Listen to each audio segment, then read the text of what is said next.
Okay, we should be live here. I guess I'll leave my headset off right now. Let me just send out the web link. I enjoy the fact my speakers are making noise, as always. And we'll get started here, because I guess I'll start by saying that I tried to do another commentary on a similar subject to the video that I just uploaded, and it wasn't successful. So, what's going on with my...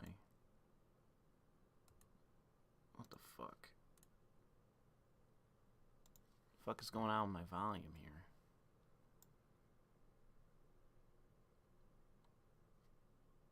Ah!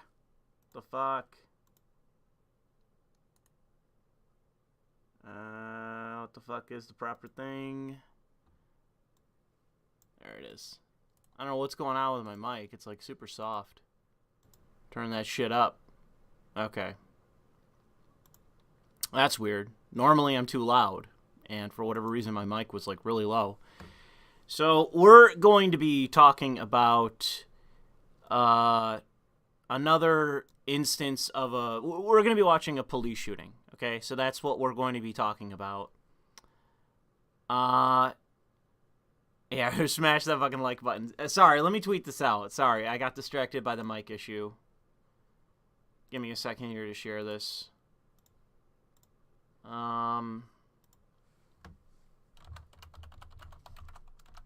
Oops. Okay. Gotta send this out on a few things, and then we'll get started.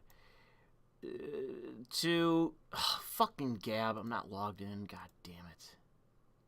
Alright, well, I guess I'm not sending it out on Gab. I'll have to do that afterwards. Keeps logging me out of their fucking site. Let me make sure that posted. Okay, it did. So hopefully people on Gab just find the shit themselves. So in any case, what happened about an hour earlier was that I recorded a commentary that I planned on doing basically in follow-up to the video that I just did earlier today, that I just released not that long ago. The video is called Multiculturalism Can't Work, and it's basically a response to Steven Crowder's dipshit dad, who people in the comment section are basically contradicting to say, well, he's not really Canadian. He's an American from Detroit. And it's like, yeah, he's an American from Detroit who abandoned the United States after the race riots in Detroit and then came back. But Steven Crowder is Canadian. But the point is that I do think I am right about Steven Crowder's father, despite the fact that he may not be technically Canadian. He thinks like a Canadian, and I still stand by that, because he goes to Canada to escape Detroit being a fucking diverse cesspit, and then comes back to the United States, moves to Texas or fuck knows where, and advocates the exact same kind of fucking policy that he experienced in Detroit, which was a fucking disaster. He's still advocating the same shit after leaving Canada because it's also a left-wing shithole. It's like, you'd expect this idiot to learn at some point. And he claims to be, like, an arch-conservative. Like, he's always been conservative. Steven's always been conservative. And here they are advocating shit that is basically... has resulted in the United States being in a fucking tailspin. That was really my point. It's frustrating to see that kind of shit. But the point is that the commentary that I was going to do as a follow-up was speaking about the shooting of Lamond Moses. The shooting happened in January, and the police body cam was held back all the way up until yesterday. And so the fucking family of this guy has been on TV basically saying that the police straight up murdered the guy. They murdered Lamont. He didn't do nothing. And this is the guy who got shot and killed. That he didn't do nothing. He was a good boy. And it's so clear that they're obviously positioning themselves to get a fucking payout from fuck knows wherever this place was that he got shot. Delaware. And it's fucking disgusting. The whole ordeal is fucking disgusting. His fucking family are pieces of shit. This guy gets fucking killed through his own actions. And here they are fucking grubbing for fucking money. It's disgusting. So, to me, it's just this. So here's what happened. I recorded a commentary talking about this. And I pretty much, unlike the video that I just did, I just straight up blew my stack in this video. Like, I got so unbelievably fucking angry. And I'll get to the exact reasons why I got so angry that, like, it's you can tell when I'm seriously angry when I'm unable to speak. That's when I am legitimately angry. Is that I don't know what to say because I'm so furious at what I'm looking at, what I'm talking about, etc. I get so angry that I'm just at a loss for words. That's when you know that I'm legitimately fucking angry. And this particular situation made me that angry.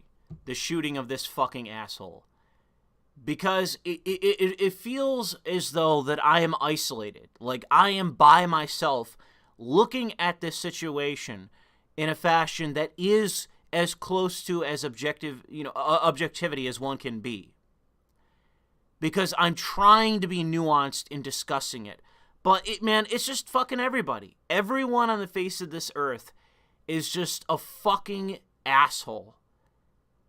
They're just viewing this from different positions that disgust me. Everyone. The media, this fucking guy's family, the police themselves, every one of you listening to this, everyone in this fucking world is viewing something from, through their own lens. They got these lenses that they're swapping in and out, and everyone's got one. They're failing to look at the situation objectively when what occurred is that this guy got himself killed in a way that was so unbelievably avoidable that the idea that you look at the situation as, oh, well, he's the innocent, it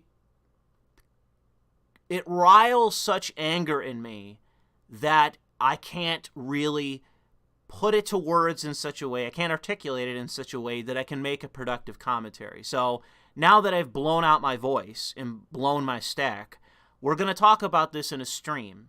But I can promise you that I'm not going to be angry anywhere near where I was when I was recording the commentary, that I'm just not going to upload, because I just think that when I get too angry and I am at a loss for words, I just can't articulate something well enough that it's deserving of you to listen to. It's just not worth listening to, in my opinion. But to start from the beginning of this particular shooting and the topic that is actually being discussed, the point I make at the beginning of that commentary is the fact that I am not some hyper-intelligent person. I am not someone that is above the intelligence, like the IQ of your average person in society. I've had people say otherwise, but I don't think it's true. I don't find myself to be particularly intelligent. I'm not all that skilled, other than in the attempt to be honest in viewing things. That's the only thing that I think that I stand out in, is trying to understand what is going on, trying to look at things in a way that I try to be nuanced and objective, so that I can, if everyone is demanding answers, everyone is demanding an explanation, a solution, I say, okay, I'll do what I can to provide, whether it's an explanation, commentary, or a solution. I'll try. But when I hear that demand, those demands, so often as it is, the people saying those things and you know, the people that are giving explanations, commentary, solutions, no one's being honest. No one's even pretending to be honest. No one's even pretending to be objective. Like, no one's trying to be nuanced. They just have their talking points.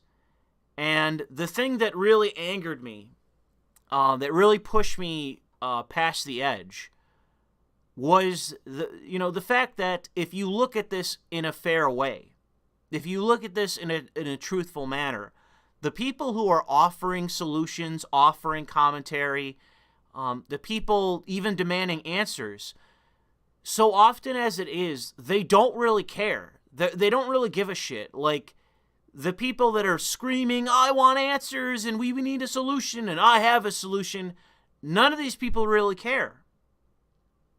They view black people, like Lamont Moses, as a body that they can stack on top of one another so that they can climb. You know, it's climbing a pile of bodies so that you can achieve something. Whether it's your own notoriety, it's a payout from the city, it's your own political goals that are something other than Black Lives Matter, because you're not actually talking about the behavior of the black people, of the black lives. It's not really your intention to save those people, to prevent harm or whatever. It's you in a very deliberate fashion, cynically stacking bodies for you to climb so that you can achieve power in some other capacity. It's just the black bodies that you're climbing, the corpses, is just the means. It's so fucking cynical. It's so transparent. And it just pushes me to such a point that I just can't take it anymore. I just want to tell everyone to fuck off, and I just rage quit, so to say. I rage quit the discussion because everyone around me is fucking dishonest, and just nakedly so. Everyone around me is just being their little fucking faggot little finger self in pursuing power, and they don't give a fuck. They don't give a fuck how transparent they're being and being false. They're not actually pursuing justice or anything else. They don't want a real explanation. They just want power. And if 1 million black people have to die so that they can climb and get to power, they're willing to do it because they don't give a fuck. It really is disgusting. And this guy's own fucking family is disgusting. So it really adds up. And then I get really upset and just explode. I'm not going to do that here because, like I said, I've kind of peaked on that. I've thought more about what I said in the situation, and I realized that I'm not able to articulate myself well enough when I'm screaming in such a capacity that I have to stop and then, basically collect myself and continue the commentary. It doesn't make for an effective explanation of my view of the situation. It isn't entertaining either. So there's no real... There's nothing that you can gain from listening to me when I'm that angry. There's no entertainment factor, really, in my view. There's no truth because I'm not articulating myself in a way that you can understand. There's just nothing that you can take away from it that's worth listening to. And so that's why I don't upload those kind of commentaries, or at least I attempt not to, because you just can't gain anything from it. In any case, getting back to what I started with, I am not that intelligent. I am not some big-brained, 180 IQ, atom splitter, okay? That isn't me. I've never had a sophisticated profession. I've never had sophisticated major in college. I am not a genius.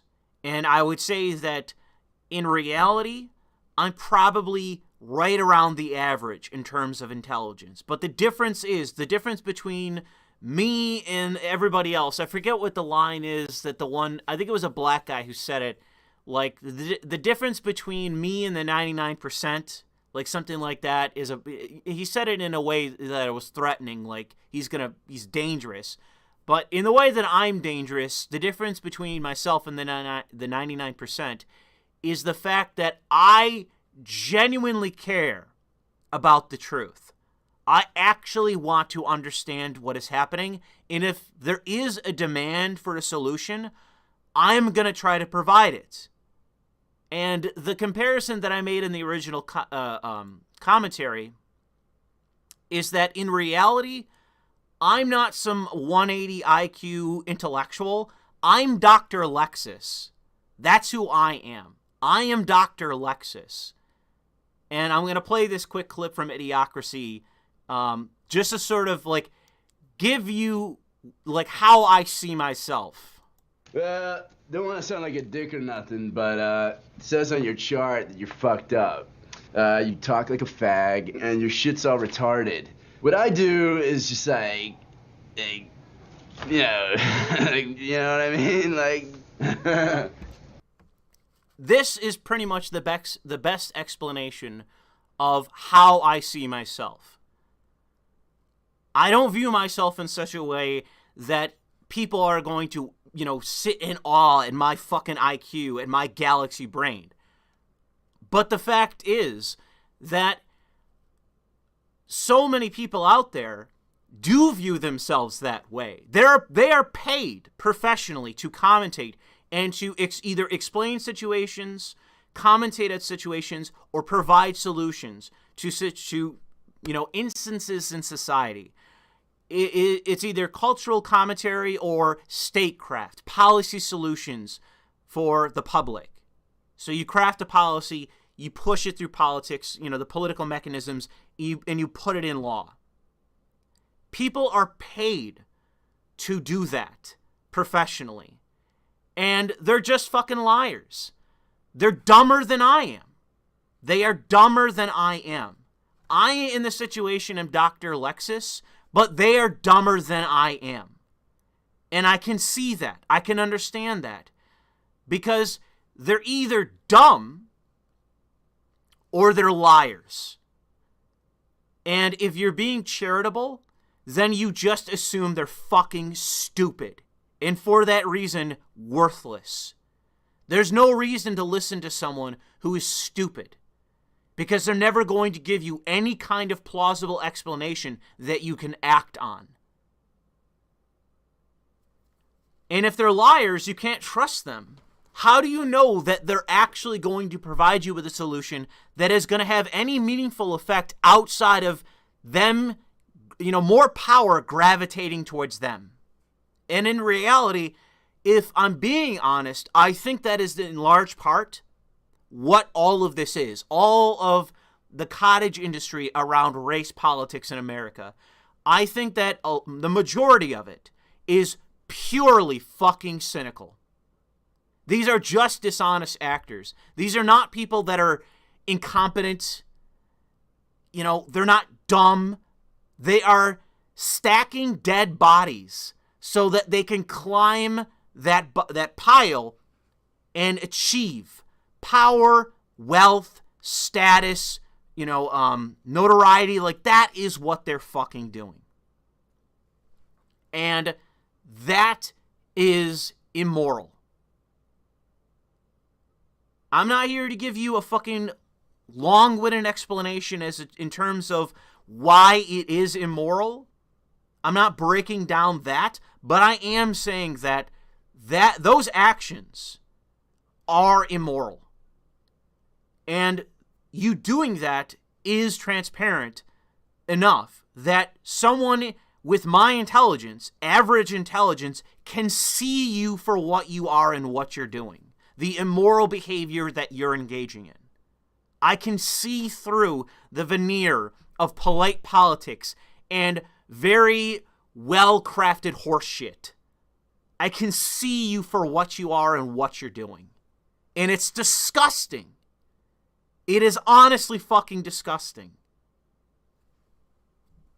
So, we're going to get to the shooting. Let me roll this back to the beginning. I'm going to have to be very careful about the volume of this because the volume on this is all over the fucking place. It spikes and shit and it drops in the later half. The volume, and there's no audio in the beginning from the perspective of this officer.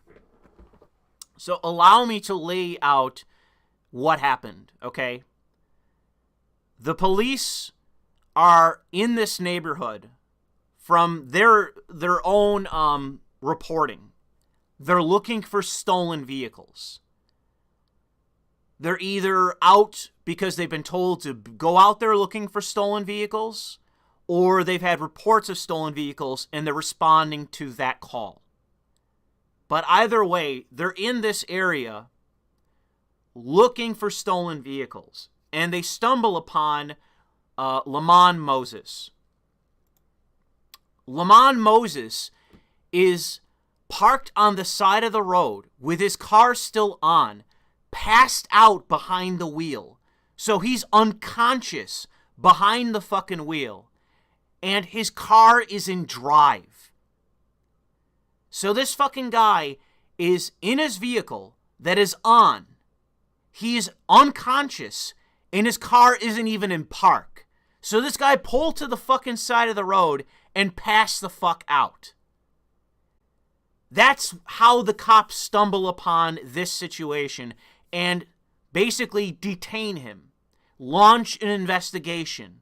They're initiating a stop. They're initiating an investigation because they found Lamont, passed out in his car on the side of the fucking road with his car not even in fucking park. This is already a dangerous situation. Because why the fuck are you passed out behind the wheel and your car isn't even in park? That is dangerous. That is dangerous behavior for you to be engaging in. I don't care if it's Lamont or you listening to this. You listening to this, the viewer listening to this, I don't care if this is you. This is reckless behavior to be engaging in, irrespective of the fucking law. Reckless fucking behavior. Because the fact is, if this was you on your own property, in the middle of the fucking woods, whatever, it's still reckless. But if you get yourself fucking killed, well, I guess you had no regard for your own life, so who gives a shit? Why should I cry for you if you get yourself killed through your own reckless behavior? But the fact is, you're out on a public street in the middle of a residential area, incapacitated behind the wheel of a fucking 2-ton bullet. Okay? The human body is a slab of meat. You know, what are you listening to this way? You weigh 175, 180, you're a bigger guy, so you weigh 200 pounds because you're 6'2" or some shit, and you're bulked up. Okay? That has no comparison to a massive piece of machinery with the momentum of fucking, you driving 30 miles a fucking hour, which isn't even a high speed. How much momentum is behind that vehicle traveling, even at a low speed? A human body is not going to stop it. So cars are dangerous. And you engaging in reckless behavior while behind the wheel is dangerous to everyone that is anywhere near you. You have to understand, people, that this probably is going to... I'm going to probably spend the next hour breaking down this video.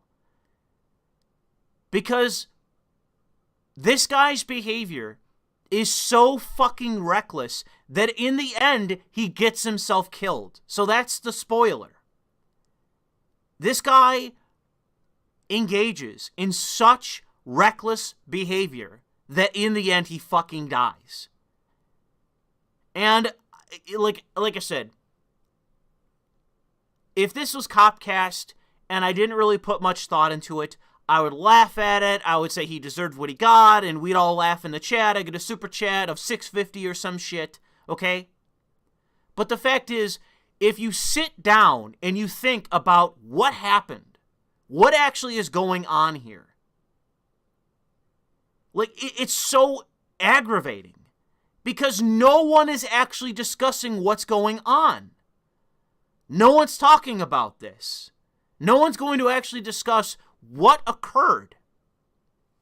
And not to lay this out and make this even, longer in terms of an explanation, but the whole reason we're viewing this, okay, if we didn't have this body cam, this would just be the word of his family against the cops. So you'd have the word of the racist police versus the family who's trying to get a cash settlement from the fucking city. It would just be anecdote versus anecdote. But because of the agitation of race grifters, race advocates, and anti-police fucking retards, we have nearly nationwide implementation of body-worn cameras so that every instance, every interaction with police is fucking recorded. And the overwhelming result of what has occurred from the agitation and the implementation of these policies is that the police, basically in nearly every one of these instances, not in all, but in nearly every fucking one that makes any kind of fucking news, the police come out looking like even the police are being overly deferential. Even the police are being overly generous. To where I would reprimand the police for not just being by the book. X person, irrespective of their race, commits criminal offenses. You fucking arrest them. Simple as. That is the nature of policing. Citizen A commits, offenses. B, C, D, E, go down the list. Arrest them. Prosecute them. I understand that, discretion and the rest of it, but for Christ's sake, I don't really want to get into it with this, but it's like the police are overly deferential. They're overly fucking generous as it relates to illegal offenses. I've been let off the hook even when I've deserved it. I've talked to people who have given me anecdotal experiences when cops have let them off the hook even when they've deserved being arrested. I know somebody that had a run-in with police where they were effectively intoxicated and they were shit scared they were over the limit, but the cop had mercy on them and let them go because they were basically coming back from their brother's wedding. And I even had a situation where I came back slightly intoxicated from my friend's brother's wedding, and I probably shouldn't have been driving. None of us are perfect. All of us engage in bad behavior, reckless behavior, and errors. I just can't stand that we are in a situation in American society, which I'll limit it to, where police are basically on their knees begging people to just stop engaging in deviant behavior. Cops, there was just that shooting the other day of that disgusting looking black woman who got pulled over in some other criminal's car, and the fat cop is just like, please stop, please, please. Oh, don't touch the gun, madam. Please don't pull the gun on me, madam. Please. Gets shot. And then finally returns fire after he's been shot. And she gets killed. He survives by the grace of fucking God. Coming from an atheist. By the grace of God, this fat cop survives being shot. And he hesitates. He's hesitating. He's on his knees begging this black woman, please stop. And so what does she do? She pulls a gun and shoots this fucking guy. Not because, she stole a car or whatever. She's got like a dime bag of coke or heroin or whatever on her that the cop finds, so she goes to flee the scene and then pulls a gun on a cop. And he, the entire time, is begging her to just stop. And this is equivalent. This is the equivalent video. And to me, it is what is going on here. The impulsive, reckless, and deviant behavior of disproportionately black people. And everyone, all of you listening to this, okay, I am isolated. I am alone on the face of this fucking earth that is just saying, stop engaging in this reckless fucking behavior. Stop excusing it. Stop shitting on cops for being the custodians of our society.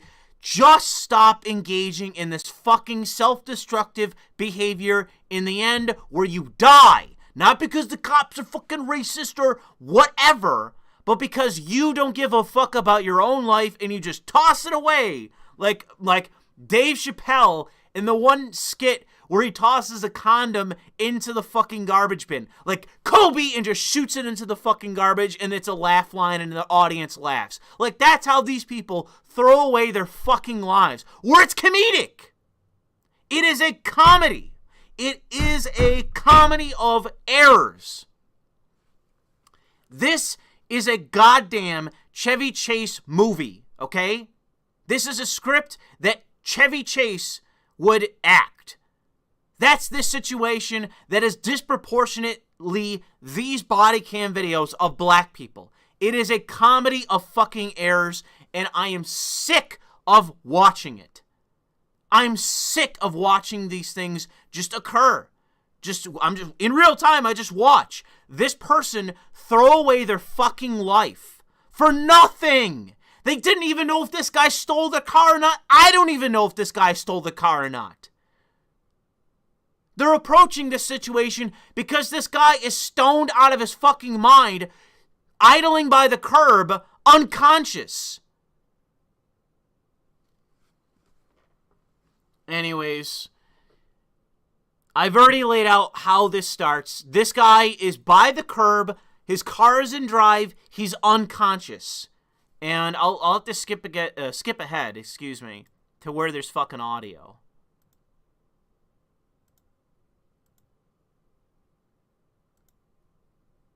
Oops. Not playing. What the fuck?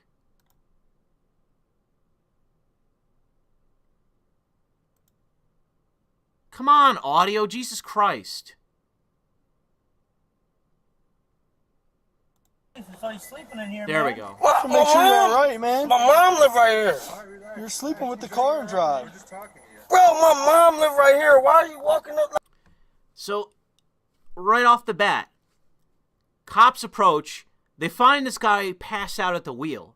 And they're like, bro, we just found you unconscious at the wheel. Your car's not even in park. What the fuck are you doing? So the cops aren't even like walking up, excuse me, sir, but I believe you're committing an illegal infraction, blah, blah, blah. Like, they're like, bro, what the fuck are you doing? You're passed out at the fucking wheel and your car's in drive. They're approaching this as though I would approach it. Like, I'm walking up to this guy like, bro, what the fuck are you doing? Why are you passed out behind the fucking wheel? And Lamont here, what is his response to Officer whoever the fuck saying, why the hell are you passed out behind the wheel? What the fuck are you doing? His response is, bro, my mom live right here. Why are you walking up like that? My mom live right here.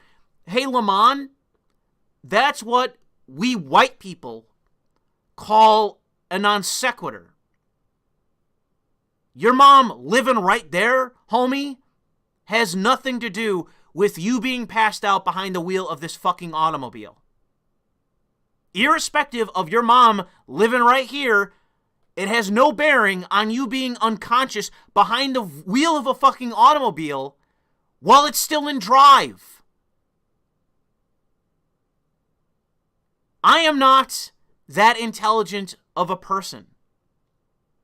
But I can tell that your mom living within proximity of this police investigation has no bearing on you being behind the wheel high as a fucking kite. So let me rewind a little bit and we'll continue.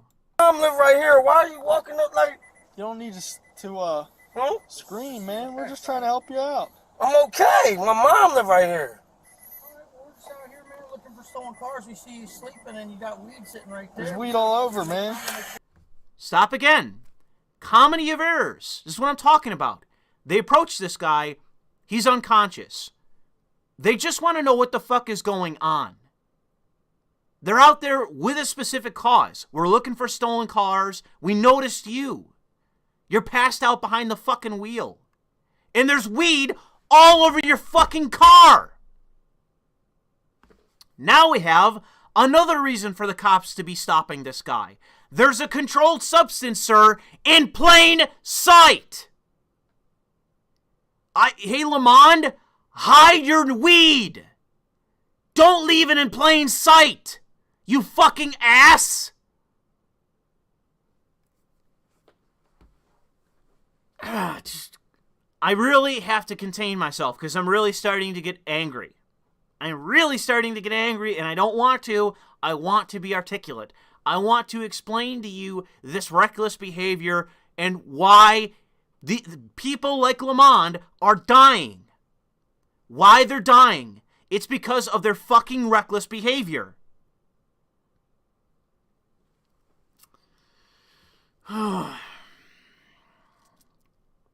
Anyways, now the cops are trying to address the weed situation. The controlled substance, sir, in plain view. Your mom living here has no bearing on the controlled substance in plain view of a law enforcement officer. All over, man. Bro, I'm not... My car not stolen. Nobody said it was. We just said that's why we're out here. That's why we're out here. We're looking for stolen cars. Alright, well, my mom live right here. Lamont! Stop saying that! Stop saying that your mom lived right there! Who gives a shit? Pull him out real quick. No problem. Hop out for me real quick, man. Dude, don't. Just cooperate. Okay, this is very easy. If it's just weed, we don't give a shit. Don't reach, man. Just hop up real quick. That's all it is. Okay. Do me a favor. Just hop out for me, man. I found my button. Just relax. So, before we continue on, read, it might be small on your screen, but Officer 3 says, if it's just weed, we don't give a shit about weed.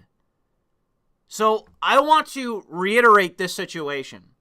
Police find this guy behind the wheel of an automobile, passed out, parked, not even parked, idling at the curb, his car in drive.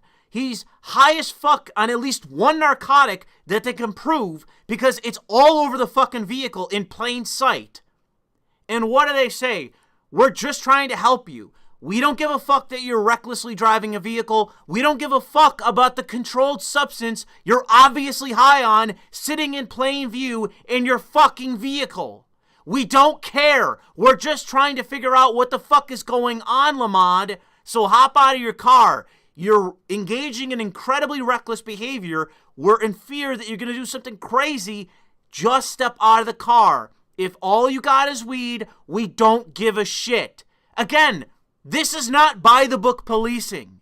A cop saying, we don't give a shit about this controlled substance is not police engaging in by-the-book behavior. It's them being overly generous, overly discriminating in terms of their behavior in the implementation of the fucking law. They're setting aside the law to make sure you're okay. So, the cops say, dude, step out of the car. You're engaging in stupid behavior. You should not be recklessly driving this car. Get out of the car. Just step out of the fucking car so we can figure out what the fuck is going on. You're not the reason we're even out here. Just step out of the fucking car. So, what does Lamond do? Lamond has a choice. He's already made all these errors, leaving weed in plain view and all this shit. He could have gone home and got high. No one would have given a shit. But he got high while he was fucking driving and passed out. He's got weed all over the place. And now cops have found him. Lamond has a choice. So what's the choice that Lamond makes? Real quick. That's all it is. Okay, do me a favor, just hop out for me, man. Yo.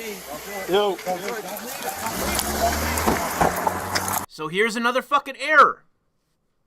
Lamond was told by a police officer, step out of the vehicle. We're just trying to help you. We're trying to figure out what's going on. Step out of the vehicle, sir. They done nothing to even imply the idea that they were even going to arrest him. They didn't even say, sir, you're detained. Sir, I'm giving you a lawful command. Step out of the vehicle. They're not even saying that. So what does Lamond do? He takes the fuck off. He just significantly increased the amount of offenses he just did. Leaving the scene, fleeing the scene, disobeying a lawful command by a police officer, operating a motor vehicle while high as a kite on narcotics, a controlled substance. How many fucking crimes did this stupid fuck just commit? But here's the big problem. Here's the big problem for Lamond. When he took off like that, excuse me, he didn't just take off on a street where he could drive away and flee the scene. He's on a dead-end fucking street. Okay? This stupid fuck just fled from police. You know, is flying, fluing, whatever the fuck. He's trying to flee police on a fucking dead-end street. Hey, Lamond, when you're on a dead-end street, you can't go anywhere. You can only go so far. Then you have to stop. So, the police aren't really like rushing to their vehicles. They're not like, we need to get this nigger, get this fucking perp. They just go back to their vehicles and casually pursue him because he's fucking fleeing on a dead-end fucking street. The racist police, they're robots. It's RoboCop. Attention, Officer 3. We need to get this nigger. Get in your car. Oh, man, the police are so fucking crazy. They're so frothing at the mouth. Racist and full of, just emitting racism and violence towards blacks and towards your average citizen. Citizen, you did not comply. Therefore, you must die. What? Watch this. Watch this.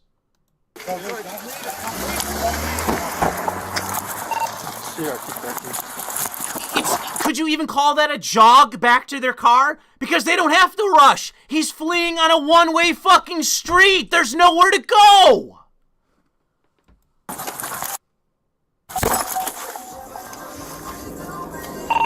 Myself, we're out with a suspicious vehicle, Rosemont Avenue, East 27. Just goes to 100 per second. It's the miasma of racism. I like that. That's a good explanation for how they see it. The miasma of fucking racism. Stop the fucking car! So, okay, hold on, let me wait. Okay, here we go. So, thanks to a comedy of errors of Lamond making every conceivable wrong choice, before the cops arrive, after the cops arrive, Lamond makes every conceivable wrong choice. And now we have reached the tipping point. We have reached the precipice, okay? The edge of no fucking return. You could not be more poetic about this. This is the precipice, okay? The cops have their guns drawn. You are backed into a corner. You can't flee anymore. You just tried to flee the police on a fucking one-way street. So now you are stuck. You are trapped. Lamond has two choices. He has two choices, and that's fucking it.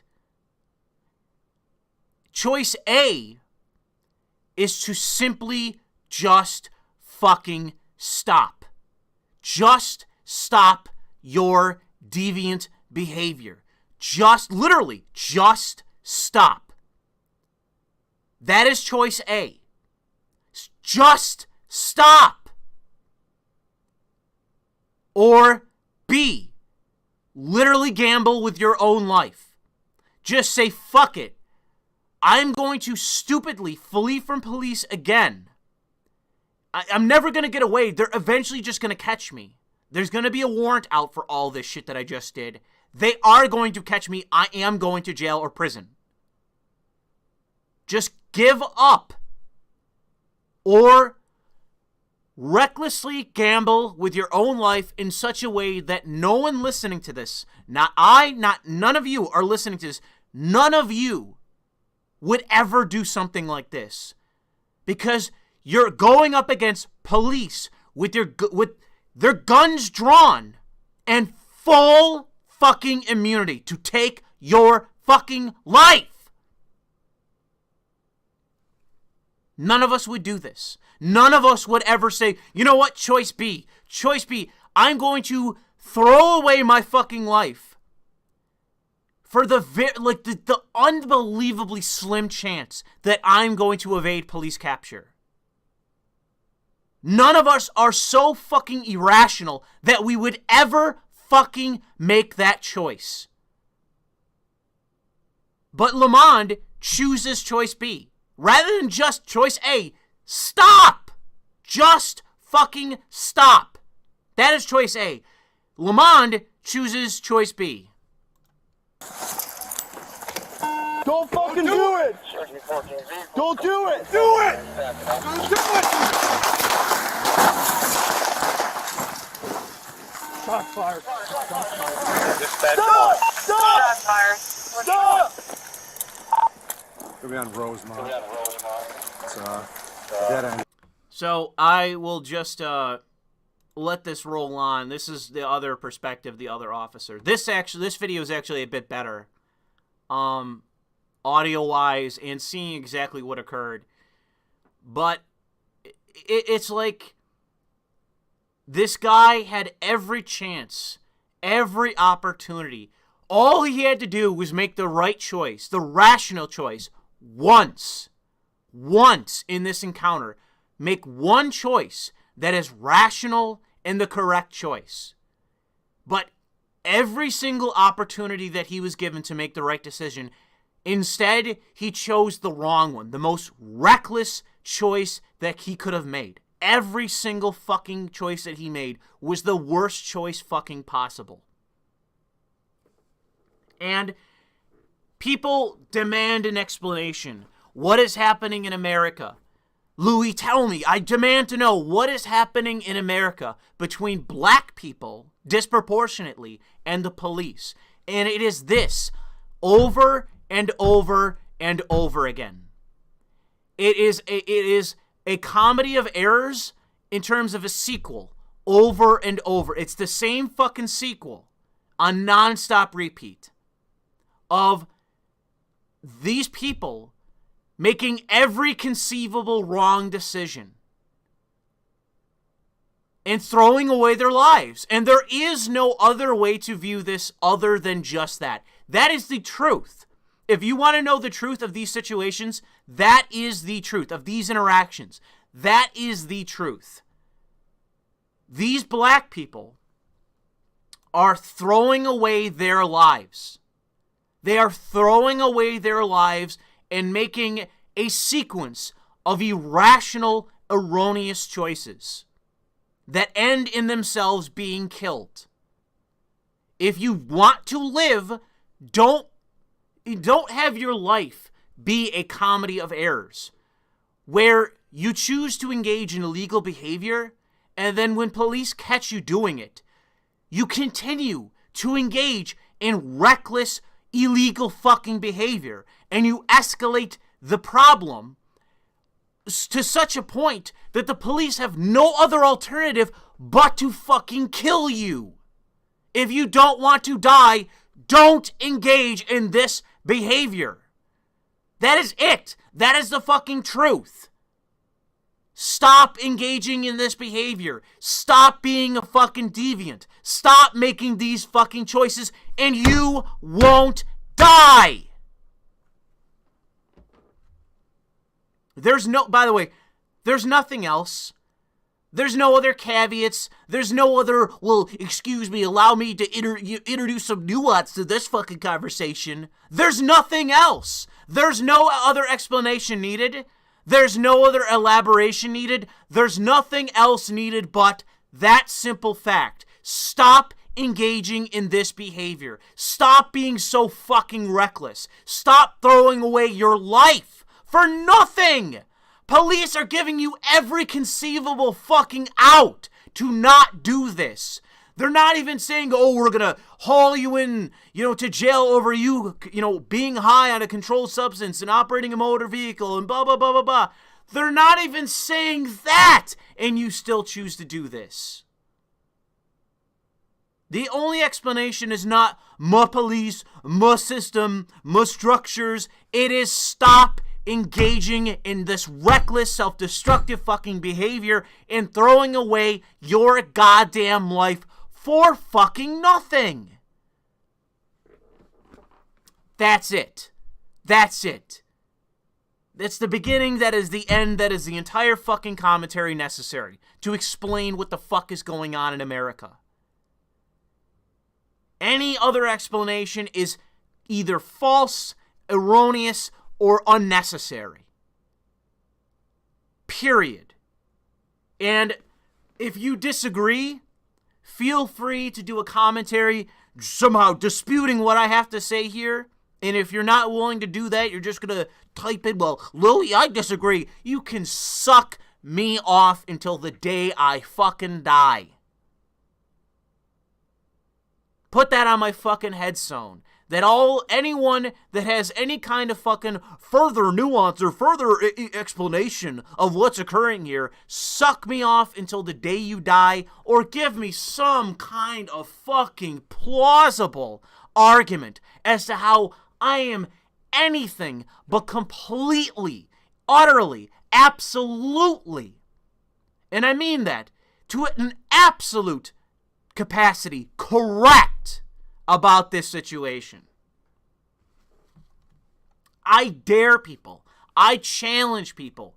Find me some kind of fucking explanation that isn't what I'm giving you here. I dare you. Make my fucking day or suck me off. Because that is all there is to it. That is the beginning and end, and I don't want to continue to repeat myself in this. But it is so simple. It is so simple as that I'm stressing it for the reason that it's so transparently, nakedly obvious that it just angers me and it frustrates me to no end that everyone is out there offering every conceivable fucking thing under the fucking sun. We got to go all the way to the degree of, 100 and 200 years ago there was slavery, and fucking 80 years before I was born some shit happens God knows where over God knows what through anecdote and no actual kind of research. Left-wing and so academics that are promoting all this shit, that they're the only historical record for what actually occurred through the lens of left-wing race-baiting bullshit, that they're providing the explanation of what occurred in American history, and that's the only fucking example that we have in terms of what happened. God knows what kind of revisionism happened there. But, it's like, as far as I can tell, that is what is occurring here. Like, that is all there is. And it to me, it's like, well, we can either continue telling each other fucking lies, or we can speak to the truth of what's actually happening. It's not my choice to make. I leave that to every one of you in society. I'm out here telling the fucking truth as far as I can see it. I'm relying on the rest of fucking society to get their head out of their fucking ass and just accept the truth for what it is. that it has nothing to do with the system, it has nothing to do with historical racism, or any other fucking nonsense. No abstract explanation by academics or any other bullshit. It is the reckless behavior of individuals that in this situation disproportionately happen to be black. A lot of black people making stupid fucking reckless choices and throwing away their fucking lives. And you know who doesn't think that Black Lives Matter? You know who thinks, and this is how I ended the video, that the original commentary I recorded. You know who doesn't think that Black Lives Matter? Lamond Moses. Lamond Moses, who threw away his own fucking life, he doesn't think that Black Lives Matter. Because if he did, for a single second, he wouldn't have made all of those wrong choices and gotten himself shot and killed. If he thought his own life mattered, he wouldn't have done that. He would have just given himself up for all the other wrong choices and illegal behavior that he engaged in. If he thought his life mattered, he would have just given himself up and said to the officers, I'm sorry, you know, whatever. Thrown himself on the mercy of the court, so to say, okay? To the already overly deferential police, overly deferential courts, overly deferential politicians and bureaucrats in the state. Who knows? He could have gone home that same day without bail because of state laws. I don't know what the fuck it is in Delaware, but if it's like New York, no bail laws, just get him out. The judge, you know, the prosecutor and the judge are, trying to drop charges, doing everything in their capacity not to prosecute a black man, as it is now. If Lamond Moses would have just given up, he could have walked away that same night with no charges because of how stupid our fucking system is, how unserious our system is, how deferential towards blacks engaging in deviant behavior our stupid fucking system is. He could have walked away that night scot fucking free. But instead, he chose to throw his fucking life away. And that's the brass tacks. That's the bottom line. It is what it is. All the fucking truisms, or what is not truism, platitudes, whatever it would be. Like I say, I'm not a genius, but I figured this out. I've solved the Rubik's Cube of black people being disproportionately shot in America. Even though that's untrue. It's whites that are disproportionately shot compared to the crime rate. But even if we accept the whole fucking bullshit of black people being shot in America, it's like, okay, I accept your premise even though it's false. Why are shootings like this occurring? Because of the behavior of the fucking deviant. That's why. It's not the fucking police or on their knees begging this guy to stop. Okay? Don't fucking do it! They're screaming! You know? It's the behavior of people like Lamond who throw away their own fucking lives. Oh, man.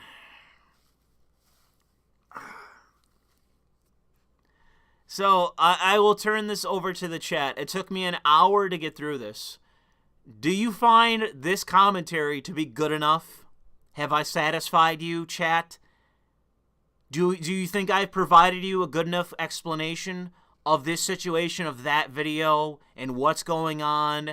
Do you find fault with something I've said? Let me know. Hit me with it. Give me both fucking barrels right in the fucking chest of your fucking criticism. Hit me. Hit Dr. Lexus with your fucking intellectual capacity, man. Hit me. I'm waiting for the fucking the fucking what is it? Fat Boy and whatever the bombs were. You know that we dropped on Japan. Whatever the name of the bombs were. Hit me with them both, man, of your fucking intellect about why I'm wrong. Bro, hit me.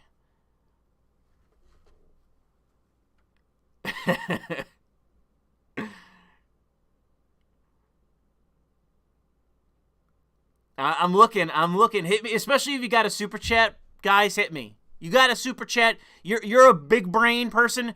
Put in like $1 super chat or some shit and get it across the fucking line. Okay, I'm sitting there as the goalie, anticipating this pizza-sized puck of knowledge coming my fucking way. Knowledge. This pizza-sized puck. I'm the goalie in the net waiting.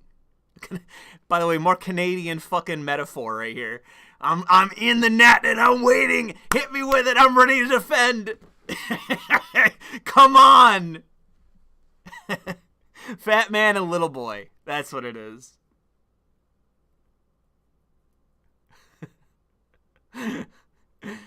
I'm wrong because I'm not harsh enough. Nah, I honestly think that I'm being harsh enough. I think I am being harsh enough in this. I mean, if I am going to be more harsh, I think that I'm not going to really encapsulate the honest tragedy of the situation, because you have to keep in mind that people are looking at this, and I know people in the chat are doing this. You're looking at this, well, this guy's a fucking deviant, fuck him. And you're not wrong exactly. I'm not going to discount that. But what you're not doing is you have to basically look at this situation and basically take Lamond and strip away everything, that he's done and all that. And look at him as a fellow human being. Okay, this is a fellow American, a fellow countryman, a fellow citizen. He's another human being. It is tragic to watch somebody throw away their own fucking life like this. This is essentially a suicide. But it's not even with I'm sad so I got high on heroin or some shit and died. Or I'm sad because whatever and I jumped off a fucking bridge. I jumped over the edge of the railing at Niagara Falls, okay, to make it local to me. And plenty enough people do that during the year. And I had a run-in with police on one of those occasions where a guy straight up, I believe on my fucking shift, parked his car where I was the parking lot that I was in part overseeing, as part of the complex that I oversaw. He parked his car, straight up walked across the park for Niagara Falls, jumped over the railing and took a header into the river, went over to the falls and died. That happened, okay? He parked his car where I was, crossed the park, stepped over the railing, went into the river, went over the falls, died, committed suicide. It's like watching that. And understanding the tragedy of something like that, of watching somebody take their own life and just be mystified at that behavior. Just the idea that someone would do that, and the understanding or the lack thereof of why would you just do that? Why would you do it? How could you do that? Why would you do that?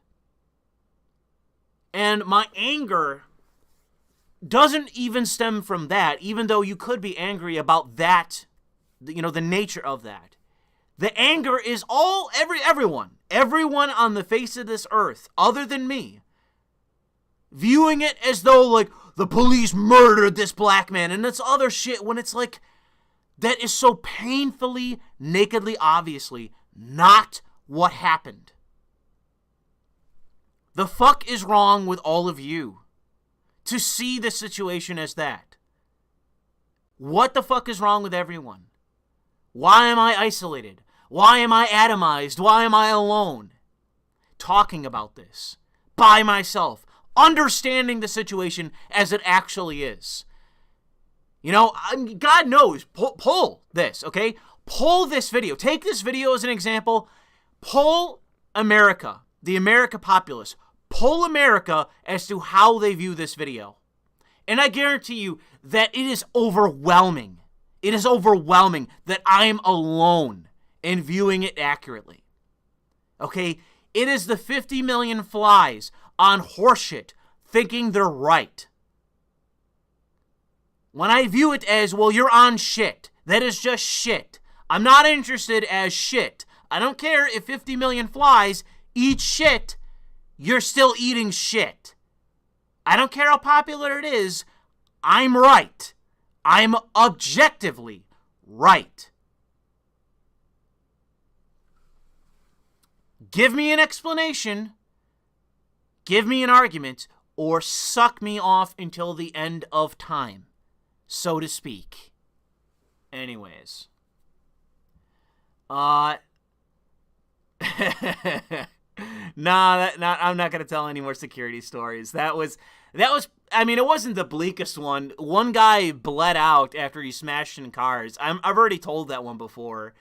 Of this guy, this crazy fucking guy who like started breaking into cars in a lot and like cut himself, and he was bleeding all over the fucking place. It was like, holy shit! It's like being in the fucking Shining. What the fuck is going on? That one was worse. I've already told that one before in a stream. Law and Order security stories. Oh shit. Oh shit. That's a good one. We got some super chats here. Sorry, the super chatters. But I needed to get through that. I apologize for people who send in super chats, but I had to get through that. I had to keep my train of thought to get through that shit. Because it was, bro, I got so angry when I recorded that commentary. I was legit, like, it was back when I was, you know, back in the old days, like back in fucking 2015 and shit, when I was recording commentaries and I was just screaming. Like, that is how fucking angry I was. It just didn't make for a commentary. I was so fucking pissed, dude. Because I just can't take it. You know, I've already said it in this. I just can't take people. I'm alone. I'm by myself in being correct on this. Everyone else on the face of this earth is just full of fucking shit, lying to themselves. You know, they think that I'm the bad guy. You know, that is the thing that to me makes me, like, genuinely upset, not in the angry way, but, like, upset in, like, a sad kind of way. They think I'm the bad guy. They think I'm the bad guy in all of this. And it's because I'm telling the truth. That's why they don't like me. They don't want to hear from me. Or people like me. To make this more general. It's because I'm the one telling the fucking truth. I'm the person in the room that's just not going along with the conventional wisdom, because the conventional wisdom is a fucking lie. And what's the line? The line from Chernobyl. That, what is it? That no matter like I know that there's the line that, you know, every time the lie is told, it incurs a debt to the truth. But it's like, despite the lies, the truth is there. You know, no matter the degree of the lies and the lying, the truth is still there. I'm paraphrasing, of course, because I can't remember the line from Chernobyl. But that, to me, was one of the best lines of the series, was that line. That it wasn't just, you know, every lie incurs a debt to the truth, which is very poetic. It's, despite the lies, the truth is still there. You can gloss it up as much as you want with as many, you know, lies that you can stack high. But the fucking fact of the matter is, the truth is still there. And it speaks for itself. Just because you want to debate objectivity doesn't mean that the objective truth isn't there. Okay? There is an objective truth that can happen. That could be just the fact as it is. You know, that how you see it is simply how it is. And it needs no other explanation. Anyways, let's get to the super chat. Cubic says, hello again from Toronto. I had a good laugh when you said the city reminded you of India, since my wife is actually Indian, sorry. Is actually Indian. Thanks for the dinner time stream. You're welcome.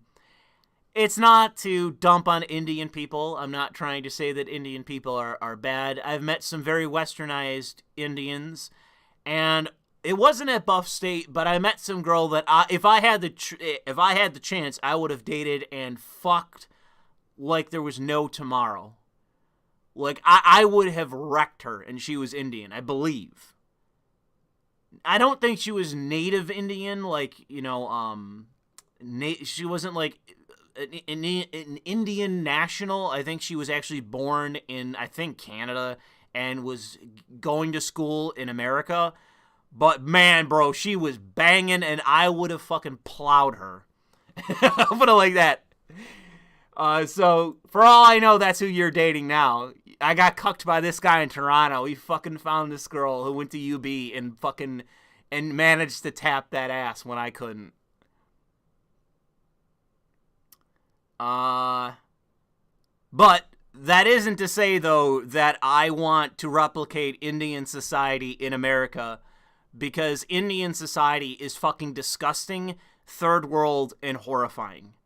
Go have a hard look in India. Like, a realistic look. Not like bourgeois Indians and all that kind of bullshit like they do with the Chinese. Hard look at what society's like for the average person. It is fucking horrifying. And I don't want that shit in America, okay? America's fucking first world. Good luck to Indians. And I mean that. Like, make India better than America for all I give a shit. It's your nation. Do with whatever you want with it. But don't bring that shit over here. It's disgusting. But yeah, that really freaking triggered a freaking memory of mine of one of the. I'm trying to remember what class it was that I had with this chick. It wasn't a big class, so I know it wasn't one of my communications classes. It was probably one of my law classes, because those tended to be small. And one of the chicks in this class was like this fucking unbelievably hot Indian chick. And oh man, I was thirsty as fuck. That's all I'll say. Anyways, where the fuck was I? Engaged Fuse says, pretty base. Did Macron clear this stuff with his mother wife? I guess it's just you're relating that to me being allegedly French. Maybe so. Macron can send me a fucking... I'll send my resume to Macron. I'll be the diplomat for, you know, the American embassy. Although with Macron, he's a slippery fuck. Don't trust him on that. He said some base shit to where he's even like Le Pen is fucking soft on Islam and this shit. But I wouldn't trust him as far as I could throw that short little weirdo fucking cocksucker. He's got like some weird mommy complex, I swear to God. And delusions of grandeur. That's pretty fucking obvious if you listen to him. Where was I? Diddly Doodler says, collection to the pastor, keep up the good work. Carl, you, and Tim Pool help fill up my days at work. Well, you're welcome there, Diddly Doodler. I'm grateful that you're still one of my loyal viewers, even though I basically just took a month off. Because it would have been a month to the day, I think. I didn't actually count, but I think it was a month nearly to the day that I just took off. And I gotta say that all I can do is apologize, but the fact is that if I'm unmotivated to actually do a commentary, I just don't do it. But all of a sudden, dude, it's been a fucking mountain of fucking shit that has come out all at once, as it always is. Like, I just get overwhelmed that suddenly there's all this shit to talk about. Whereas before, it was nothing but fucking just the most... I'm not even sure. I don't want to get too poetic about it or too wordy about it, but it's just like, would the right word be supercilious? Or, I mean, insipid would probably just be boring. Let's just say that. Boring. Just boring shit. Easy, low-hanging fruit that I don't really want to talk about, honestly. It was that for just a fucking month, and then boom, it has been nothing, just days and days and days of body cams. I could do Copcast tonight. I'm not going to. I'm really figuring out what I'm going to do with it. But I got, like, all of a sudden, I'm just swamped in Copcast content. I went from, I need a little bit more, and nothing happening. Like, the biggest fucking dry spell that I've ever seen. Just straight up, like, 2-3 months of fucking nothing.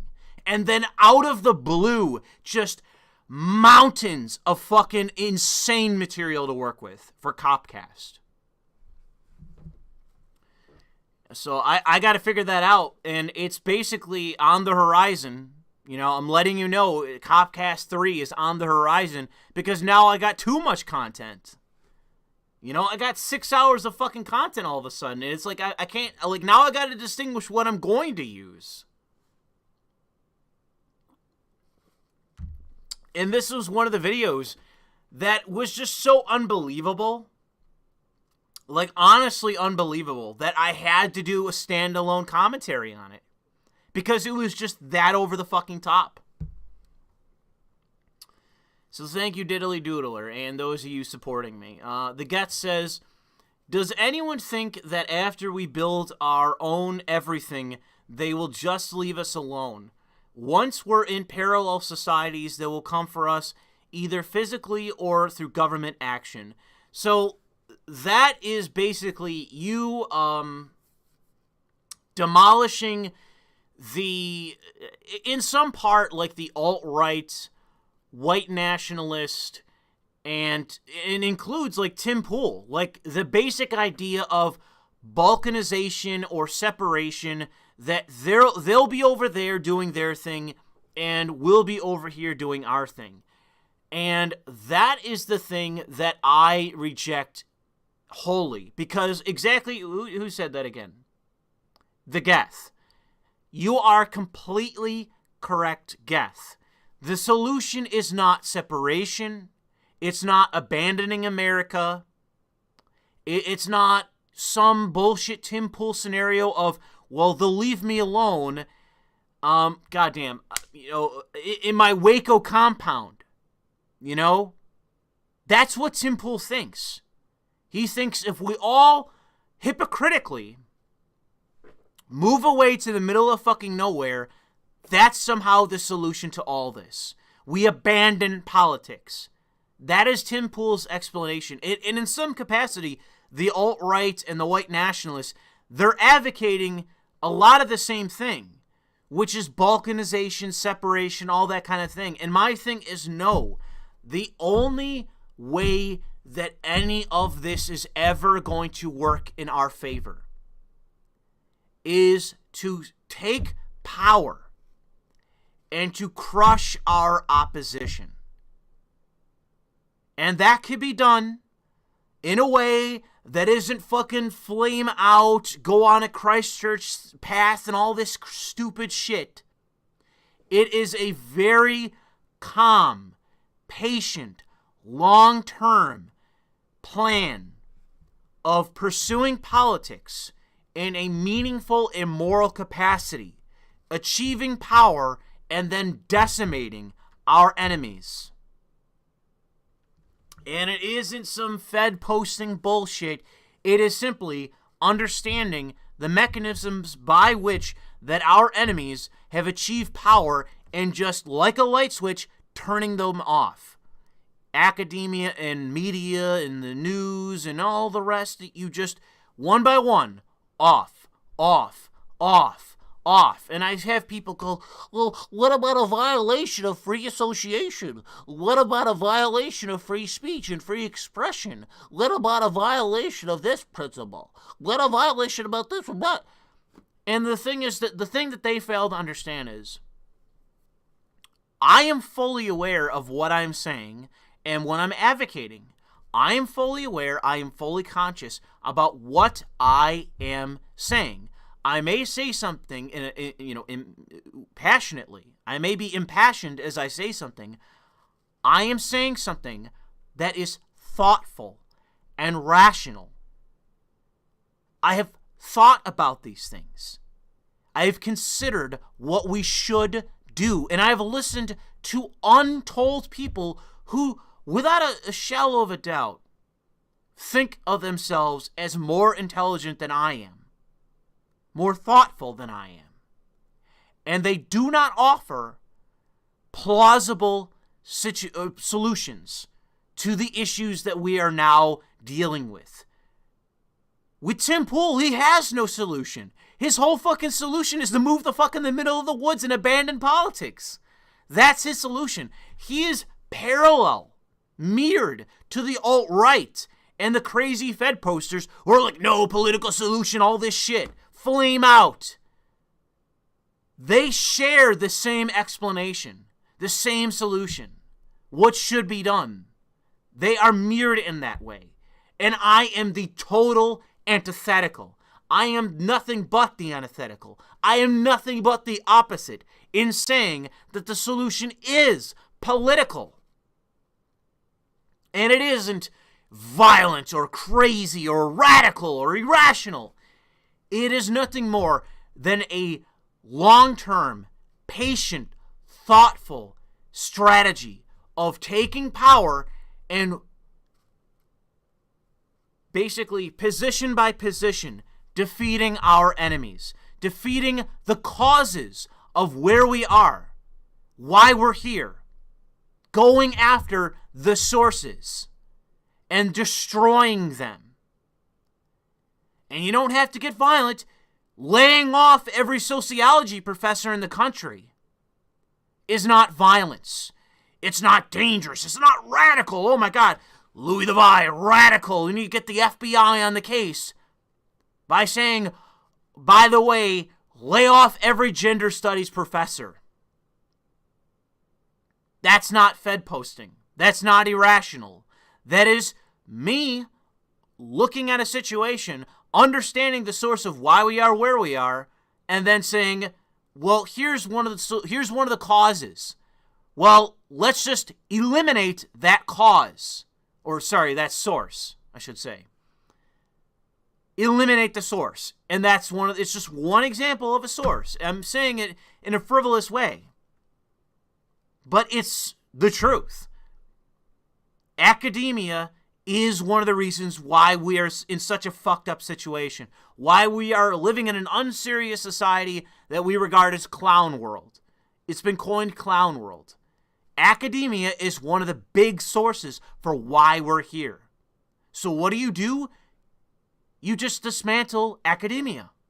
Well, what about free thought? What about free association? What about free expression? Well, here's your choices. You can come to me with those stupid arguments because the people that you're defending don't believe in any of that shit. They're actively trying to remove all of those things from our society. Like, and just doing so openly. Openly saying, well, we need to get rid of the First Amendment. We need to subvert the First Amendment. We don't believe in a liberal society. We make fun of it. We laugh at it because we're not liberals. We don't believe in the founders. Fuck the founders. Fuck America. Dismantle America. And so you're like, no, Louis, I wanted to defend those people. And I'm sorry, but no. Fuck you is my response. I'm going to crush those people and do so ruthlessly, brutally, and morally. I will have morality on my side. The moral impetus, the moral clarity will be from my point of view, my perspective. I have moral clarity for taking those actions, or, allegorically, I guess. That if given the chance, I would act in that way and do so with total moral clarity. Because I am right and you are wrong, and the people that you are trying to defend are fucking evil. They are fucking evil.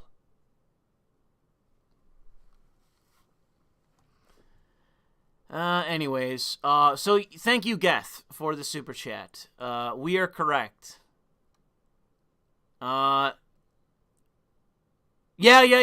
Well, no, Tara Sophia in the chat, liberalism has no defense against communism. It's essentially neoliberalism. I mean, you've got to think about the fact of, like, if you took the founding fathers, okay, or even this, the next generation,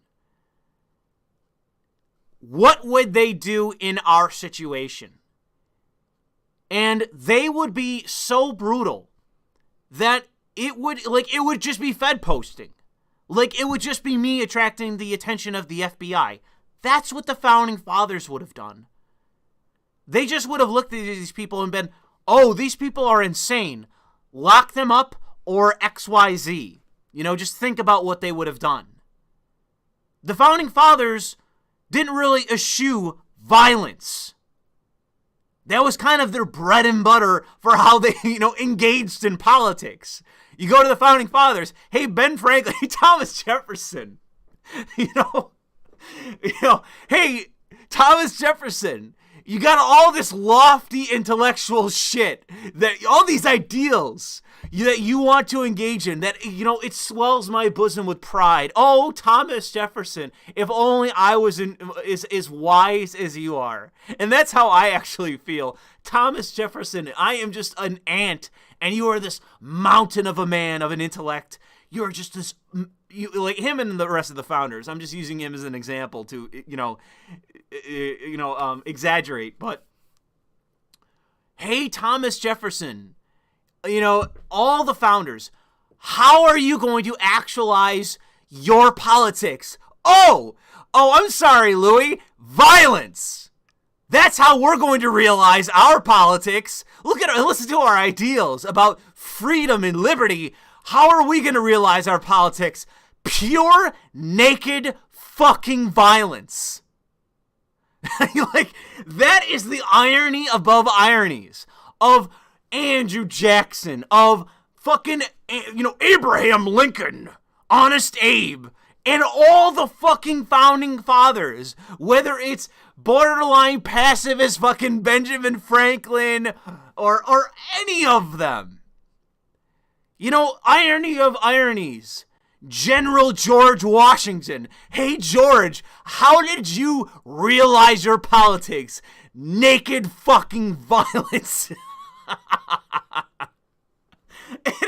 And the thing is that, like, I still hold to the fact that the founding fathers were better men than any one of us. That we are all nothing but fucking midgets. We are all intellectual midgets in comparison to the founding fathers. Like, the founding fathers were gods walking among us at that time. They were supermen, ubermen, okay, ubermenschen of men at the time. Like, it's like, hey, General George Washington, how are you going to achieve the will to power? Naked fucking violence. Hey, these are my fellow kin, my fellow Englishmen, and I am just going to engage in terrorist fucking violence until we achieve independence. And that is what they fucking did. They were guerrillas. They were nothing but fucking terrorists, and they won.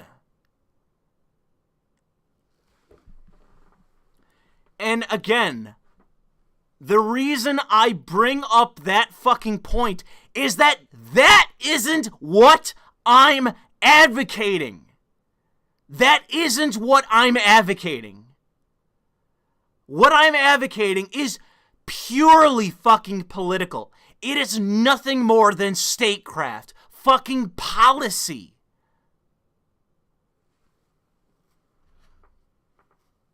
I just, man.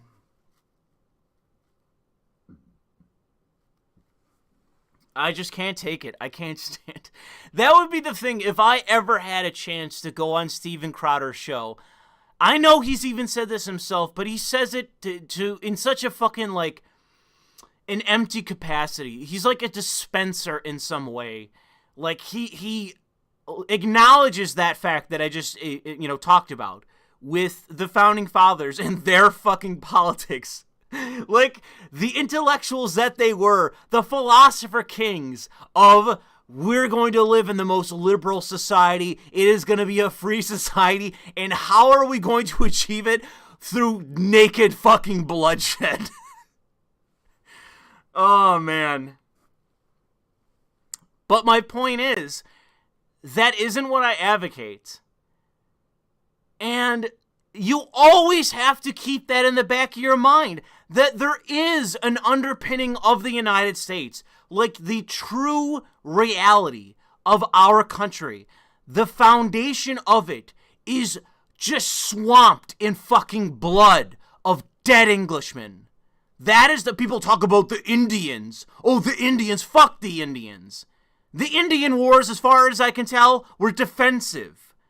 Just like the fucking, the Crusades. Defensive.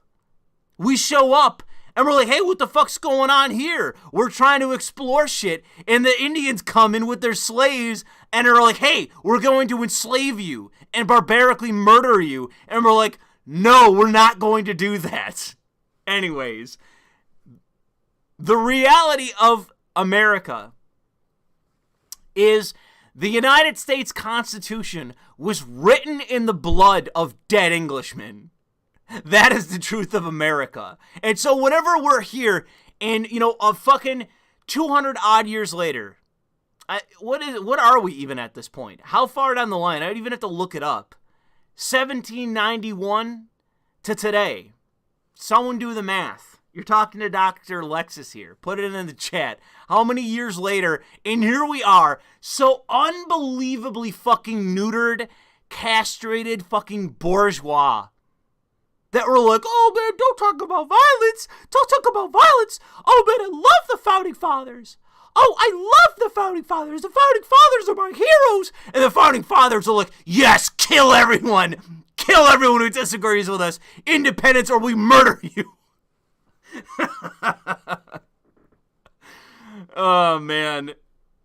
The fucking Founding Fathers is like, no, we're different now. And the Englishmen are like, excuse me, sir, you had to obey the king. Obey the king's law. And the founders like, we're going to murder all of you until you give us independence. And that's what they fucking did.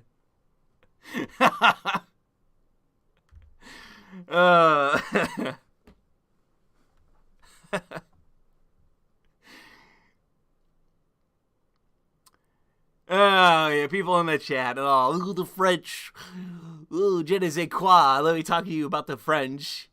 Doesn't matter. That is the truth of the founding. You talk about all the bullshit you want to, all the nuances, but that is the truth of the matter. The founding fathers were heroes. Like, I legitimately consider the Founding Fathers in the United States to be like gods. They are in every way above us. If you go back and just understand what they risked, understand what they wrote, and, like, they were literally like philosopher kings. The people, the men that Socrates wrote about, or maybe it was Plato wrote about. I guess in this case it would be Plato. The concept of, like, philosopher kings, that is what the Founding Fathers were.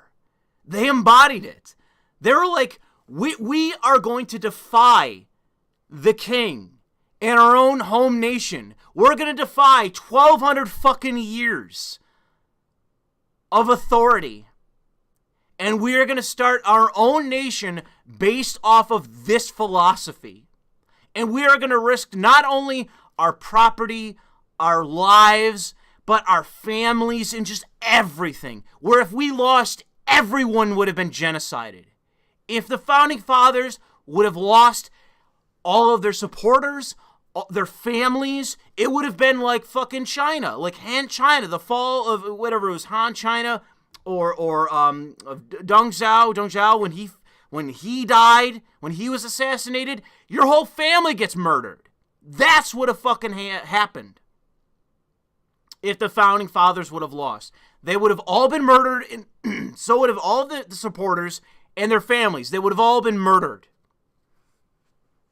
They had everything on the line, and they had every reason to do anything, do everything but what they did. But they decided to sack up and just start literally murdering until they had their own nation. I'm generalizing a little bit, and I'm simplifying a little bit, but that is the reality of the United States. They're like, listen to our philosophy, and if you don't listen, we're gonna murder all of you until you do. Oh, man. I really wish, I love to see, like, take what I just said and put that on primetime television. God damn. I would be a social pariah in such a way that because the thing is that, like,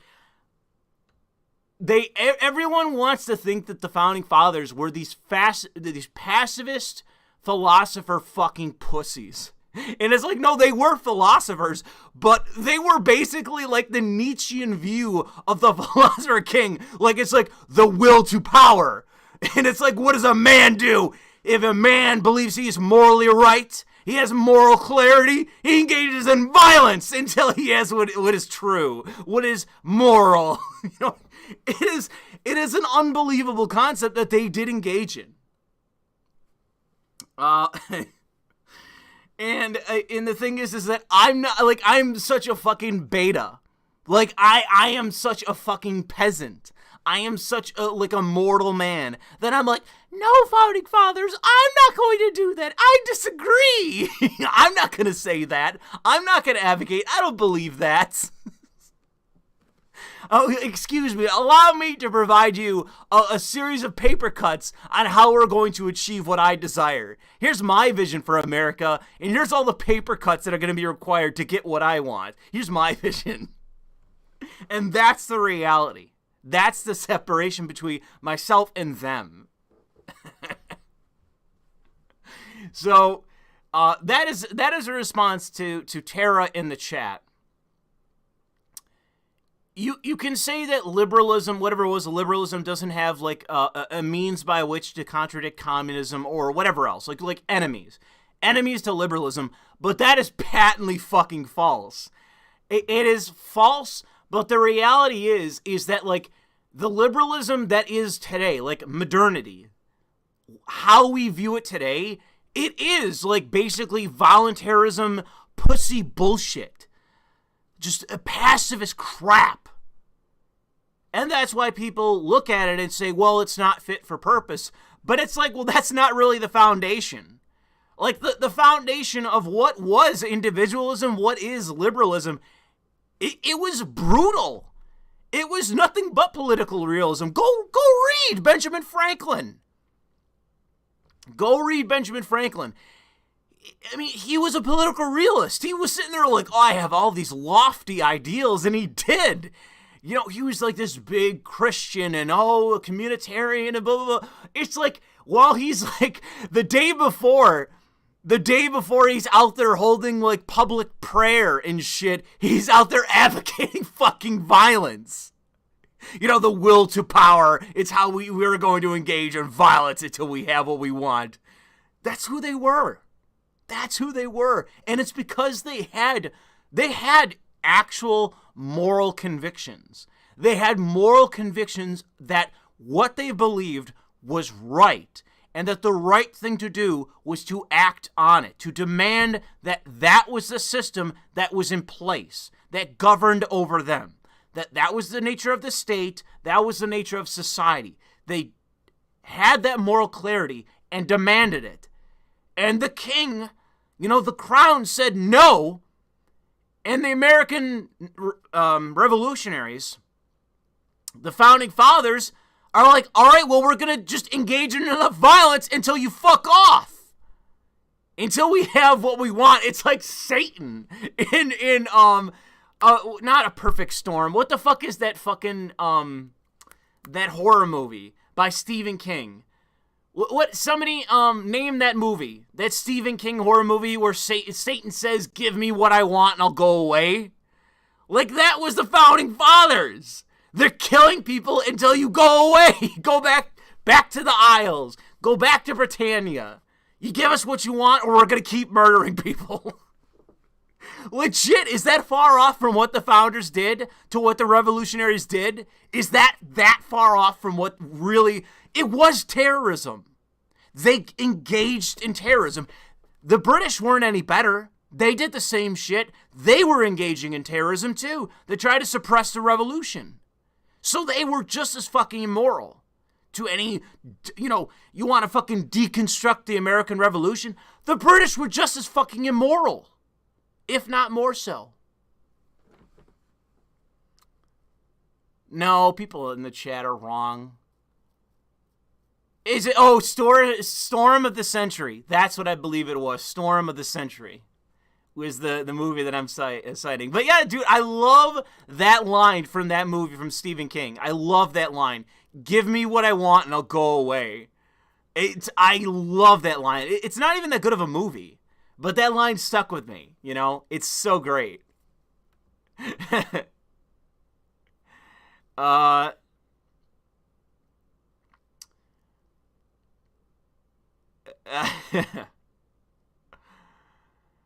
No, it's not. It's Storm of the Century. I'm very confident that's the movie. So quiet, Chad. Pipe down. You're just spreading disinformation. Anyways, I'll move on from that. That was a very long-winded fucking rant. Cheese says, tell Sargon I've been watching him since my freshman year in high school. And, oh, wait a minute. I've already told them that. We are on our way to Cyberpunk and Mexico. Also, when will we not have to wear face condoms? I don't have... Cheese, I'm pretty sure I already sent your message to Sargon. But thanks anyways for the super chat. I don't know, dude. Don't ask me about fucking face masks. The fuck do I know? I'm sick as shit, but I don't know. It's New York, dude. There is no explanation as to when, or why, or anything. No one has any reason about anything. It's just pathetic. I'm looking for another image to put up.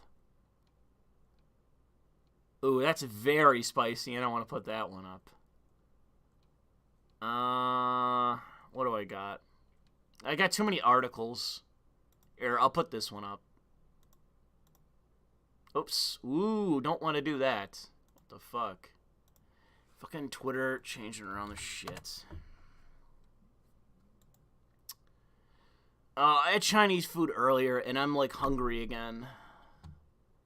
I don't have any snacks in my house, though.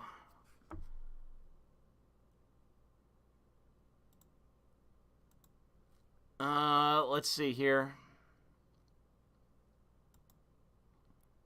Where was I? Cato the Censor says, the subversive elements in our government use the Constitution against us. It's S.A.'s fourth, or Saul Alinsky's fourth rule. In order for the Constitution to exist in its ideal, we can't have leaders who shrivel at every mention of Constitution as an excuse for radical un-American ideas. Yeah, that's really a very concise way of putting what I'm saying.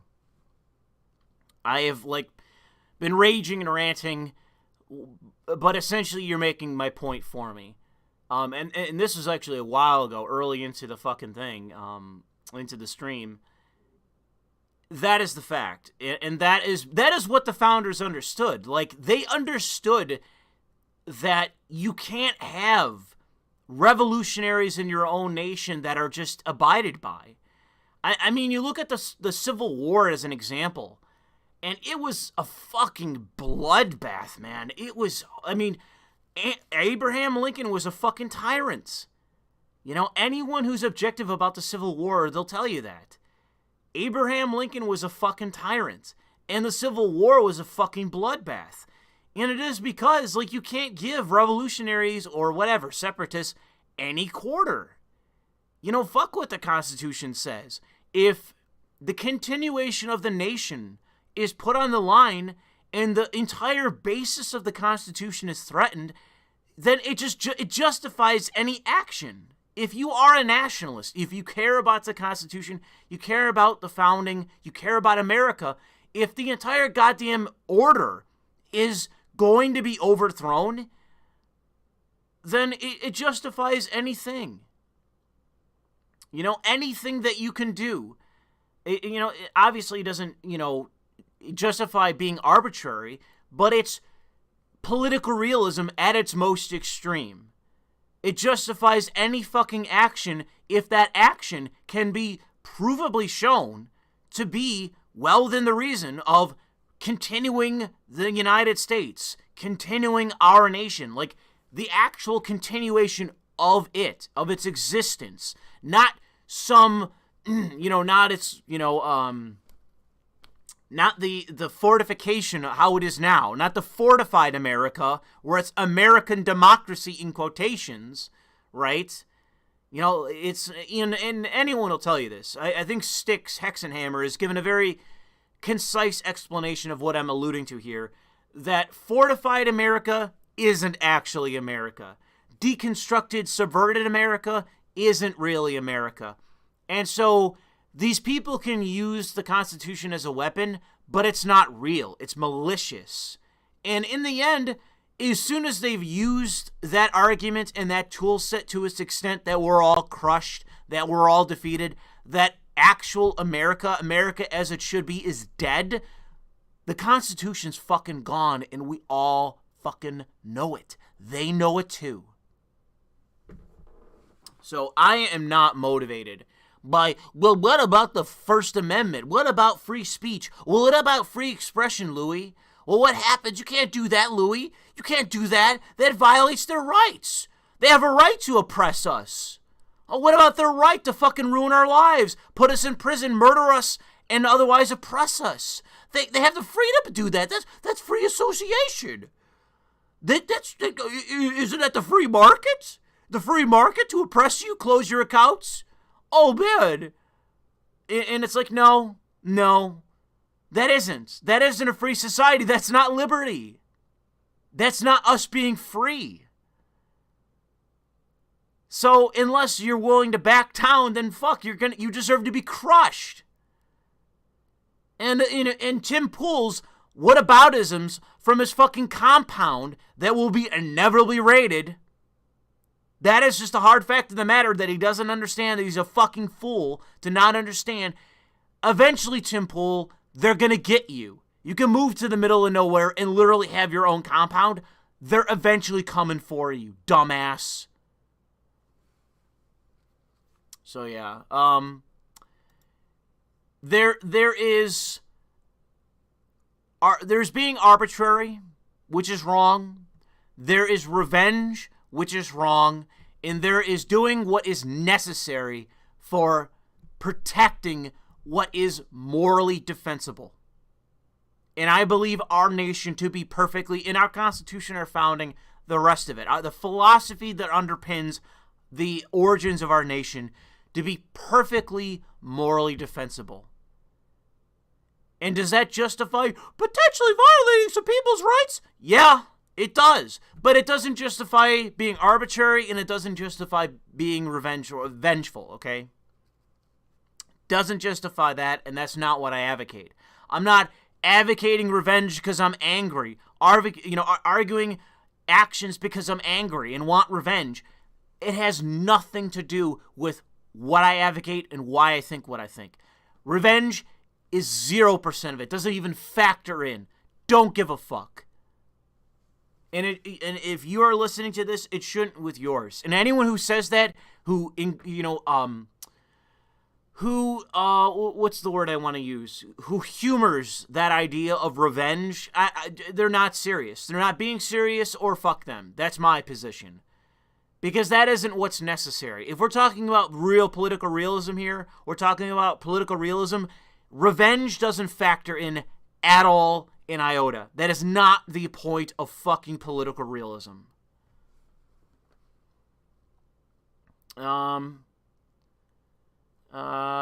Let's see here. Dude, people are saying in the chat, I'm dead serious. Tim Pool is eventually going to get fucking swatted. It's going to be either intentional or mistaken, but Tim Pool is going to eventually be fucking swatted. I guarantee you, it's an inevitability. He's made the total wrong choice of, like, I can abandon politics and somehow escape.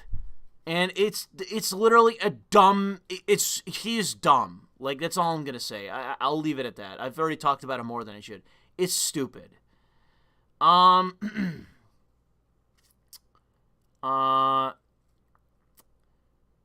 thank you, Kato. Gibbering retard? Or is it gibbering retard? I think it's gibbering retard, but gibbering. Gibbering retard says, for all the French leftoid thinkers, they still have an ideological right with power. It's just that they dominate the foreign ministry. Remember that the generals who try to coup de Gaulle in 1961 over Algeria still get flowers on their graves today. I think I know what you're talking about, but for whatever reason, I'm being forgetful about exactly what you're saying. I think you've said that before, though. Oh my God, I am reading old super chats. Oh my fucking God. Oh my fucking God. Oh my fucking God. That has to be one of the biggest boomer moments I've ever had in my fucking life. I am reading old fucking super chats. Jesus fucking Christ. I accidentally scrolled down the fucking page, and I have been reading old super chats this entire fucking time. Oh my fucking God. That was like an entire hour of boomer. Oh my fucking God. Oh.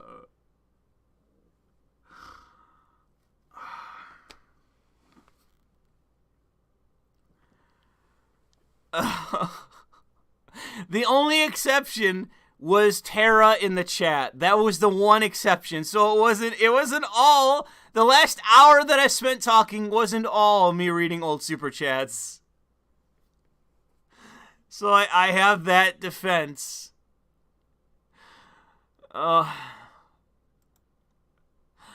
my fucking God. Okay, let's just get to this shit. Ugh. Kiranoth says, just joined. Did you get your government gibs? I think I did. Have some of mine. Thank you, Kiranoth. Dan says, I'm an officer in the Army National Guard, awaiting the inevitable event of being handed a leftist dogma pledge that I cannot sign and thus being discharged for at worst, discharged for at worst and sidelined for at best. Guess I'll have to make a YouTube channel or something. Well, Dan, I don't know what to tell you, but welcome to Fortified America. That's all I can tell you. I can't say anything more without getting thrown off of YouTube. Welcome to Fortified America. Graham says, I think this Asian is actually cynical. It's not about the individual victims. It's about weaponizing tragedies happening to Asians to beat American whites with. Beat America, white Americans with. Yeah, I mean, actors are actors. You always have to understand that, like, the entire point of an actor is to be false. It's to portray.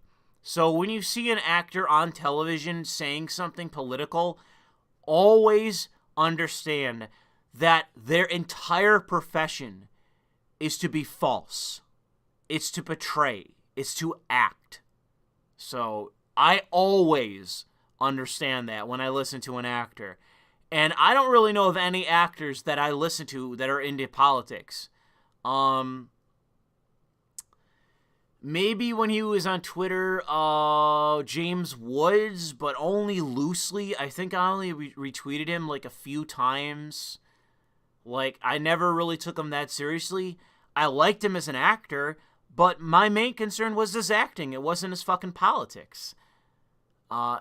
But I always acknowledged that and kept that in mind, despite people sucking his dick and, oh, James Woods this. He's an actor. How the fuck do you know if he's being honest? How do you know? It's his entire profession is to be false. I never understand the actor worship. It's retarded. If you worship an actor for their politics, you're legit fucking retarded. That's my explanation. Louis Lexus is here to tell you that if you trust actors in their political beliefs, if you think they're worth listening to, your shit's all fucking retarded. Frank sends in. Oh, hold on. I skipped the Geth. And this is from today. I can't wait till the police are gone and the deviants try to pull their crap in the suburbs. The grillers are going to be much worse than the police. When you interrupt, sorry, it's the super chat is split. You interrupt their grilling, it will be so satisfying to see. I talked about this in horror to my parents, and it was like talking to, it was like I was speaking another fucking language. I couldn't even speak really to friends about this because I knew that they really wouldn't understand what I was saying. But I was seeing, and I talked to you guys on this channel about that fact of basically the blacks, like the black activists reaching the suburbs, and you had that pink polo wearing guy that lived in that crazy ass mansion rolling out with his AR-15 and his wife with an allegedly, unworkable or, whatever prop pistol. But that was basically just a flashpoint of what would it have been. It's basically rich white people or fairly well-off white people where they realize that these blacks and these otherwise, anarchists, agitators, whatever, they're coming to burn their fucking house down. And they're basically force majeure, as I mispronounced in my last commentary. They have no other choice but to act. And they're literally faced with the choice of, I lose everything that I have been working for. Like, I'm 60 years old, and I've been working my entire fucking life for this. Am I willing to just let these black agitators, and they're not all black, but, whatever. These anarchists are coming to burn my fucking house down. Am I willing to step aside and let them do it, or am I willing to take life to prevent that from happening? And I'm not one of these people that are like rah-rah cheering that on because I think it will be a horror show. But the fact is that when push comes to shove, if black agitators and, agitators, anarchists, Antifa, whatever, the pedophiles from Milwaukee or Minneapolis, that when push comes to shove, if they're engaging in violence and somebody takes their life, I'm on the side of the person that is justifiably taking that life. There is a moral case for the physical removal of another person. And that is because they're fucking crazy and they're a deviant and they're violent and blah, blah, blah, blah, blah. That's just a fact as it is that there is a moral argument for taking someone's life. And it's not something I advocate. It's not something that ever should be championed. But the fact is that it is. There is moral clarity there. You go back fucking thousands of years, and that same truth is still there. Because the nature of humanity, as I spoke to in my last commentary, is brutal. That is the simple fact of the matter of humanity. It's brutal, and it's never fucking going away. I just love all these fucking retards. Oh, we're going to enact the perfect society that's going to be devoid of violence and oppression. Well, how are you going to do it? How are you going to do that? How are you going to achieve your perfect society? Well, we're going to engage in terrorism until we get it. It's just like, I fucking hate all of you. Fuck everyone. Fuck every person in this country. Fuck every person listening to this.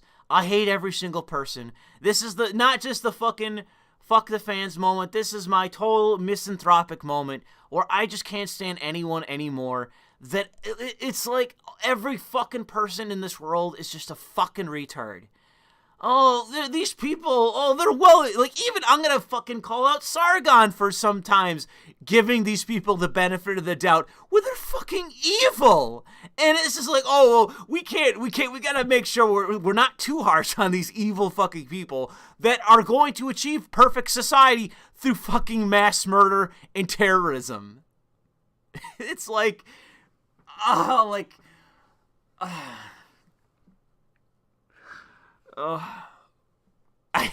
hate, oh shit, what did I mute?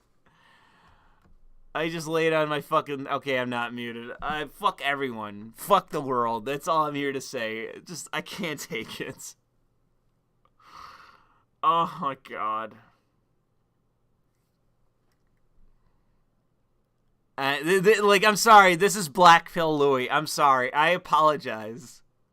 I apologize for this legit misanthropic moment. Like, I legit can't stand myself in saying this, but it depresses me so much. The idea that anyone fucking pussyfoots with this at all. These obviously evil people. That's all I'm gonna say. I'm gonna pull myself back and apologize for something that is legitimately, that behavior of mine is legitimately offensive. I'm sorry for doing it.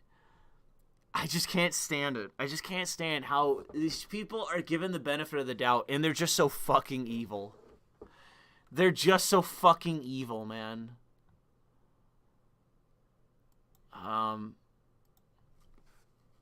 Anyways. Let's see. Oh shit, I'm fucking up here. I'm fucking up. I'm sorry. Let's move to the next super chat. Where the fuck were we? The Gettr says, okay, no, that's the last one was the Gettr. Frank sends a super chat for $5 with no message. Sorry, Frank, if you meant to, you can email me if you meant to say something. Otherwise, thank you, Frank. By the way, don't have an account with your actual name. I think that's your actual name. I'm just saying, Frank, don't do that. Innocent Black Man says, great. Innocent super chat from Innocent Black Man. Word is from Innocent Black Man. Innocent Black Man sounding off. I didn't do nothing racist. Eyes being oppressed. Thank you. Send in $1 super chat. I wish you would have made a meme out of the money that you sent in. You just sent in $1. But I really wish you would have put in some kind of meme with the dollar amount. But Innocent Black Man says, I didn't do nothing racist, eyes being oppressed. Thank you, Innocent Black Man, for that input. Sounding off.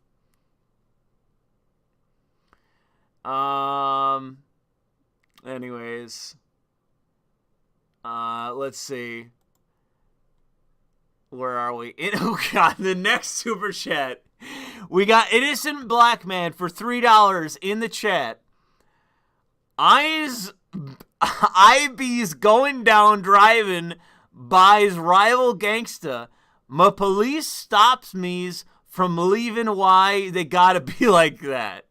Dude, I like it. I like the general gist of what you're putting forward. Dude, you should have said I was at my mom's house or something like that. That would have really fucking been funny. Good attempts. You didn't stick the landing. If you would have included, I was at my mom's house, something like that, my mom lived right over there, that's when you would have stuck the landing with that joke. But thank you, Innocent Black Man, for sounding off in the super chat for $3. Thank you, Innocent Black Man. Bye. Quiet, chat. You're distracting me. Quiet. Stop saying shit, chat. You're distracting me. I gotta get through all this shit. This shit is from an hour ago. Icefire for $6.50. This is what I'm talking about. Icefire for $6.50. Says collections for the pastor showing California liberals police shooting videos literally causes them to short circuit. They do it every time. They pause and process for a second and then start throwing out every generic excuse in the book, I don't fucking envy your position. Thank God I live in New York. Thank God I live in New York. I like, Republicans in fucking California are just as bad as the fucking leftists. Sorry if that's insulting you, but I fucking mean it. California Republicans are worthless. They're all sleeper cuckolds. Like, they're all sleeper sellouts. Fuck them. You know, it's why I said that in my last commentary about Steven Crowder's dad and ostensibly people on Steven Crowder's show, is because they're like, no, I'm from, we live in Texas, and I'm from Michigan. And when it's like, dude, you're still a cuck Canuck. Like, shut up. You and your shithead dad. Fuck off. Anyways. Cowboy Curtis chiming in for 50 fucking bucks. Cowboy Curtis with the deep fucking pockets chiming in, saying, enjoy some of my Biden bucks, Louis. When are you going to stream some SJW games again? Well, I don't know. Like, find me something that's worth fucking playing. There's another Life is Strange coming out, and it looks so boring. It's going to be starring some fucking fat black woman, some dumpy black chick, I'm pretty sure is the protagonist. It's probably going to be cringe and boring. Like, I'm just hoping to God that we get another, lightning in a bottle of Life is Strange 2. Like, even that was not entirely great, but there was something special for the beginning of it that was so fucking funny that I think that a lot of people enjoyed it. And so did I. Not the entire duration of it, but it was funny enough that it justified me playing it. I'm like mashing my fucking wire here on my headset.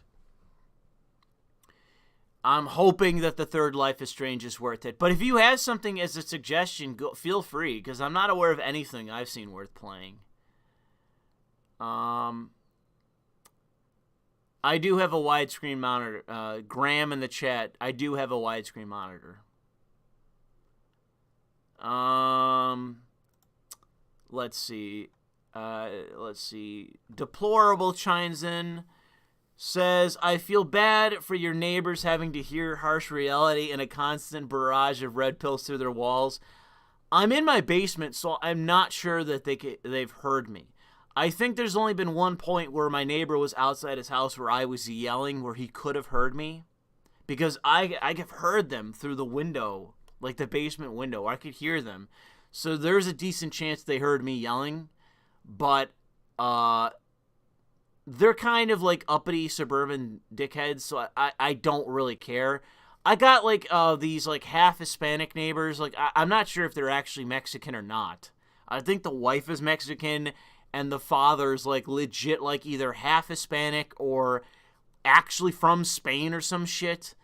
I'm not sure. I've met the grandfather who's actually Spanish and he's a nice guy and they seem really chill and nice. But, like, the uppity white people that live like next door to me who would hear me, I couldn't give a fuck less because I'm on good terms with them to some extent. But the old woman who lives there, the wife, has pissed me off on 2 fucking occasions. And I think the father, the guy that lives there too, is my parents were over at my house one day, and my mother likes to garden because she's basically a retiree. My mother spends an unbelievable amount of time, sewing and gardening and doing all this boomer shit because she's basically retired.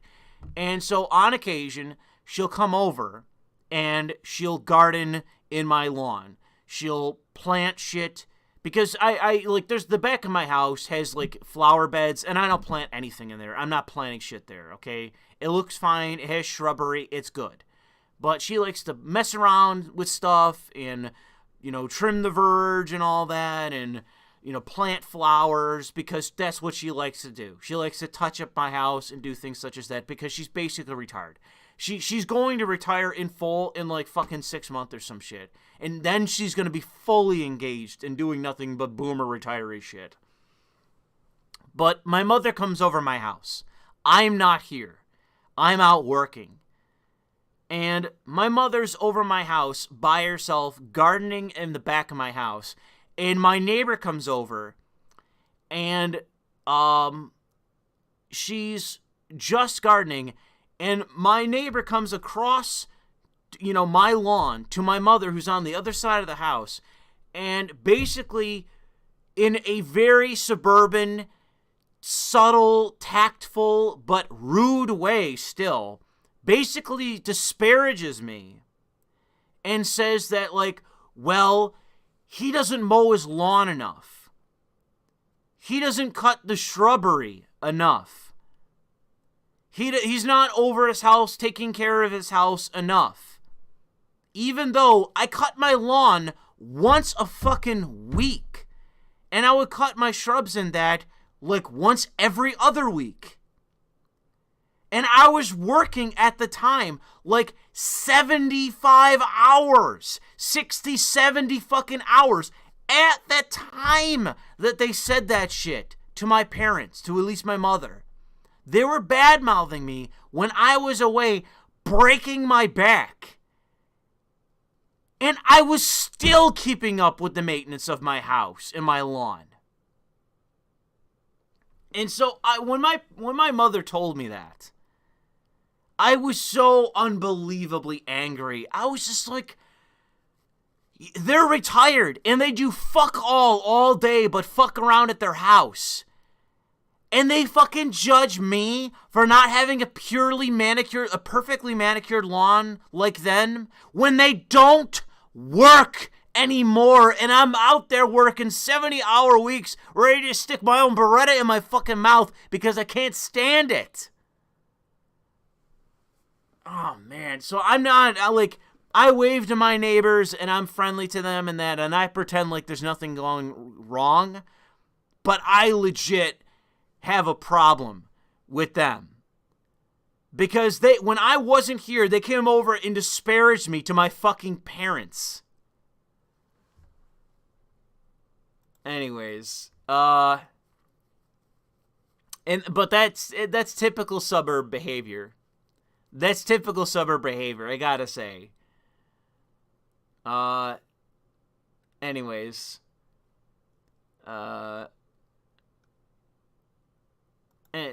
let's get to it. Where were we? that was a tangent.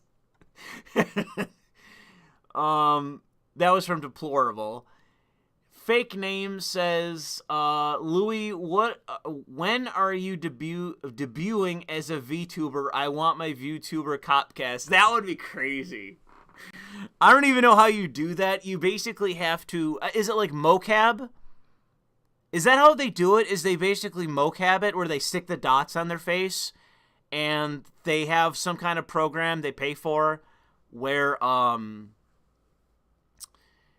I know they can do it live. I'm not even, like I said, I'm not sure of the process, like how you do that. But I guess it's kind of like the fucking like Zoom filters. Because you can have like a Zoom filter, like that stupid meme of the guy in the courtroom who accidentally has a filter on, who's badly animated as a cat. It looks really bad. But basically they mocap themselves with a filter so that they look like an anime. It's not even that good. It's not really that advanced. I don't really find it impressive. That's why I'm not into it.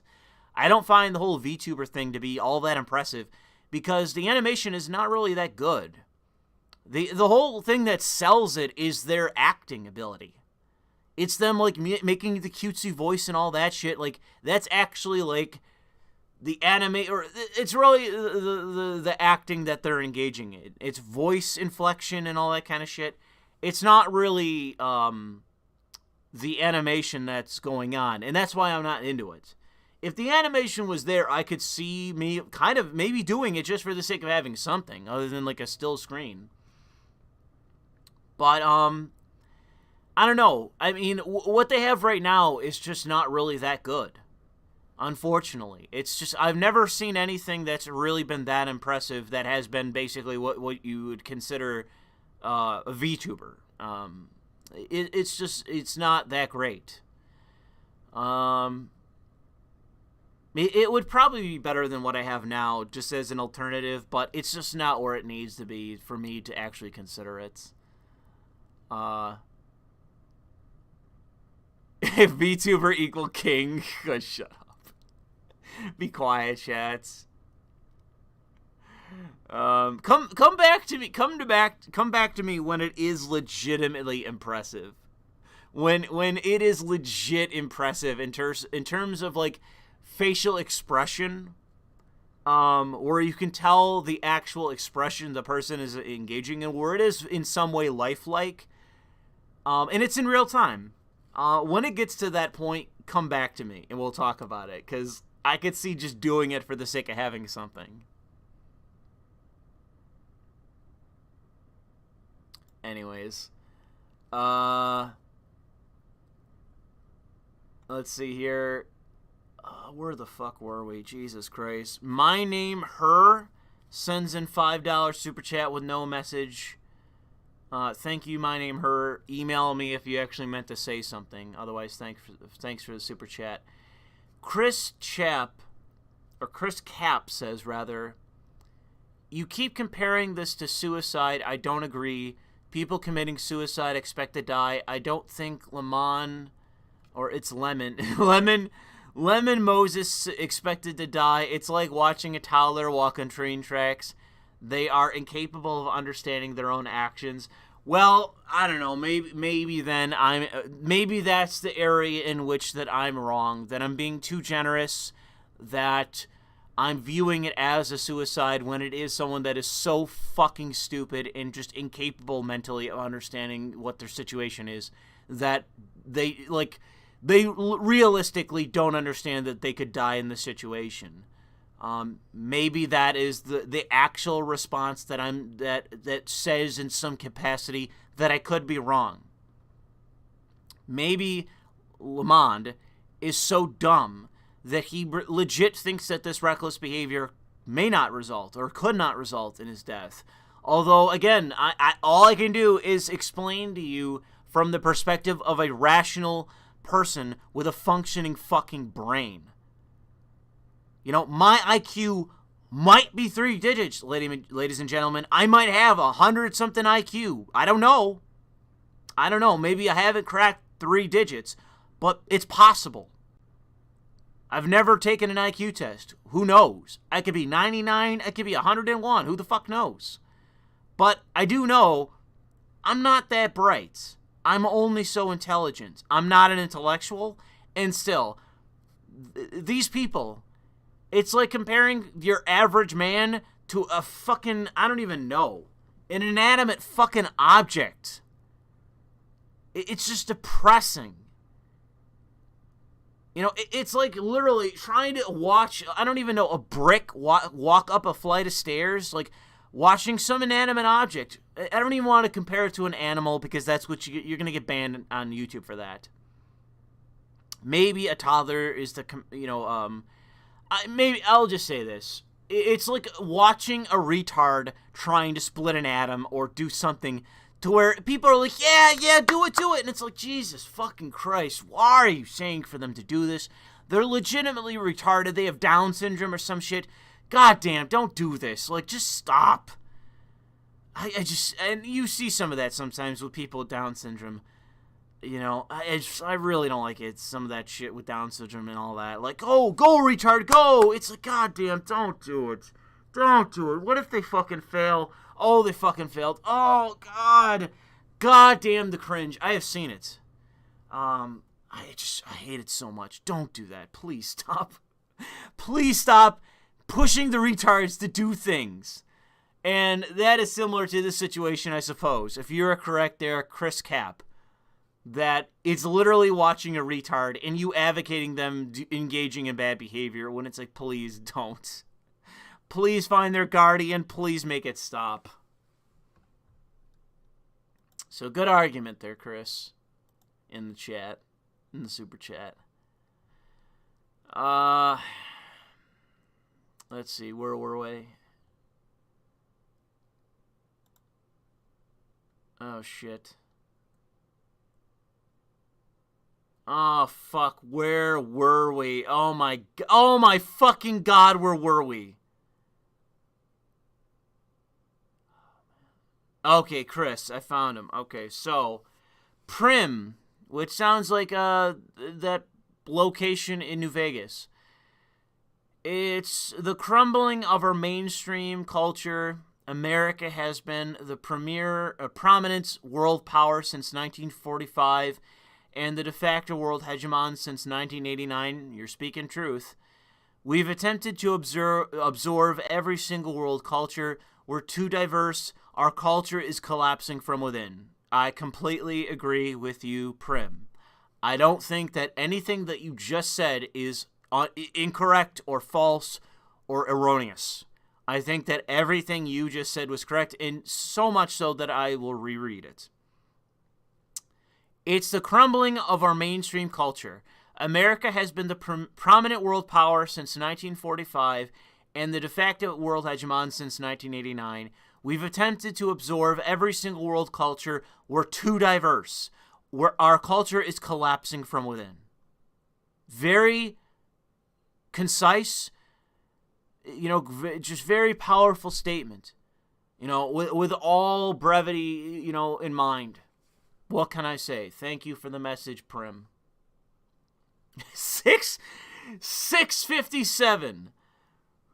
Raldez, how the fuck do you say this? Realdez says for 657. Preach, Pastor Louis, MD. Esquire.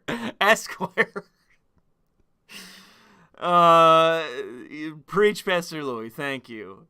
The Wax21 says, hey, Louis, I've noticed that social media sites and dating apps, oh, Jesus, don't even fucking tell me this, have been pumping, don't be racist. Really? Don't be pumping to racists. Don't be racist to Asians because of the attacks. What? Dating apps are doing that? Are you fucking serious? Like, I know that, like, what was it? Like, OkCupid and, like, 2 others were, like, woke or some shit.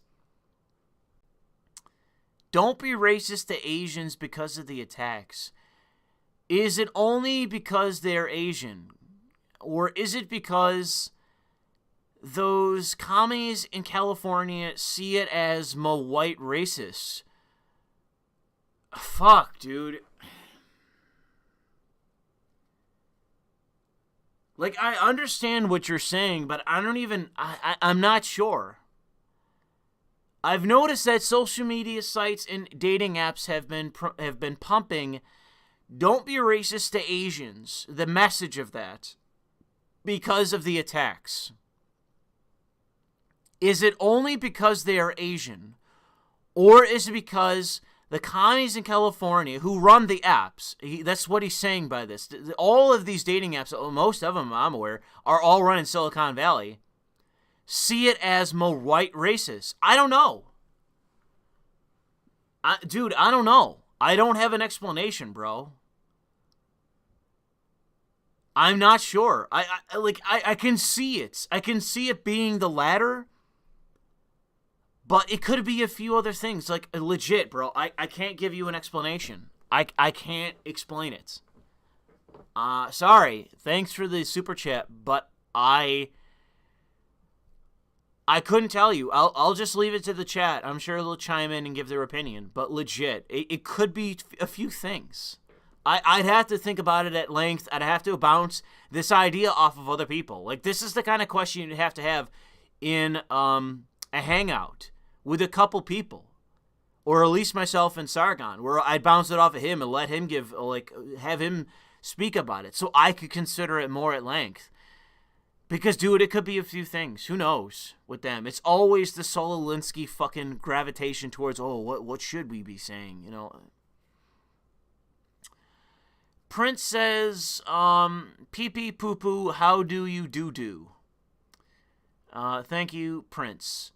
Glowy says, for $1, conventional wisdom is an oxymoron, bro. You said it. You said it. I said that in the stream, or in the commentary that I didn't upload, that I'm not going to. That's what I say in it, that conventional wisdom is an oxymoron. I literally say that. Truth is not affected by lies. Lies don't exist outside of words and language. Oh, yeah. Yeah, I get you. Thank you, Glowy, for the words of wisdom. Straight up. Words of wisdom right there by Glowy. Very brief, very concise. Totally true. I appreciate it. Erabusi says, here's some Gibbs. To the pastor, I believe you meant to say, so he can sit around hitting his desk and screaming nigger. Well, thank you, Erabusi, for that super chat. I sometimes push it a little bit with the gamer words. Burger King Nationalism says, and I might have to go out and get something to eat because I am legit hungry. And the problem is that I went out for not really a jog, but a long walk. But like my feet are actually kind of sore because I probably walked, I don't even know, at least a few miles. I don't know, maybe 4 miles. It's not like I really, count my steps or any shit like that. I just basically decide, okay, how long of a walk am I going out? Is it an hour? Is it 2 hours? And the same goes for jogging. Am I going to jog for half an hour? Am I going to jog for an hour? Am I going to jog for 2? That's probably as long as I can go, is jog for 2 straight hours. That's probably the max I can do before I get legit winded. And I usually try not to get that winded because then I feel like shit for the rest of the fucking day. At my best, I go out for a jog. I warm myself up. I do some fucking stretches in my own home. I don't do it in public because you kind of look like a fucking fag when you're out in public doing stretches. It's like, okay, we get it, dude. You're exercising. But go out for a jog. This is almost always in the summer. It has to be. Go out for a jog, come home, stretch, and then work out with weights a little bit. But if I go out and I jog and I do too much, I get winded, and then I come home and flop down and I can't work out at all. And it kind of defeats the purpose of exercising when you just go out for cardio and you don't do anything with weights. You're too winded. So I've learned through experience that you can do a day where you do just cardio and you go for a long jog, or it's whatever, cycling, whatever you want to do. But don't do too much of it, because if you get too tired, then you can't do anything else, and you're basically done for the day. And you kind of have like biker physique, and I'm not really knocking biker physique, but it's probably not the ideal for a guy. I've never seen a biker where somebody said like, wow, that guy's in perfect physical shape. They are usually like super skinny. And, I'm not knocking it, like I said. But it's usually not the ideal physical shape. Usually got to do cardio and weight training. Anyways, tangent aside, I got to get back to, I got to get into that in the summer again. It's starting to warm up finally. I went out for a long walk today, and it's like finally it's starting to get warm out. And I'm getting freaking restless here. I'm getting restless. I want to start working out and getting back in shape because I gained a little bit of weight over the winter, and now I feel like a fucking paunchy fag. I feel like a fucking, dumpy douchebag. Like I need to start getting back in physical shape, and the way to do it is to literally just warm the weather up, and then I'm out there. I'm going, it's fucking 9:30 in the morning and I'm already out there jogging. I come home, I mow my fucking lawn, and then I'm weight training. Usually when I work out, it's usually I'm doing a few things. I'm going out for a jog, I'm coming back, I'm doing lawn work, or I'm, doing housework, something. And then I record a commentary. I had that happen a few times last year. I went out for a jog, came home, did a commentary. I try to do, when I'm trying to be productive, it's usually in bursts. But when it's the weather's shit and I'm just in a shit mood and I'm just stuck in my own house and I'm shoveling crap into my mouth and I'm gaining weight and I'm not exercising, oh man, it's just the worst of all worlds. Anyways, Can't wait for the fucking summer, dude. I'm dying. I'm dying for this fucking summer, dude. When is summer coming? I am dying for it. Anyways, where the fuck was I? Oh, yeah. Eurobusi saying the word nigger. Burger King nationalism says non-deviant blacks face... whoa. Okay, no, that's where I was. Non-deviant blacks face such an uphill battle. The media is complicit in the acceleration of black deviant behavior. Yes, I agree with that. That is the real explanation of what I'm talking about. How in the world do sane blacks even begin to combat the entire media establishment? Yeah, bro, dude. Oh, man. Yeah, that is a truth bomb right there. I agree, because I've even met these people. I know they exist, and it is like, oh God, what is the meme? It's Mel Gibson in Lethal Weapon. Like, that is probably, dude, like, Burger King nationalism, that is probably how they feel. That is probably how black people who are normal, who are the grillers, you know, that's what I'm talking about here. There's even one in my own neighborhood. There is the black people who are grillers. It must be the most frustrating fucking thing in the world. They must feel like Mel Gibson in Lethal Weapon with the Beretta in their mouth, basically like intensely crying, like just desperately thinking of a reason not to pull the fucking trigger. It has to be blackpilling, you know, no pun intended. But it has to be legit blackpilling for them. It has to be. It must be. I've even seen some of this from,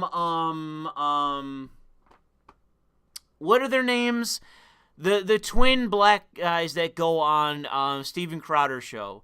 The twin black guys. They're all like half black, so it's a little bit murky there, how black they actually are. But it's the twins. I forget their names, and I apologize for that. I guess I should know them. But they've been on Steven Crowder's show a few times. I think there's the Something Brothers. Maybe look in the chat if it pops up. Somebody in the chat shout them out. Who am I talking about? Hodge Twins. Thank you, Super Chat. I knew somebody would shout it out as soon as I mentioned it. The Hodge Twins, they've been asked about this so many times, and they straight up seem blackpilled. I'm not even joking. Like, they straight up seem blackpilled. I remember the one episode of Steven Crowder's show. This might have been a while ago. I don't remember. But they were guest starring on the show. And somebody was, like, really blunt to them. Like, somebody asked them, like, a blunt, straight up question. And, bro, their response was, like, the biggest fucking blackpill. It was so dark. It was such a fucking morbid, fucking dark response. I'm desperately trying to remember what they said. What one of them said. Maybe some of you will remember that reference. It was a while ago. But somebody on the show just straight up like asked them like a really serious, really straightforward, blunt question about black people. And their response was such a fucking black pill. It was like, oh my fucking God. And everyone on the show, some of you, if you know, it's somebody, I swear to God, send me the video if you remember it. It was so dark, and everyone on the show was just like it was so awkward. But man,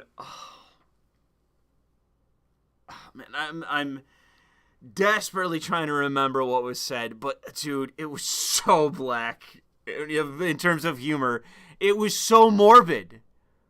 It was so black-pilled.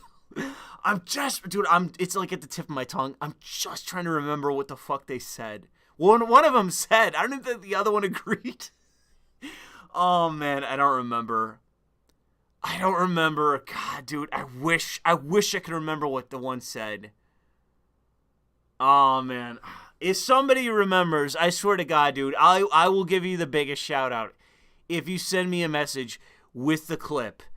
It was a while ago. I don't remember. It like months ago, because I know, like, Steven went on a hiatus for, I think, like, a couple months. It was before that hiatus. I'm desperately trying to remember how far back, but yeah, they were on the show, and they've been on a bunch of times. It was like that. They were talking about black people. It might have been during the summer of 2020 that this was mentioned. It was, dude, the response was so fucking blunt. Oh, man, it was just the hammer hitting the fucking, like, the metal. It was like, it echoed, and everyone heard it, and was like, ooh, like, it was painfully here. Anyways, I'll move on. Oh, man. If someone recognizes what I'm talking about, I think it might have been during the summer of 2020 when the riots were going on and they were on the show. If you recall what I'm talking about, if you can find it to me, I'll give you the biggest shout out. Because, dude, it was so crazy what he said. For the life of me, I don't remember what he said, though. I wish I could remember, but, oh, man. Good super chat by Burger King here. Diddly Doodler says, collections to the pastor, here's $5, keep it up, the good work. I think you sent that in twice, so thank you, Diddly Doodler. Unless I'm thinking about the old one that I read from the 13th. Adherents of Lady Columbia says, Louis, I know all of this shit drives you mad, but we're all here to scream with you. Looking into Ayn Rand more, and while I know you may not agree with her, it's not so much I disagree with Ayn Rand, I disagree with objectivists, because they're very libertarian in their mindset. I find, anyways. And while I know you may not agree with her on a lot, she was a superb critic of the right, giving up on all cultural fields and non-theistic arguments. I'm sorry, it splits. I gotta make sure that I'm reading what I'm reading. Fucking Streamlabs, I really wish they would not cut words in half, because it really fucks me up. Yeah, it is theistic, sorry. Non-theistic arguments. I haven't listened to Ayn Rand that much. I mean, you gotta understand that she's basically a radical individualist philosopher, and it's not like her and I are in totally different fucking wavelengths. But it is to say that, in essence, I'm not a radical individualist, I'm not a radical not even objectivist, and I'm not a libertarian. And I know that an objectivist would probably take offense to be described as being a libertarian, because I honestly think that when I listen to an objectivist, and I've listened to him at a couple points, they seem far more intellectual about what they're saying than fucking libertarians. I've never taken libertarians seriously, and I have been offended at many points by their dumb fucking lead weagle, like, just simple ass fucking arguments. They've enraged me with that. Objectivists seem to have a lot, like, they're more lofty in terms of their thinking and what they're arguing and their process and the idea of, like, the consideration of what if we're wrong, and, like, they tend to be more nuanced from at least the limited exposure I have. So I'm not trying to dump on objectivists, but it is to say that I do know that in the same way that I'm not exactly a philosophical conservative, I am not philosophically an objectivist. But I don't view them as in such a derisive manner that I do with libertarians. I am derisive towards libertarians because I think they deserve it. They have destroyed their own fucking movement, and then they look at me and they thumb their nose at me, and it fucking pisses me off.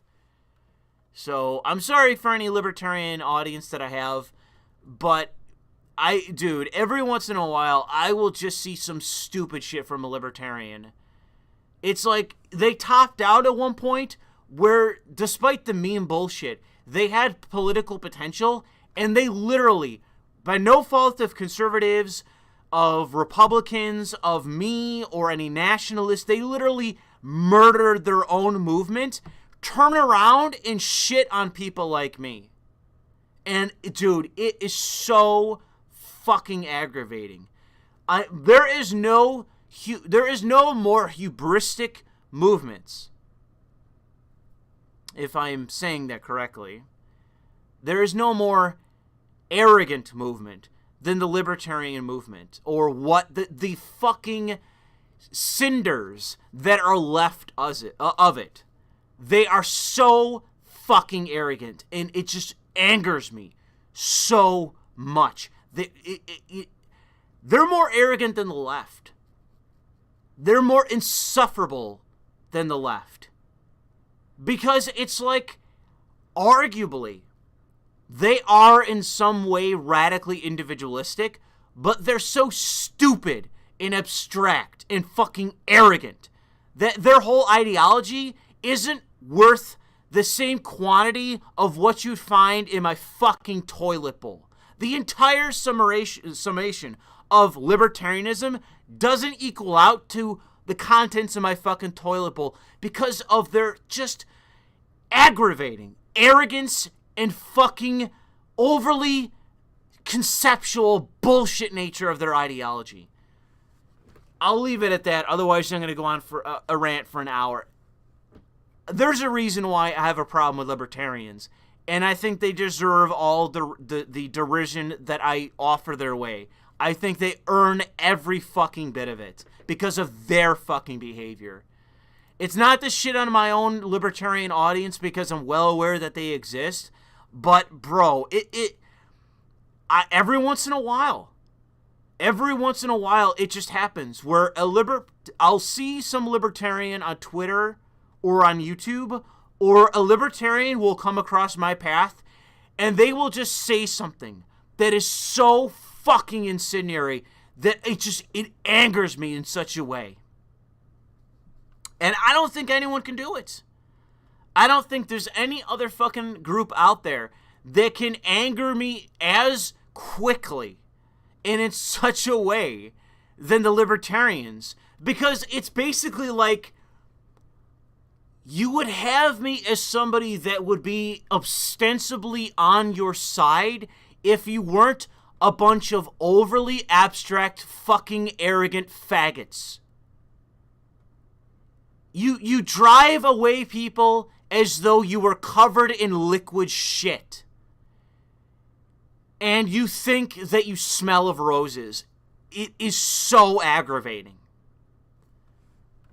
Anyways, I'll leave it at that. And it's been years of that, dude. It's been years of that. I'll just stop. I will just stop. It's been years of that, dude. Anyways, sorry. Chris H says YouTube started getting shit when they incentivized non-stop drops. Too much shit coming out. With no development, forcing crap out, development time rather, forcing crap out. I waited for SFO, I wait for you to. If you need time to make gold, I take it. Well, that's very generous of you, thank you.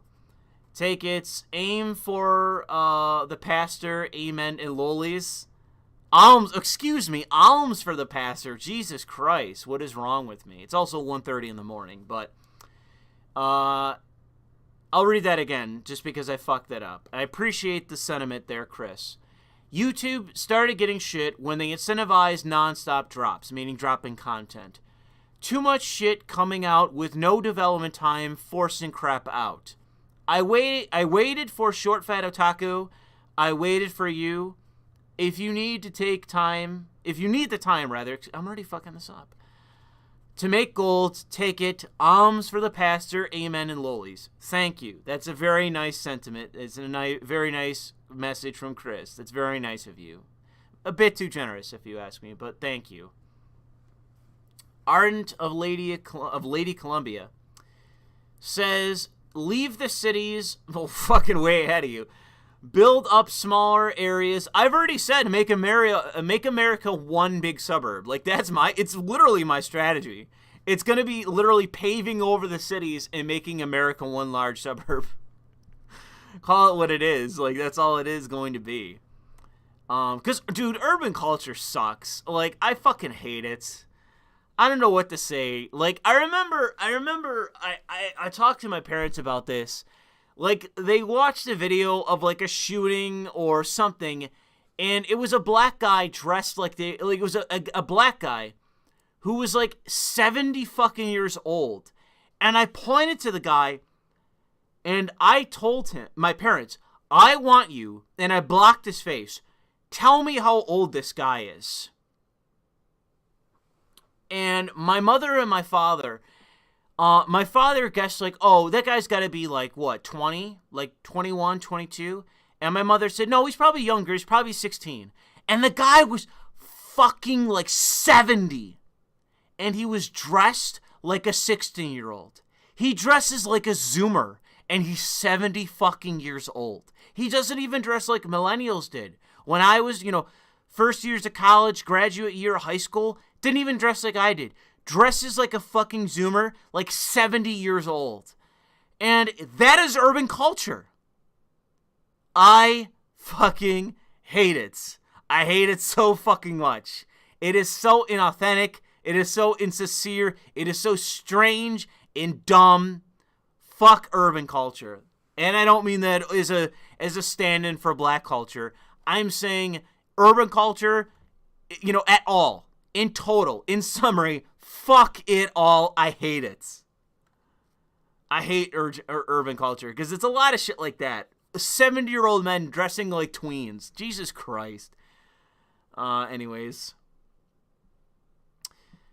Leave the cities, build up smaller areas, state electoral colleges, very smart point, and neuter and restrain power mechanisms, both state and federal. Separation is divide and conquer. Yeah, very salient point. Well said.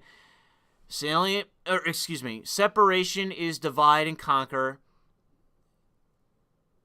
DeSantis, took me a second, isn't the S capitalized? Is even making this possible by banning CRT and having high schooler pass only by civics. I'm not sure what you mean by that. Ardent of Lady of Columbia, tweet me if you can what exactly you mean by this in the end part of your message. DeSantis is even making this possible by banning CRT, which I think is that trans drug or whatever, and having high schoolers pass only by civics. I'm not sure what you mean by that. Message me, because I'm uncertain what you mean. A little bit esoteric, but maybe I'm misunderstanding the message. Please send me, because if you got an article, bro, on DeSantis, give me it. I might do a video on him. He's been batting 1,000 recently, as far as I can tell. I mean, if he ran for president or some shit, like, he would have, like, I know right now he doesn't really have a lot of name recognition, and so everyone's still sucking the dick of Trump. But I'm telling you, despite the boomer nature of like, the Trump supporters and the MAGA movement, the MAGA movement is not dumb. Despite what people say about it, even people on our own side, and I say Team Red, so I am even dismissive towards it. I've met Team Red. I've met MAGA, like straight up MAGA people. I've met MAGA people. I've talked to them. I discussed politics with them. Bro, they are way more intelligent and savvy than people give them credit for. I have been blown away by some of the conversations that I've had with straight up MAGA hat wearing Trump supporting boomers. I am blown away with some of their savviness. Not everybody, but dude, some of these conversations I've had, it's been a couple times where I've had opportunities. I saw a MAGA supporter in like rural New York, and I'm like, yo, what's up? And they see me, and I'm like, by the way, I'm a Trump supporter. What's going on? And they're like, oh, hey. And we have like a quick conversation, and I'll lean into a quick conversation of like a heavy issue, and they'll give me a response. And it's some like wildly out of the box fucking intelligent response, and I'm blown away. I'm like, wow, that is a nice response. That is a good argument. That is a thoughtful thing to say, God damn. And this is somebody that everyone else, including myself at times, would just dismiss as some boomer retard, MAGA hat wearing fucking retard, any of this shit. Anything that I read on Reddit or you see from a New York Times checkmark or some shit. Nah. You will hear some genuinely insightful fucking shit from the MAGA crowd sometimes. Not all the time, but every once in a while, you'll run into somebody and they are not a dumb fucking person by any stretch. You will be humbled by some of the shit they say, but because it's just so out of the box. It's so unconventional, and it is insightful. I have been surprised at multiple points by MAGA hat wearing, Trump supporting the MAGA crowd boomer types, man. It's crazy. So, yeah. And anyways, I say that in the context of, the MAGA crowd is married to Trump, and DeSantis doesn't have a fucking chance. That's what I see from a lot of people. DeSantis doesn't have a chance. None of these other people have a chance because they don't have the name recognition of DeSantis.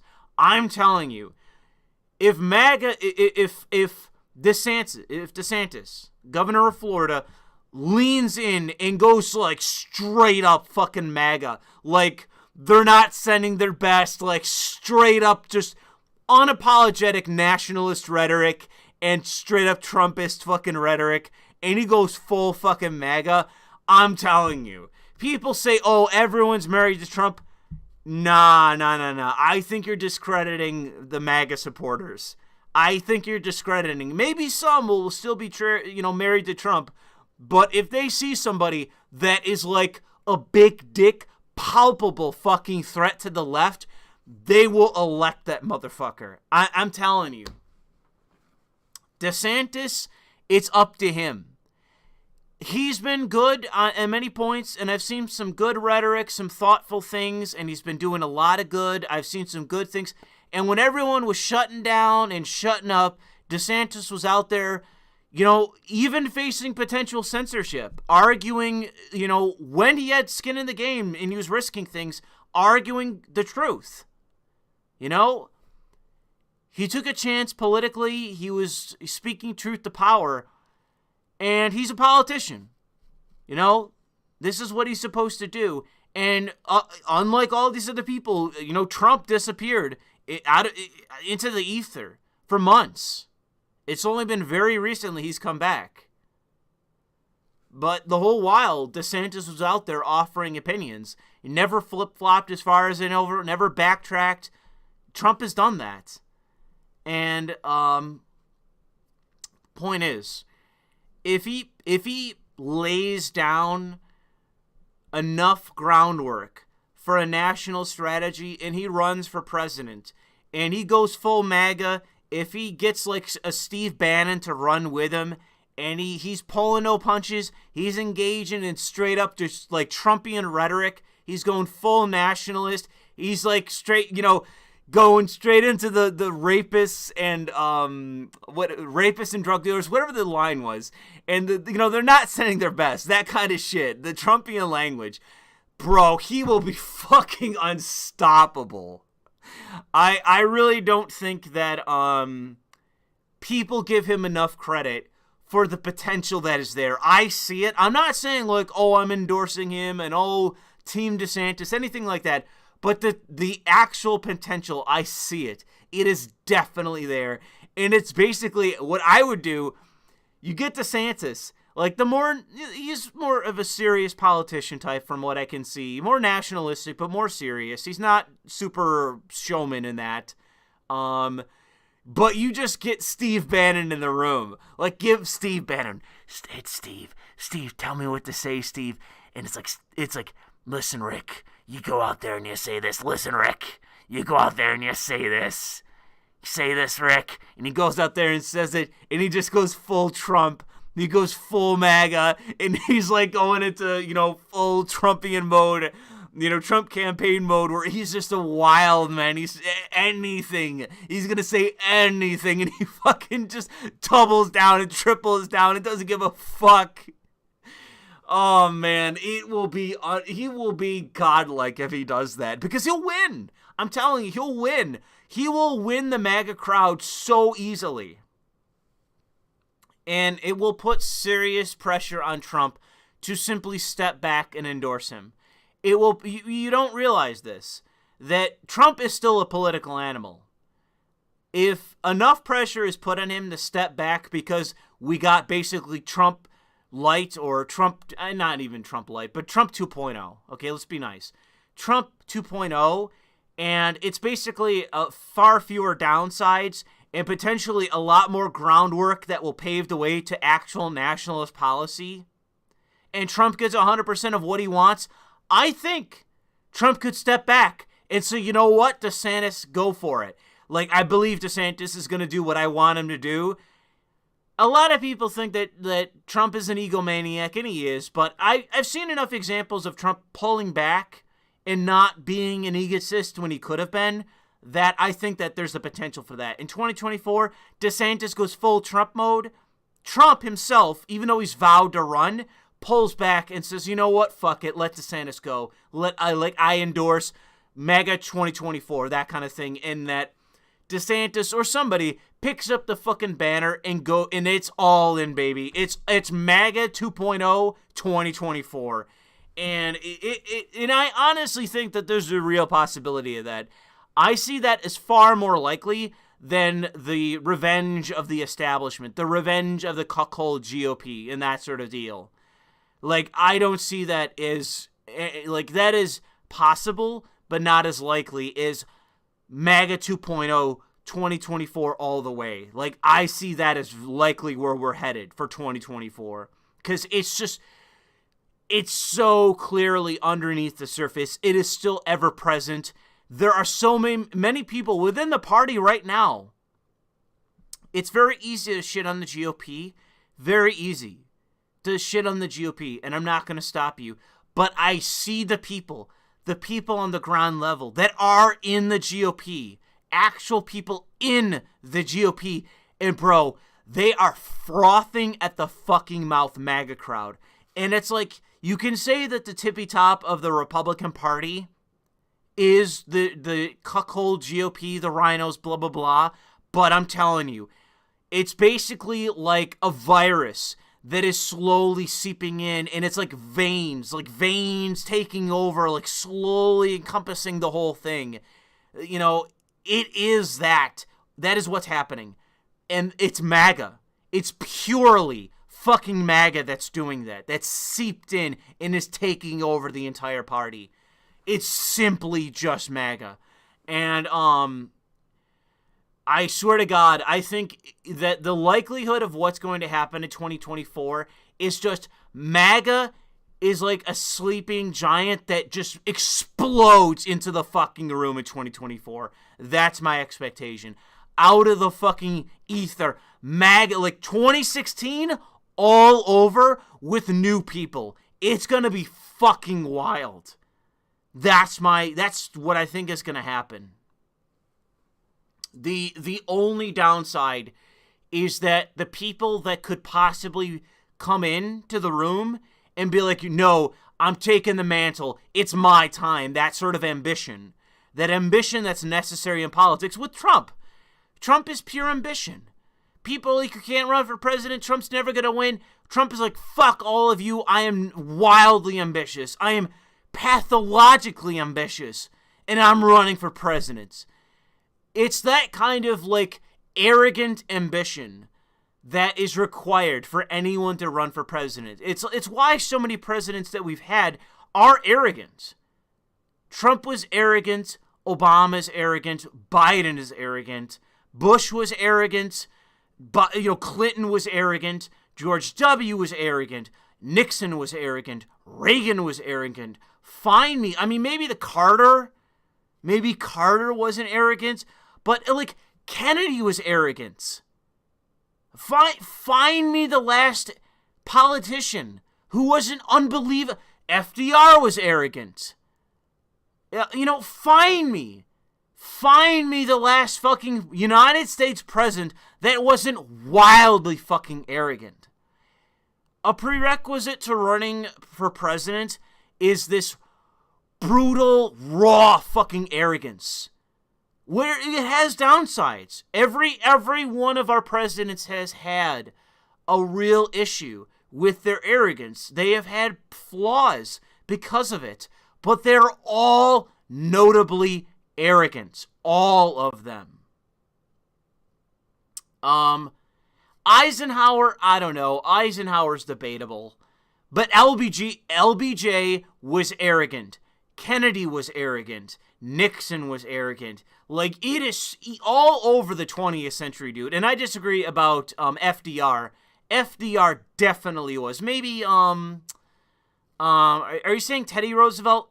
I think that's definitely debatable. He's a lot more of a Jacksonian kind of a president. He was kind of a crazy man. And I would say he probably was arrogant. But so many U.S. presidents have been crazily arrogant. And I think that is the prerequisite, is that to see yourself as the person that you see yourself as worthy to be American president, the prerequisite is this crazy fucking arrogance. And the thing is that I like Trump, but he was arrogant. I disliked Obama. He was arrogant. I didn't really like, Bush or Clinton, or the original Bush. Reagan, Reagan has his upsides to some capacity, but I think he's highly overrated because he had his definite downsides. Amnesty fucking Ron is all I'm gonna say. He was definitely not perfect conservative president, and I don't understand why everyone sucks his fucking dick. I don't get it and never have. Thomas Sowell, there's a few intellectuals on the right that I get people, even Ayn Rand, Thomas Sowell, what's that one arch conservative that I'm forgetting the name of? Even like Dennis Prager or somebody like that. Like, there's all these different, like, individualist philosophers or conservative philosophers, or, it would be like with me and Nietzsche. Like, I'm out here defending, I'm here sucking the dick of Nietzsche because I'm here to defend him because I think he's a fucking titan among men. Like, I think his philosophy is basically, it changed my fucking life. Socrates would be, in some ways, comparable, and I still think that he's my favorite philosopher, but Nietzsche basically changed my life because he was such an he was literally insane. And his writing was literally like a manic poet. Like, that's basically how I would describe Nietzsche. A manic poet becomes a fucking philosopher. That's Nietzsche. Like, it's so flowery. It's so over the top and overly elaborate, overly wordy. And yet, the philosophy of it is so unbelievably perfect. It's so unbelievably powerful. And I know I'm not alone in saying that. I know I'm definitely not alone in saying that, like, they read Nietzsche, and it's like it radicalized them. It's like you're a nominal Muslim who reads like some imam's bullshit, and then you radicalize overnight. It's like that to me with individualism. Like, I'm a nominal individualist, and then I read Nietzsche, and it radicalized me. And it did. It's a hard fucking read. It's a hard read, but it like I said, it changed my fucking life. It really is. If anyone talk, like, Marx wasn't really that radical of a philosopher. Even Marx said that Marxism was bullshit. I do not agree. I read Des Capital and one other thing, I think, or maybe one. I think I might have read 2 or 3 things by Marx. One summarized, 2 in full of Marx. He's not impressive. He really isn't. I can't believe that people see him today as this, like, so potent of a fucking author and a philosopher. He sucked ass. And I'm just saying that at a level of a philosopher, I'm saying that he was unimpressive. But it was the life of Socrates that impressed me to such a degree of his philosophy, and being that he lived his philosophy. and it was Nietzsche's actual writing. Like, those to me are two titans that are out there among the other people that it relates in the United States that one can name that were ostensibly or arguably more so philosophers, founding fathers, but many of them were just straight up philosophers. You can keep all them included, but those are the two that I guess I'll just name and move on because I'm repeating myself. But yeah, I really, it's one of those things. It's like the meme of if you could go back and experience it again for the first time. Like you watch a movie for the first time, you watch Jurassic Park or something like that. You watch the Lord of the Rings trilogy for the first time or some shit like that. You watch Star Wars for the first time. It's you read Nietzsche for the first time where he basically he gets into the long-winded, and it's more than one book of the explanation of basically the concept of slave mentality or slave morality, and that of basically the Ubermenschen, like the Uberman, like that concept, and the will to power, and how it blends into one another, and how long of an explanation that is. It is literally multiple books. How long of an explanation that it is. And when you actually finally click, you're reading it, you don't understand, and then it clicks in your mind what he's actually advocating and speaking to. And it is so unbelievable the first time you understand that. And then it's like, yes, like you're sitting there in the same room as Friedrich Nietzsche as he manically scribbling this poetic bullshit. You're like, no, I agree. It really is something that you can only experience once if it actually like radicalized you. It really happened like that, where I'm reading, I'm not getting it, it's not connecting. It's like, what is he saying? Like, I can't get it. I know what he's saying, but I can't understand. He's saying these connections, like, and all of a sudden it just clicks, and it's like, oh my fucking God! Oh my God, this is a powerful fucking message. It really is that kind of biblical, like, to the core kind of morality of like just the advocacy, like a positive advocacy for humanity that cuts to the core. Oh man, I'm meandering here, but I mean it. Oh man, it really is an unbelievable concept once you get to it. Like the blurring of these different concepts that connect into one. And the idea of basically the pursuit, the pursuit of something greater, you know, the actual authenticity of that, the meaning behind it. Oh God, here I am. You know what I mean? Just endlessly meandering. I'll just stop there because I think I'm doing it a disservice about it. Because it's very intellectual. And like I said, I know I'm not underselling it when I say that his writing is incredibly fucking poetic. People will say dense and stuff like that. No, it is poetic. This guy is one of the most passionate men that ever fucking lived on the face of this earth. He was a poet and philosopher and put that to print.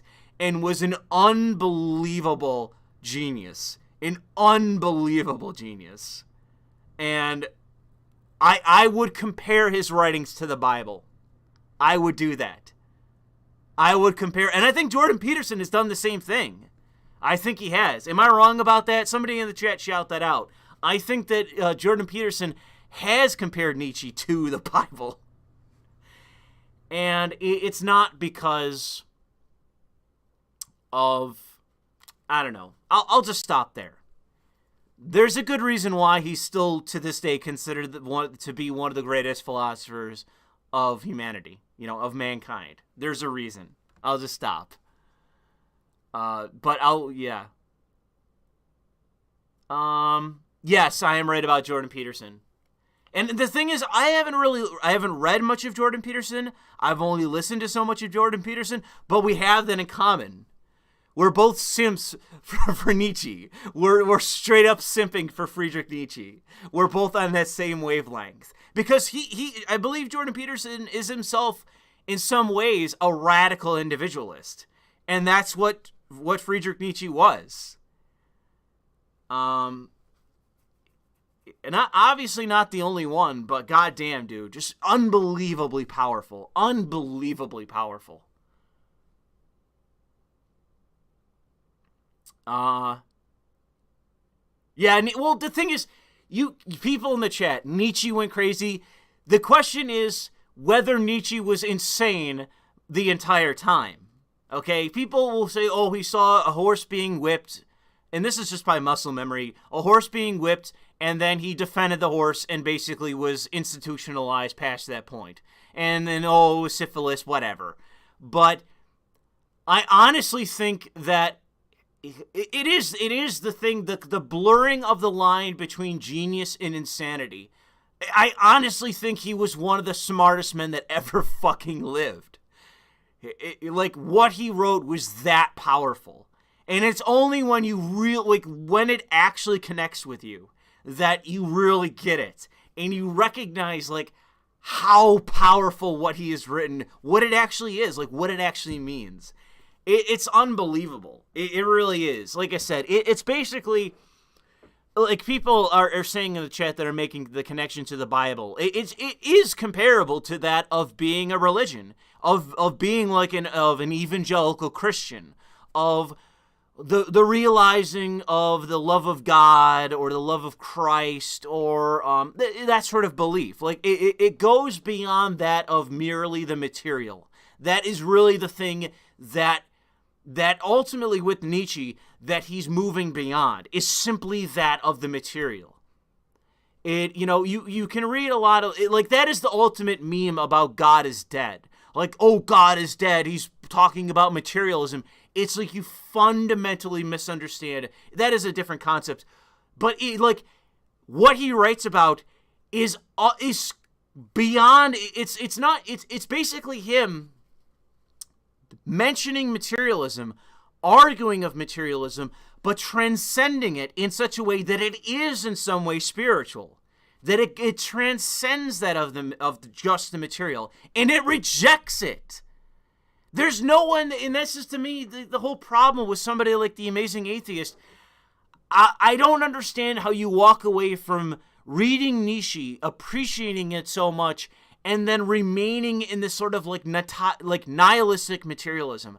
I don't understand how you read Nietzsche and don't advocate that there is something beyond that of simply the material. I am somewhat materialistic in that sense, but I'm in no way purely materialistic. And it's not necessarily belief in God or the morality of the Bible that justifies that with me. It is that the philosophy of Nietzsche, that there is something to like the morality of the individual, of what we aspire to what we do, to what we can be, and that deal, that limited explanation of what I'm speaking to, that is something beyond that of simply, the accomplishment or just the pursuit. There is a real moral foundation to so much of it that is more than just a boilerplate explanation could give you.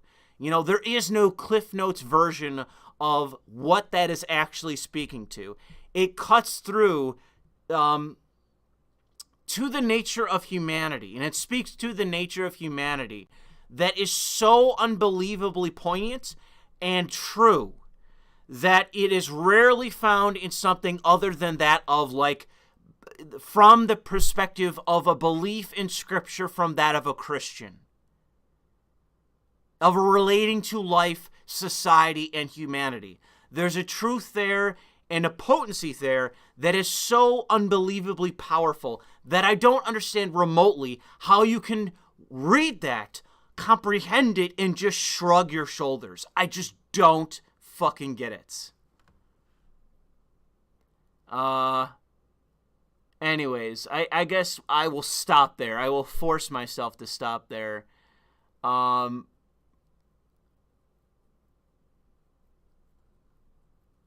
am I getting dumped on in the chat? Is that what's going on? Am I getting memed in the chat? Is that what's going on?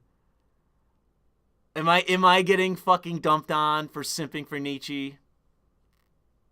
Aw, boo chat. Boo chat. If I'm getting shit on for fucking simping here, alright, I stand by it. I stand by it. Well, the whole point, people are bringing up the Amazing Atheist. Dude, apathy is literally antithetical to what Nietzsche advocated. Like, everything that Nietzsche spoke to, apathy was pure, like, it was antithetical to what Nietzsche promoted. It was literally the antithetical. And I just don't understand. And it's why it angers me so much when the consumers, the fucking nihilists, the fucking, and it's one of the reasons why Dev, Short Fat Otaku, who has offended me in the past at several points, because it's like this consumerist, hedonistic bullshit apathy kind of mindset. Oh, it's just centrism, that kind of shit. It is nothing more than apathy, and I fucking hate it. And the reason why I have this position that I have is because of Nietzsche, because it is the opposite. Apathy is the enemy of humanity. And to be apathetic is to be fucking inhuman. You are denying the natural inclination of being human if you are fucking apathetic. And you advocate. You're a hedonist, you're a fucking anarchist, you're any of that shit. I'm gonna deconstruct the world. Well, fuck the world, fuck humanity, and that kind of thing, even though I just said that earlier in the video. That is the opposite. It is anti-human, basically. That's the concise way of putting what I'm saying here. And I don't understand how you read Nietzsche and that's what you walk away with, is to be inhuman. So, I don't get it. Don't get it. I'm not... Oh, man. Yeah, okay, well, some people in the chat get it. Some people in the chat definitely get it. They're mirroring what I'm saying here. So some people in that chat get it. So it's good to see. It's good to see that some of you actually get it. Louis' atheism is showing. Well, what can I say? What can I say? I mean, we all need something to believe in. You know, what can we say? We all need a God, and unbelievably, in such an ironic fashion. I'm not saying it's Nietzsche, but if you were to argue it, you could probably argue it in such a way that it would probably stick. The criticism would stick. Obviously, if anyone is a God towards me, where it makes me legitimately emotional, it probably would be Socrates. I'm pretty sure I've said this in the past, but there is a very emotional, romanticized thing done by like the History Channel. I have to look it up. It's on YouTube. I haven't watched it in forever, but it's basically the trial of Socrates, the apology of Socrates, and it's basically a romanticized version of basically the lead up to the status quo of when Socrates was alive, like the history of what led to that status quo, and then a very quick explanation of Socrates, his philosophy, and then the trial, what occurred. And without question, it's one of the only things that I have ever watched in my life that has genuinely made me emotional and upset. Where I literally have like the meme of of tears, just like, I'm not like bawling, but it's just like the meme of tears going down your cheeks because I am that emotionally moved by the actual situation of what occurred with Socrates. It literally brought me to tears watching that shit because it is so. It is one of the greatest tragedies in human history, and it's why he is my favorite philosopher. This is someone that spent his life speaking truth to power, and he was the humblest man of the fucking city. This is a man who humbled himself to everyone that he met. And they fucking murdered him for attempting to get to the truth, for attempting to speak the truth, to force people to understand and to question. And they used democracy to do it. They fucking murdered him. And the whole society collapsed because of it. That it is a one-to-one connection. They murdered this man rather than listen to him. And not only that, he was also the pioneer of Western philosophy, without question. I mean, without Socrates, there's no Plato. Without Plato, there's no Aristotle. Without Aristotelian virtue, without Aristotle, there's no fucking West. Okay? Say what you want about Christianity, but there's no Aristotle, there's no fucking West. And the beginning of the source was Socrates. And I think that the sacrifice of Socrates and the tragedy of Socrates is comparable in history to Christ. I'm not saying that it's on equal standing in terms of, obviously, the Son of God versus a mortal man. But I am saying the tragedy of the instance is comparable. It is comparable to the horror, the sheer horror of the event, of the man and what he did and what he sacrificed, and the fact that he knew that he was going to die and didn't flee and stood as a man and allowed these fucking degenerates, these evil people, these unbelievable people to murder him, to the horror of the few acolytes that he had that realized the evil of what these people are doing. And it's why Plato was so pathologically against democracy. You read Plato and it's like, Jesus fucking Christ, this guy is unbelievable. Why he's like that? This fucking guy either directly watched or was inspired by the murder of his mentor, who was very likely the greatest or one of the greatest, at the minimum, philosophers who have ever fucking lived.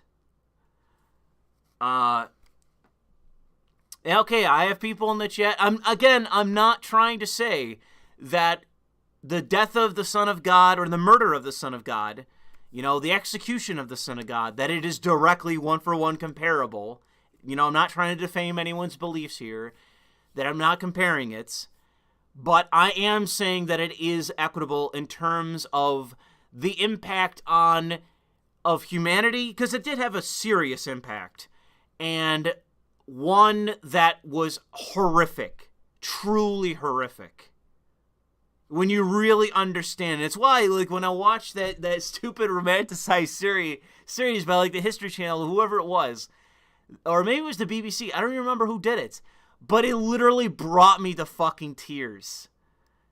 Because it does a good job at just giving you, a bald face. I showed it to my parents, and I think a couple of my friends. I showed it to a bunch of people, because it was that powerful to me.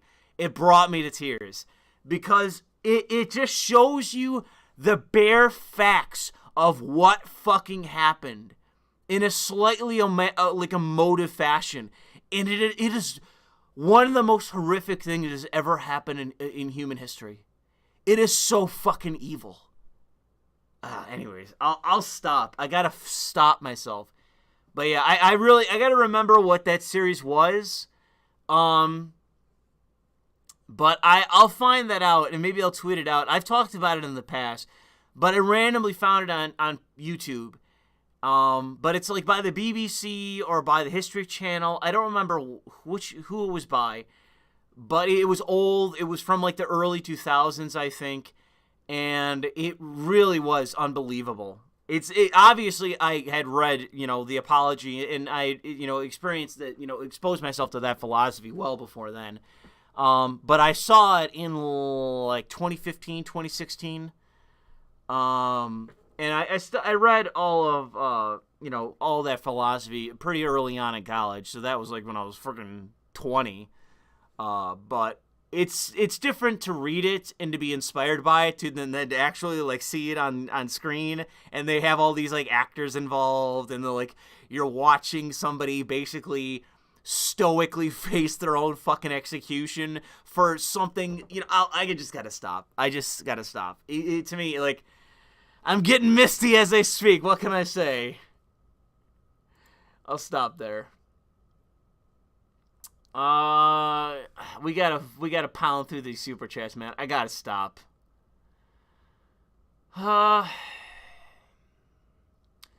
Ralda says, had to make a PayPal to get my donations to finally work. Glad to be able to send Gibbs now. Thanks for the stream. Well, I'm sorry you had your problems. Streamlabs should work with a credit card, and I don't think they do anything crazy with it, so I'm not really worried about Streamlabs. PayPal is more, weird and crazy, but I apologize for the inconvenience, but it's what I got. And thank you. Icefire says, the rant on the Founding Fathers got me thinking democracy is self-defeating because power will inevitably become corrupt. Well, it's not power, it's bureaucracy. I think that's what you mean. The power of the state, which is bureaucracy, will inevitably be corrupt. And I thought about this earlier today as a talking point. Corruption to bureaucracy is a fish to water. It's its natural environment. So that when the founders spoke of eternal vigilance, this is what they were speaking to.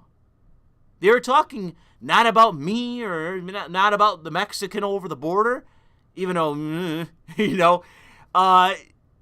they're speaking to corruption and to bureaucracy ultimately. Power of the state. That there were Jefferson, Madison, what the fuck were they screaming about 24 fucking said it? Like, Madison and Jefferson were artistic about the power of the state. That's all they fucking wrote about.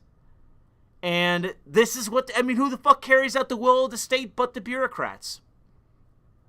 So, to modify what you said that I agree with, democracy is self-defeating because power will inevitably become corrupt.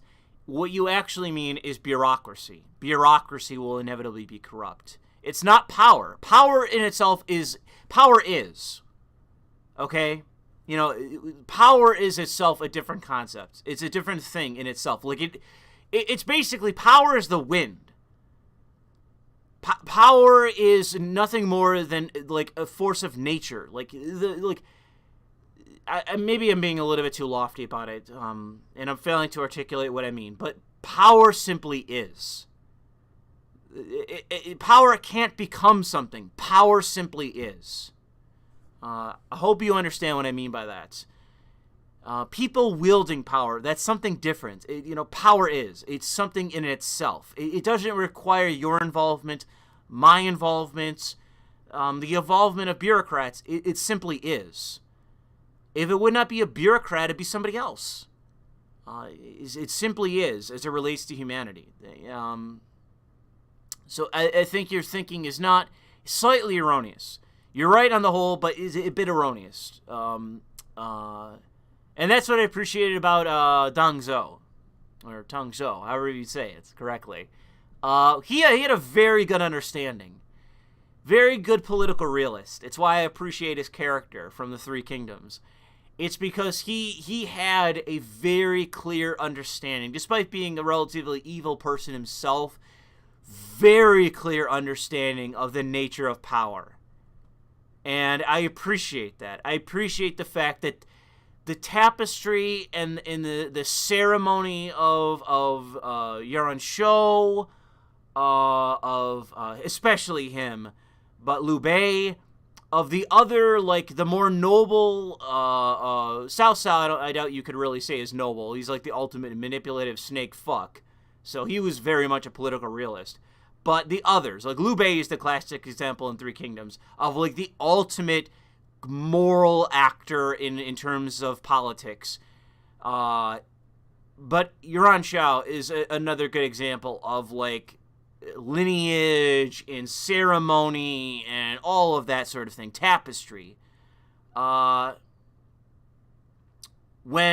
Deng Zhou was just firmly had the understanding of the actual true nature of power. Power simply is. And I love the meme of the game.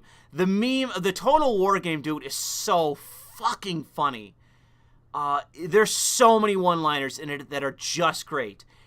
And there's a few that I really like, but one of them that is so memorable is power strides, kindness stumbles. I think I hope I'm saying that correctly. Power strides, kindness stumbles.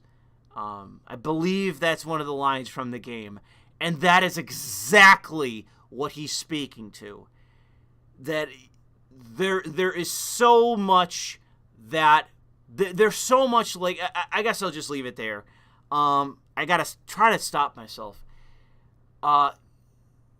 There's so much truth in that. That power is like it's basically like you are standing in the front of the freight train. Like, you are the person advocating kindness and empathy and morality and pacifism, when power itself is nothing more than a freight train. Like, it is, what would be the right way to say it? It is, what's the irresistible force, and you are not the immovable object. You are the object that can be moved. It's why I appreciate it. It doesn't justify in and of itself, obviously, but it speaks to a truth regarding power that we in our very bourgeois nature either lie about. Like, the leftists are all lying about this. They understand this, but they're all lying about it. But so many of us that are right-wing, they're all bourgeois. We're all bourgeois. We're all comfortable. We're all living in a luxurious society. We're all lofty, and we're looking into the clouds of abstract concepts and pacifist bullshit and voluntarism and all this fucking nonsense. When reality and power is just there. It is always there. It will always exist. There is no removing it. And it's so irresponsible and ridiculous that we all want to be Loubet. We all want to be Loubet. That's all. We all want to be him. But the fact is that power simply is. And the ideal doesn't get you, like, if the right person was the person who should win, then they would. But the fact is that history shows that often a person who understands power, who has a true understanding of power, they are the ones who truly wield power in the end. And in the reference point of the Three Kingdoms, who wields power in the end? It's Cao Cao. Or is it Cao Pi, his son, in the end? Because I think Cao Cao dies before he truly becomes emperor. And he was a total, like, political animal, ultimate political realist, manipulative fuck. He was the Machiavelli of China. Like, that is the most brief explanation that I can give you for his character. The Machiavelli of China. He won in the end. He was the ultimate fucking political realist. It wasn't Liu Bei. So we all aspire to be a moral fucking faggot, but that isn't the nature of humanity, and that isn't the nature of power.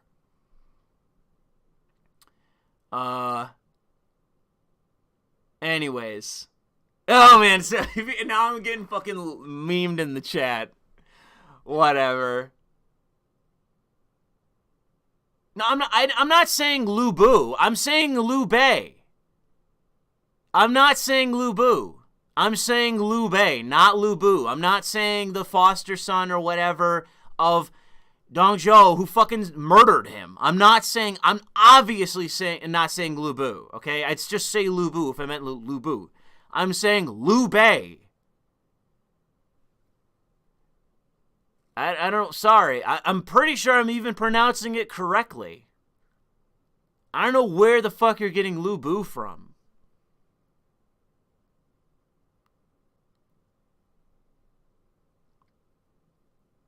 Anyways, whatever.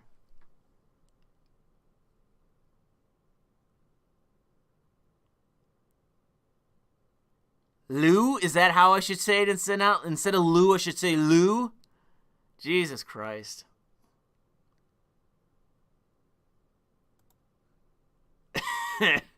Whatever, chat. Whatever.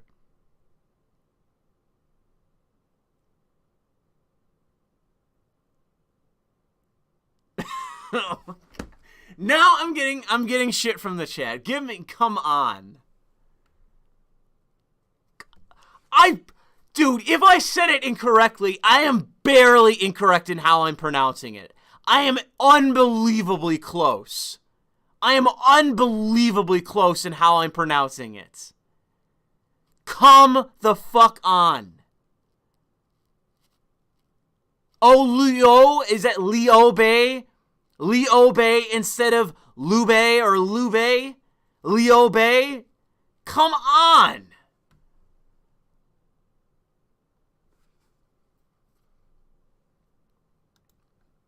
Oh, now the chat's saying that I'm not pronouncing Nietzsche right. You fucking people.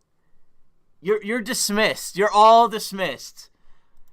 Get away from me. Get away. Fucking honest. Leave me alone. Anyways, I don't even know where the fuck I was. I didn't even finish Icefire's chat. Democracy is self-defeating because power will inevitably become corrupt, and democratic society discourages violence because there's always a political solution. Not trying to Fed post, just a thought. I know what you're saying. That we're basically handcuffing ourselves in terms of the use of force that is appropriate for criminal behavior. What is ultimately criminal behavior. People will say, oh, treason, it's ultimately just criminality. It's not really original or it breaks the mold or whatever.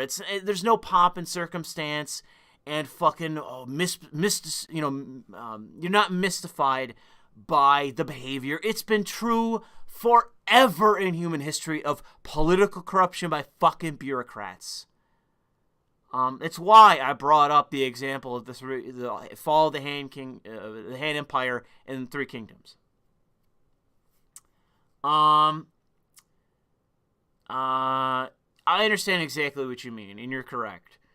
The Gut says Maryland wants to pass police reform that a lot of cops say they will quit if it passes. The left won't defund police. Just make it so hard no one will become one. Jesus Christ. Which will backfire horribly. I think the grillers will rise up at that point. I don't know about that one. I think basically the grillers will basically bulk up and become a militia. That's what when rubber met the road in the summer of 2020, that's what happened. White people, largely, in suburbs, basically formed militia. And it was all over the country. It was Philadelphia. It was, I think, I'm trying to remember, maybe Arizona. I'm trying to remember. It was somewhere out west. But it was like a dozen examples that were on film.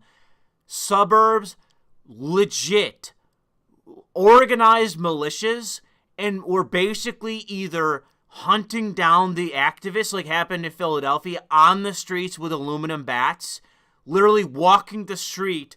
All these Gen X fucking guys, like these grillers, Gen X grillers, literally stomping the streets with aluminum bats to oh God, what was the song I compared it to from Nirvana?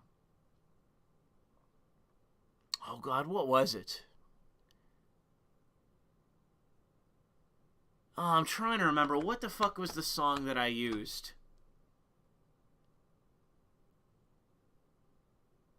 Oh God, what was the name of the song after the drug? So many, lithium. Took me a fucking second. It was basically a video, I think I posted it on Twitter, of all these Gen X grillers walking down the streets with aluminum backs, literally looking for these activists, and they were going to straight up attack them. Because when they did meet them, they straight up attacked them. And were like, if you don't leave now, we're going to physically fucking beat you. It was that violent. It was, you leave or we will beat you. And I put video of that because all these white leftists on Twitter were freaking exploding in anger about it. Oh my God, oh, they're so scary. And it's like, yes, fear them. Fear them. Sorry.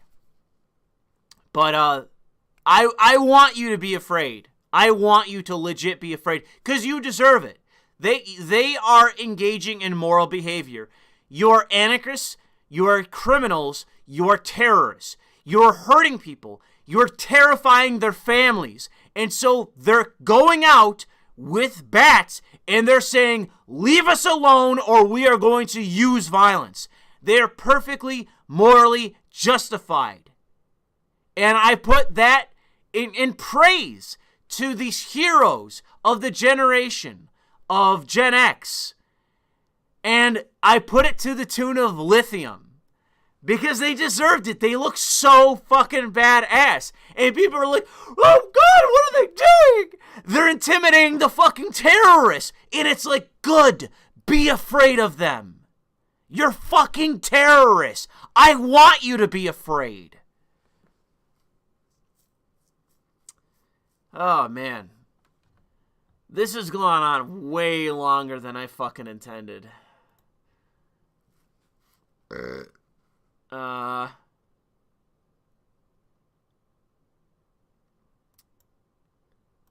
Let's see here.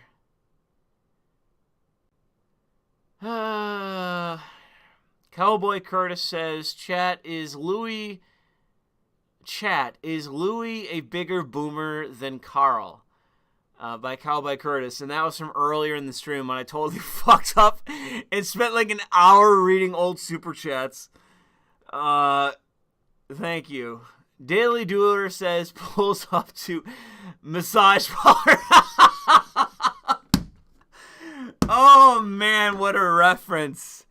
Oh man, what a reference. Pulls up to massage parlor is gold #1 still on the menu. Oh, thumbs up, Daily Dueler. I gotta get that tweet up. I'll get that tweet up. So, for all of you, probably everyone knows this. So, some fucking faggot in, I think, Georgia was in a red light district where these fake fucking spas were, you had these fake spas and they were just, what you would even call it, like bordellos or whatever. Like, you're getting a hand job or some shit. Like, it was basically prostitutes where you get a quick rub down and then she jerks you off. A happy ending from a alleged masseuse. But that's what it is. It's fake spas, but they're like bordellos. I don't really know to the degree that they're fucking you. But they're at least giving you handies for money, okay? So some fucking spastic shot a bunch of the prostitutes and some random other people that were there. And so that's what was going on. It's what happened. People are talking about different things, but that's essentially what I understand it to be. Some fucking faggot, shot these people for whatever his reasons were. And that's what the situation was. And so, fucking out of the ether, Andy No. Let me get it up. I'm trying to put this in sequence. Andy No, because people are talking about this, and I don't really give a shit. It's another mass shooting. Welcome to America. That's all I gotta say. So he sends this out where he's talking about, they don't know absolutely, but it's very likely that these spas are fake, and these chicks are there either fucking you or at least giving handies. Like, who the fuck knows what's going on? And who gives a shit? And I'm reading this and it's like, yeah, you're probably right. They're probably like bordellos or whatever they would be called. And like out of the ether, it's like my eyes just go like, wait a minute, what the fuck is this? Are these the girls? Are these the so-called physical therapists or whatever, masseuses or whatever? And I click on this. And I'm like, yo!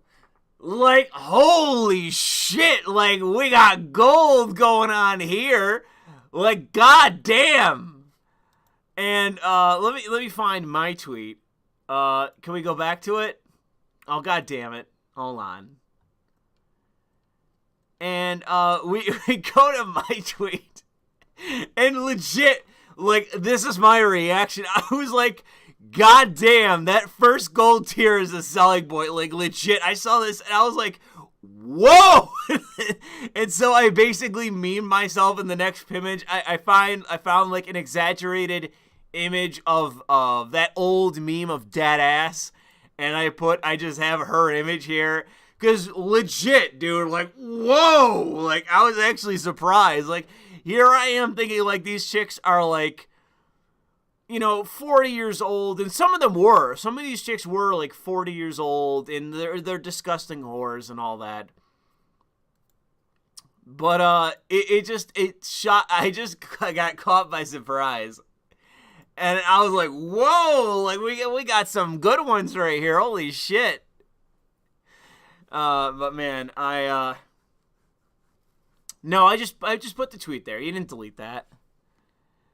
But yeah, I just love that, like, here we are, we're talking about some mass shooting in the country, and Andy knows tweeting about, like, oh, what are the implications of this place being like, prostitution ring or some shit, and whatever, the reason why the guy shot it up, blah blah blah blah.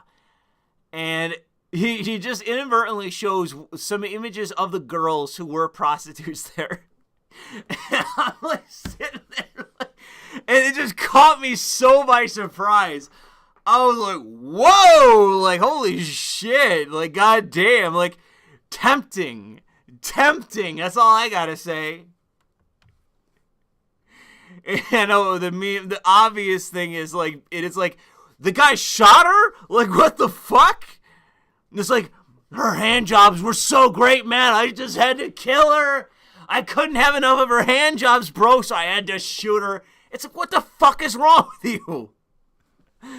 And that's why I can't really take the fucking guy seriously. He's like, I had a sex addiction, so I shot these girls. And it's like, the fuck?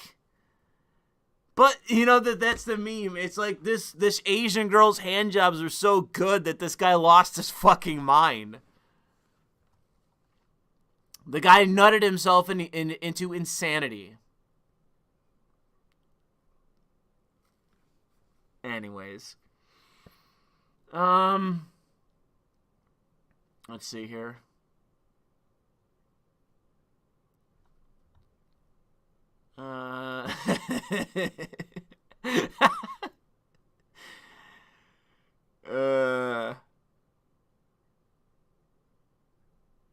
He shot the wrong load at the Asian horse. Bad form, dude. Wow. That is a spicy take in the chat by Bobby right there. God damn, he shot the wrong load. Well, what can I say? That is what it is. Anyways. People, I'm surprised no one's calling me a coomer. Shouldn't that be the natural reaction? I'm literally out here talking about how this literal fucking whore is attractive. Is no one gonna call me a coomer? Out of everything tonight, everyone's giving me shit about fucking everything, and here I am telling you that I find a fucking literal whore to be attractive, and no one is giving me shit for that. What the fuck, chat? Anyways, good tweet by Diddly Doodler. That was funny. Guest says, You notice that they only pull their crap in limp dick blue cities, right? How come there's no Chazes in the burbs? I'm not worried at all. They can Chaz it up in their shithole cities to their heart's content. Who wants to go there? Yeah, Greth, I know what you mean. It's still dangerous and wrong, so I have to disagree with you there. I understand what you're arguing in large part is a simple matter of fact, but it's still wrong, and I still find it to be so offensive in its presence, it occurring. I find it so offensive that I do find it worthy of our denunciation, if we're just going to be putting it as lofty as that. In that kind of lofty fashion of us denouncing something, I find it offensive enough that I'm willing to do it. Because it isn't even a matter of it being in my immediate neighborhood. It's just that I've seen it even in areas around me, and it is disgusting, the behavior that's going on. It is legitimately, I find to be disgusting and offensive. And if you don't see it that way, then you're not looking at it in a serious enough fashion. Let's see here. Where are we? Destin says, I feel your frustrations. There are a whole host of decisions that people make to get to where they are. Excuse me, I'm fucking this up. I'm sorry, it's tired. I'm tired and it's late. I feel your frustrations. There are a whole host of decisions that people make to get where they are. Not the police's fault, not white people's fault. Theirs. It's so frustrating. It is also so frustrating to explain I do not want to be victimized. Well, I can't say if you're speaking from the perspective of being black. If we're referring back to the sort of Mel Gibson from Lethal Weapon, Black Gorilla meme, if that's what we're talking about here, if that's what you mean, because I don't know or remember exactly if you've said that you're black in the past, and that's what the context is from this. But to speak to the point itself, yes, the more clarity you have in looking at the situation, the more horrific that it genuinely becomes. And it's so unbelievable that how, to the degree, it's why I said what I said in this comment or in this stream, that it's so frustrating and it feels so isolating that so many people are just so fucking wrong. That they see this horror and they're just so fucking aloof. They're just so scattered-brained and stupid. Yeah, the more you understand and the more you look at what people say and their reasoning about it and all this, it's just... It is just insult to injury and the horror of what is actually happening. Don't want to get back into it, but yeah. I haven't been that angry in a while, and it's with good reason. Because, like I said, assuming that I'm wrong, that the guy is actually incapable of understanding that he's putting his life on the line. Maybe that's the truth, as the one super chatter said, that he could be right. Excuse me, I'm totally losing my voice. But by giving him some level of humanity, that this guy is not literally a living fucking vegetable in terms of IQ. This is somebody throwing away their life for nothing. And it is horrifying.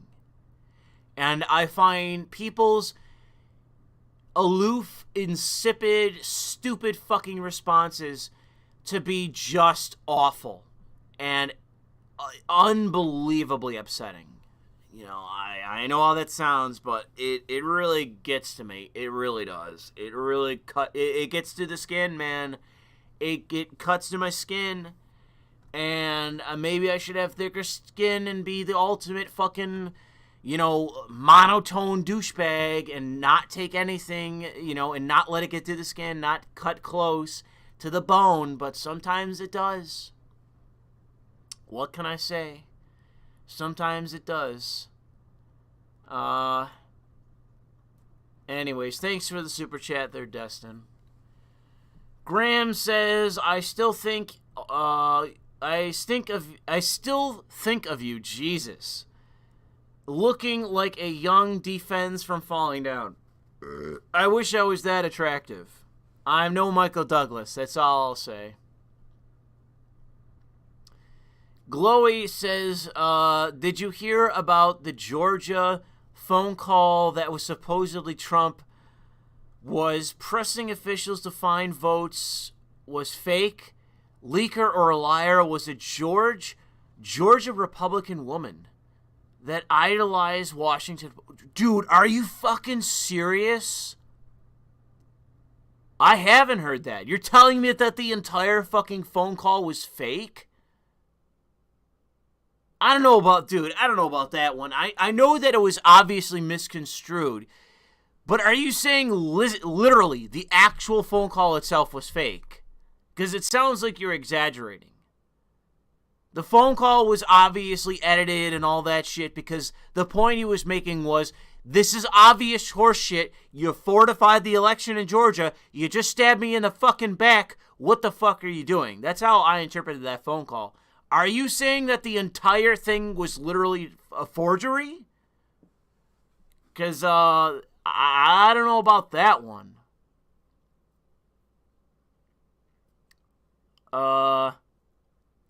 Okay, so people in the chat are saying that it wasn't fake, that it was just misinterpreted. Okay, fine. That was my explanation too. So I think you're exaggerating a little bit there, Glowy. But thanks anyways for the super chat. Destin says, while it's important that we do not lose sight of our liberties, people need to realize that those who threaten your way of life deserve no right and no quarter.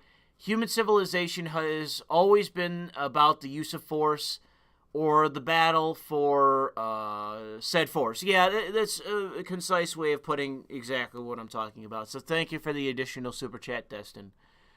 Yes, all true. Californian Jesus Christ. I can't even get to the super chat. Super chat name Californian. Amount 420. Comment message. Drinks deeply from soy latte. Ugh. How can you disparage POCs? They're incapable of surviving in America due to white supremacy. They need us enlightened anti-racist people controlling everything to help them. Continues to walk down shit-covered street. Well, thank you, Californian, for your insights. You missed out. Like, I appreciate it. You missed the potential punchline. The way that you make that message great, I like it. How you make this right is you end it with, yes, I am a conservative. Like that meme about, oh God, what is it? Turning Point USA. Like, you say all that shit and you have it like, the misdirection of Californian, but then you end it with, and yes, I am a conservative. That would have been a fucking great message. That would have been a laugh out loud fucking message. That would have been great, in my view. So I appreciate it. I appreciate the money and the comment. But I'm telling you, missed opportunity. That would have been a fucking great message. Anyways, we'll go on.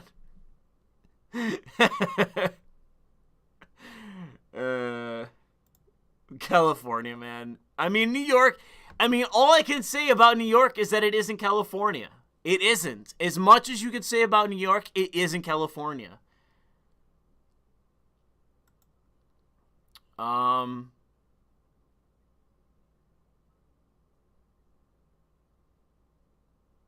Let's see here.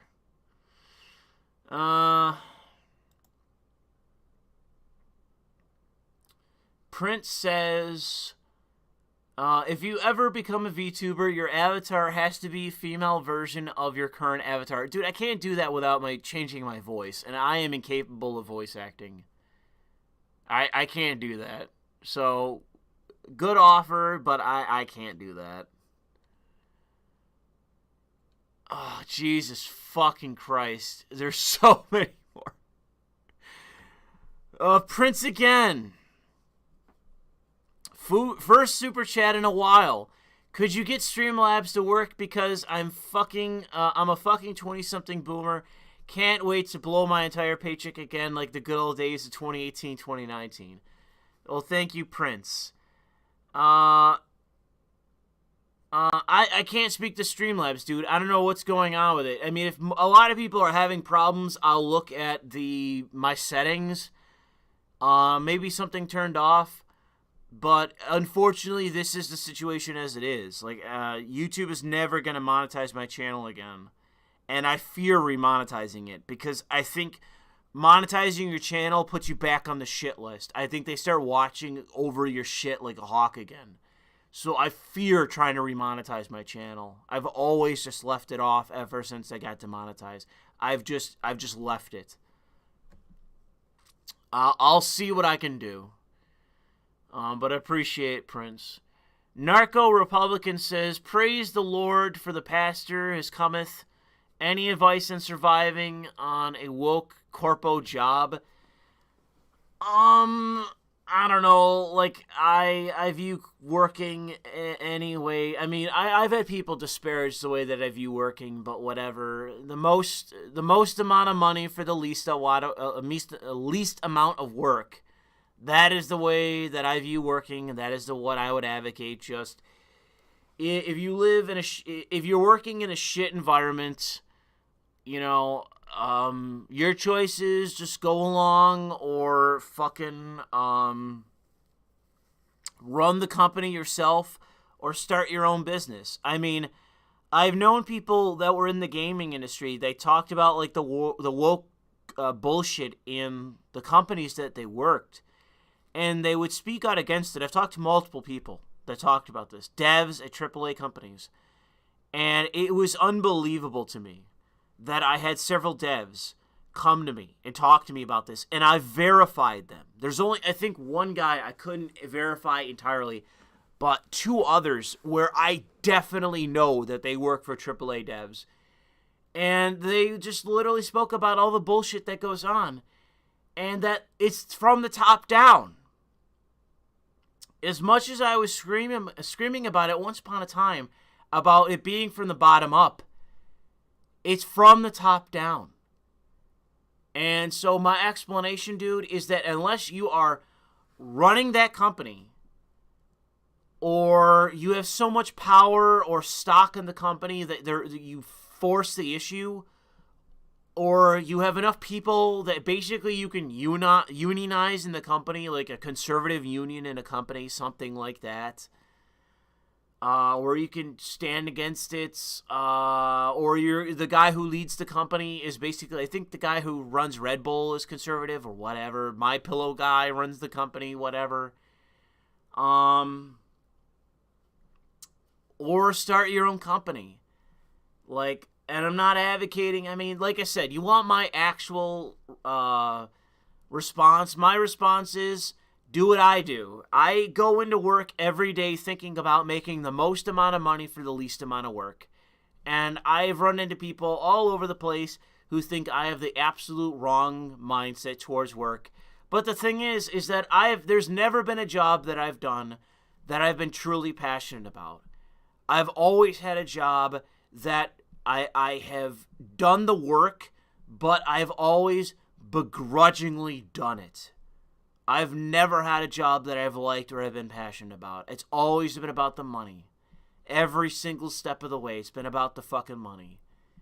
And I do the job because I'm not dishonest, but I don't know. To me, it's like finding a job you're passionate about. Well, allow me to solve the enigma of my fucking life. Sure, let me just solve that fucking Rubik's Cube. Why don't you find a job that you're passionate about? Well, what the fuck is that? How the fuck do I know? You know, if there is such a job, I've never fucking done it. That's all I can say. Fuck off, Malware Bites. Man, I gotta finish this. This is so bad. I'm dying. People are literally sending endless super chats, and here I am, like, my voice is breaking down. I'm literally melting in my chair. My voice is gone. My stomach is eating itself because I had Asian food at 4 o'clock, and now I'm starving.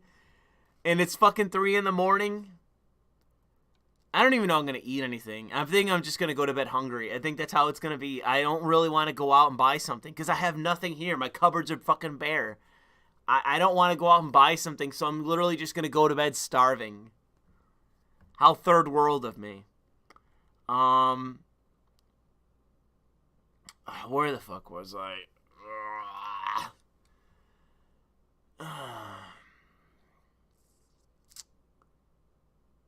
Dude guy McPants says, honestly considering white flight, but I'm afraid the joggers will follow. Ever get that shotgun? No, I haven't yet. And I got a comment to say that dude guy McPants gave me $6.50. So thank you for the $6.50. I haven't gotten a shotgun just yet, but I don't know. It's like New York. I don't know. I'm thinking about it, but I'm so just disillusioned. I don't really want to go out and spend the money. I even had people offer to give me a shotgun. I think that's Cowboy Curtis who offered to give me a shotgun just to name an FTL site and he'll send one. And it's like, dude, I don't even want to do that. Like, I'm just so disillusioned. You know, I don't know. Like, it really, like, when it was the summer of 2020, dude, I was so close. I was so fucking close. Like, I was actively looking for a gun. I was actively communicating with dealers in my area. I was just a hair's breadth away from going out and buying either a rifle or a shotgun. And at the time, it was going to be a rifle. Because I was like, well, a shotgun, what if it's not enough rounds?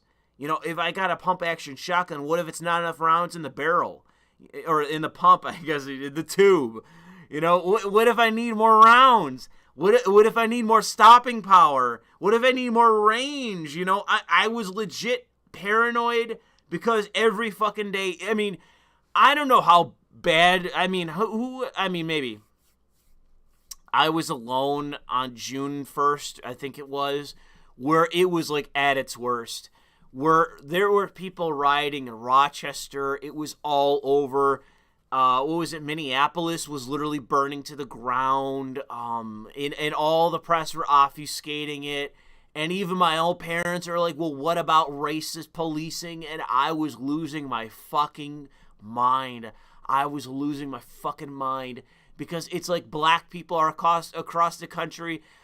There's a camera being put in their face, and they're like, "We're coming for you, whitey!" And they're burning down cities, and the police are kneeling. Oh my god, dude! I was so depressed. I thought it was the end. Legit, I thought our country was done. I thought right then that it was fucking over. That it was gonna get worse and worse, and it was just gonna end because it was so fucking bad. Even the LA riots and all the shit that's happened in the past, I don't think any of that was as bad as the summer riots in 2020.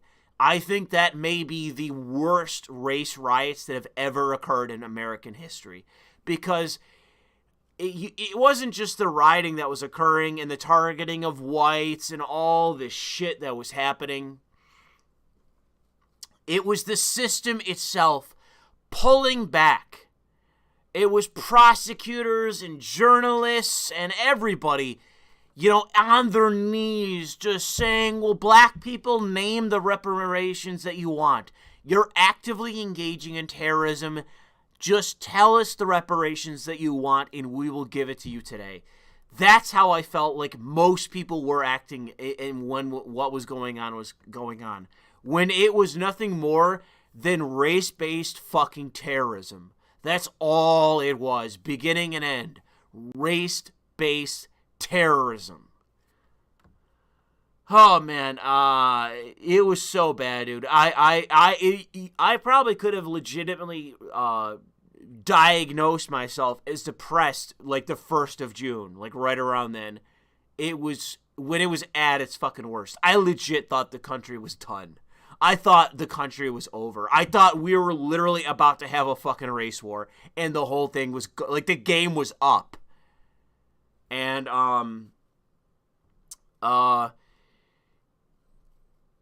when the white guys in Philadelphia, I think it was in Arizona or Florida, I think it might have been Florida, not Arizona, that the white suburbians were basically like forming a militia and forming checkpoints and turning black people away and just saying, go the fuck away.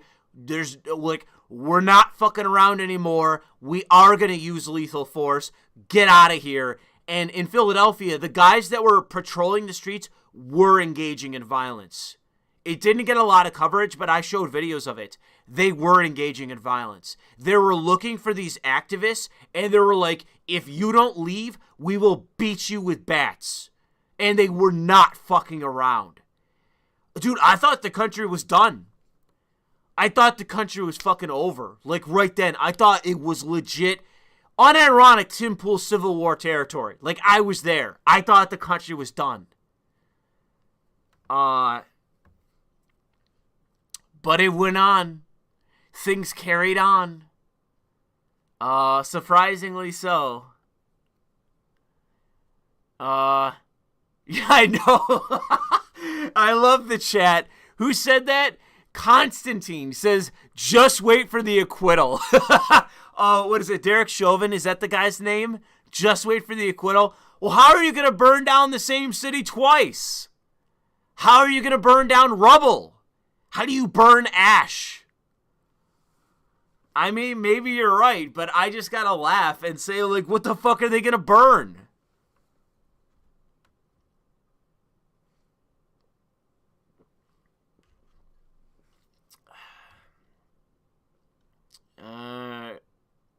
No, I won't agree with the country's done.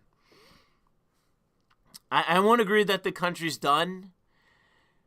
Because as far as I can tell, as bad as shit is, I still see the light. Like, I still see a light. If it was as bad as people have said it is, I will just tell you. If that's how I actually thought it was. But I'm telling you,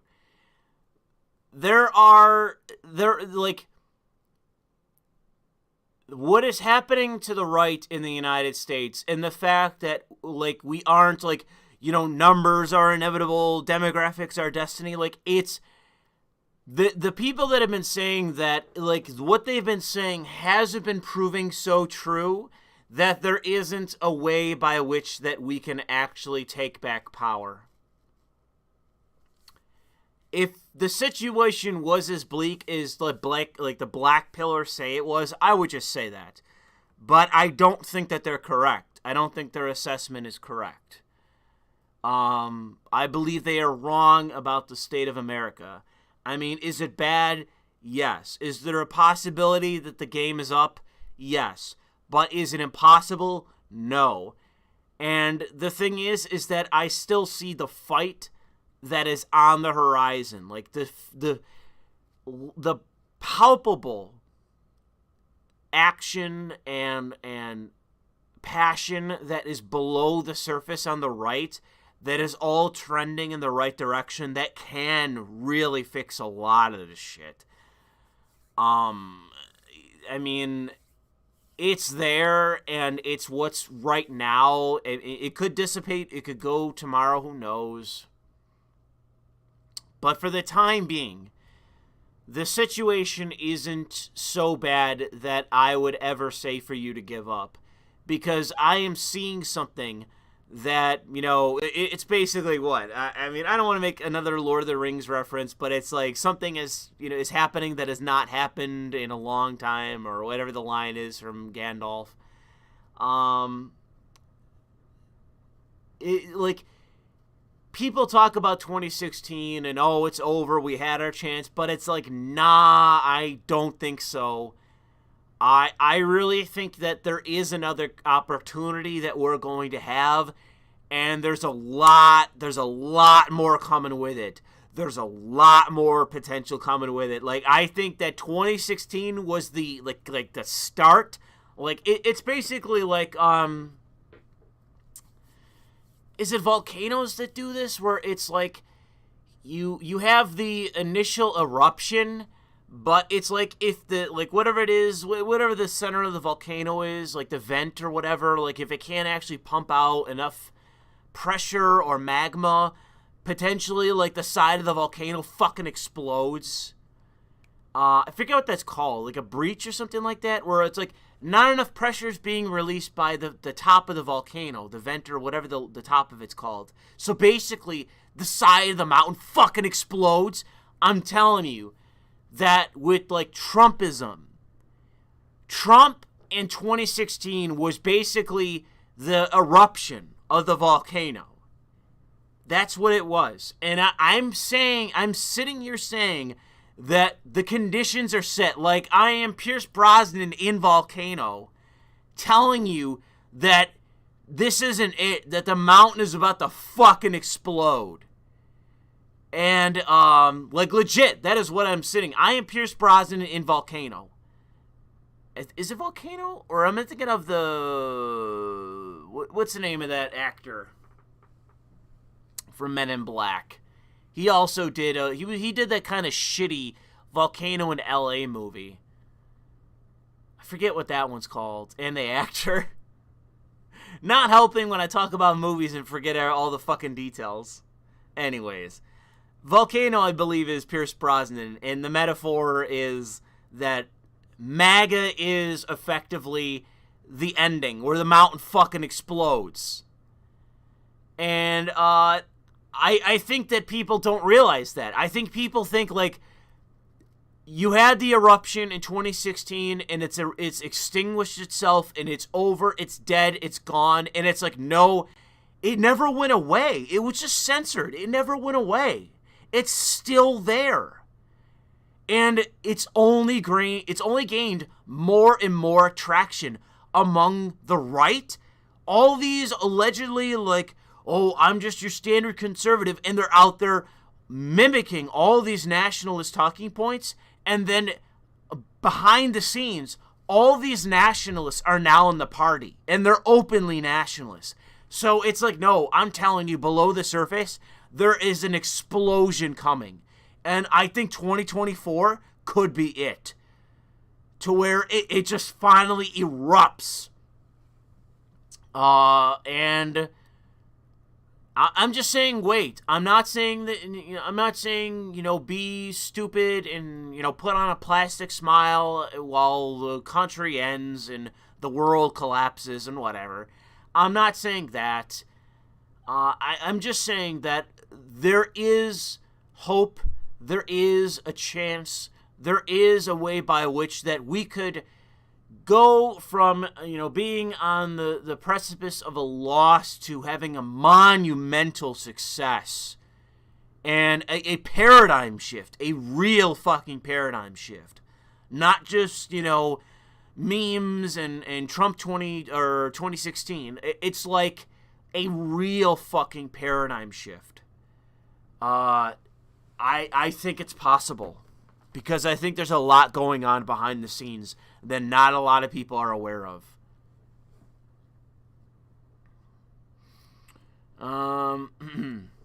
Anyways, getting back to the fucking endless super chats that I very much appreciate, but I'm dying.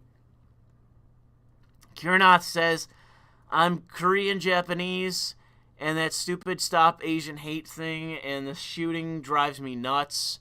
They're trying to turn a mental health issue into a race issue, and it ignores the actual race issue of ethnic minorities violently attacking Asians. Well, what can I say about what I said in the commentary is that, like, it's the shit you see on television where it's like, well, listen to me talk about this issue. People are avoiding the issue. It's uncomfortable, but I'm going to obfuscate on their behalf. It's like, I'm going to speak truth to power by obfuscating what's actually going on. It's like, you slippery, slimy cocksucker. Oh, man. Go watch those videos. I linked them in the description of my video, my commentary of multiculturalism can't work. Go watch some of those fucking videos of these douchebag Asian actors where they start the fucking they start the interview by saying people are obfuscating, or a word such as that, okay, a synonym for obfuscation. They're hiding the truth. I'll tell you the truth. They go on to entirely obfuscate the fucking situation. It's just like, God, seriously, God damn you. I don't know what to say other than that. God damn you. So, Kiernath, if you live in the United States, I would say fucking, watch your back, or whatever the alt-right meme is. Never relax, whatever the meme is from the alt-right about black people. And I'm saying that because the black people at this point in time, in such a way that's disgusting and not given its proper, attention, they're acting in a way towards black people that is unbelievable, that is evil, and they're doing it without cause. It isn't even the examples that I say in the commentary of robbery. It is literally black people seeing an Asian person and literally lashing out violently. Like, it is nothing more than that. And they are embodying alt-right memes, the memes that alt-right people have against blacks. They're literally embodying those memes right now. It is disgusting.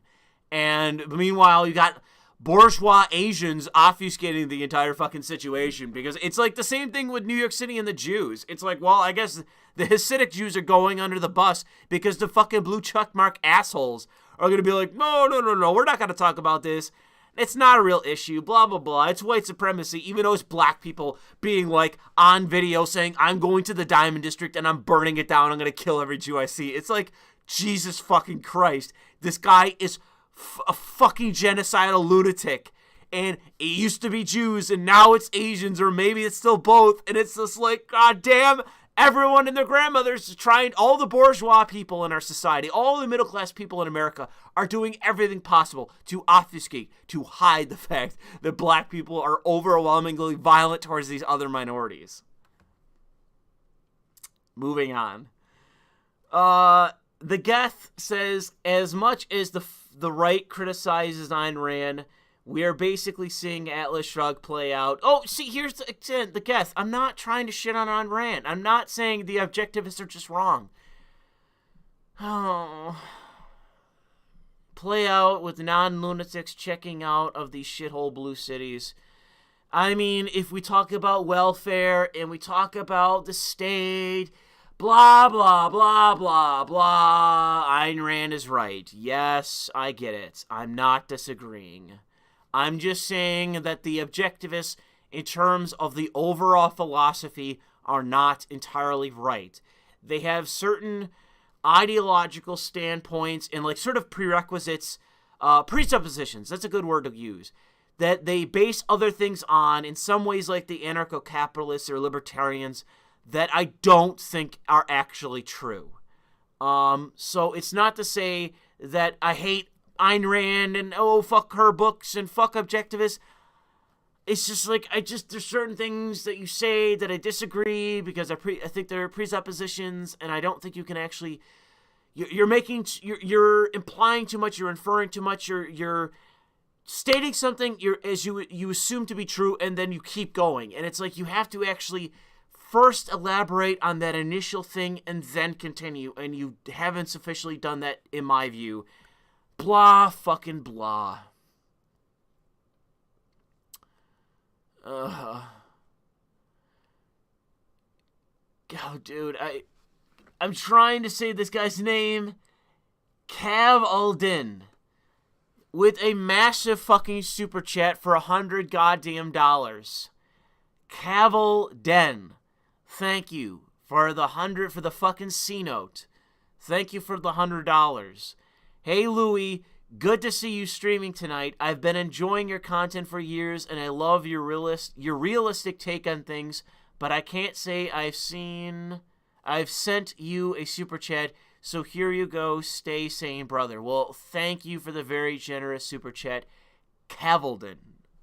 Very nice of you, and I appreciate the message. The problem is it's 3:20 in the morning. I'm tired and I'm fucking dying. But otherwise, thank you. The engaged few. Says in quotations, I came here to say that I do not recognize anyone's right to one moment of my life, nor to any moment of my energy, nor to any achievement of mine, no matter who makes the claim. Name that quote. Well, I'm not sure. I am honestly not sure. Somebody in the chat embarrassed me. Who said that? Who said, quote, I came here to say that I do not recognize anyone. It sounds like something Ayn Rand would say, to be honest.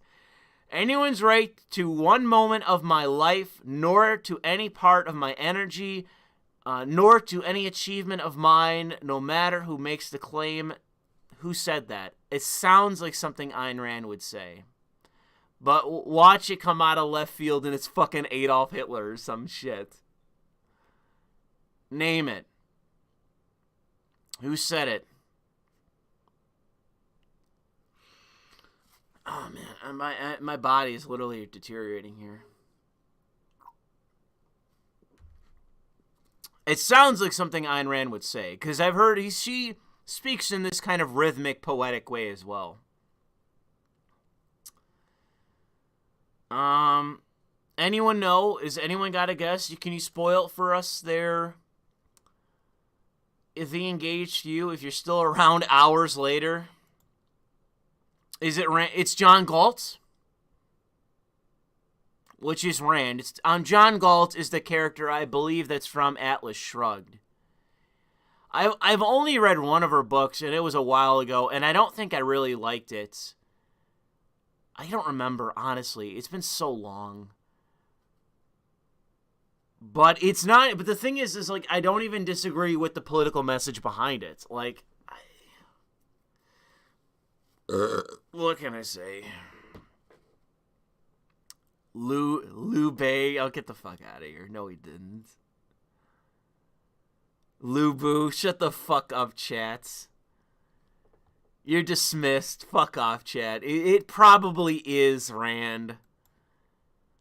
But yes, I agree. I've listened to Ayn Rand before, and I don't even remember disagreeing with her. She was a very intelligent woman. It's too bad that she didn't live to be right now. Like, she's one of those people that, you know, she was very insightful, and she was basically a philosopher, but what's not a nunnik. What's the word I'm looking for? A polemicist. She was like Christopher Hitchens. I almost said Peter Hitchens. Christopher Hitchens. He was a polemicist, and that's what I think she was too. I think she was a polemicist. But people regard her as a philosopher, but I've listened to her enough to think, nah, she was kind of a polemicist. But otherwise a nunnik. Anyways, thank you for the super chat. Jared says for $50, so thank you, Jared, for the generous donation. In the beginning, what I appreciate... Oh, Jesus Christ, is every fucking cocksucker here gonna fucking give me a quote? Is this a fucking another quote? I'm at the beginning... Oh, sorry. I thought this was another Ayn Rand quote. Oh my god, what is wrong with me? I'm at the beginning. What I appreciate is your moral clarity. I am more the faggot, Sargon, big brain, nuanced kind of guy who takes who tries to see both sides, but I always find myself nodding along to your rants. You have a knack for cutting through the BS preach. Well, thank you, Jared, for the generous donation. And I'm sorry, for whatever reason, I started your fucking message thinking it was another fucking quote from Ayn Rand. What is fucking wrong with me? I'm losing my literacy as the fucking minutes pass. Josiah for $2 sends me a video. I don't want to watch it. I don't want to watch it. What is it? Oh, dude, it might be the fucking quote from the Hodge twins. Holy shit. From forever ago in the stream. I can't believe it. I hope this is it. Oh, I don't know. It's from December. I don't know if this is it.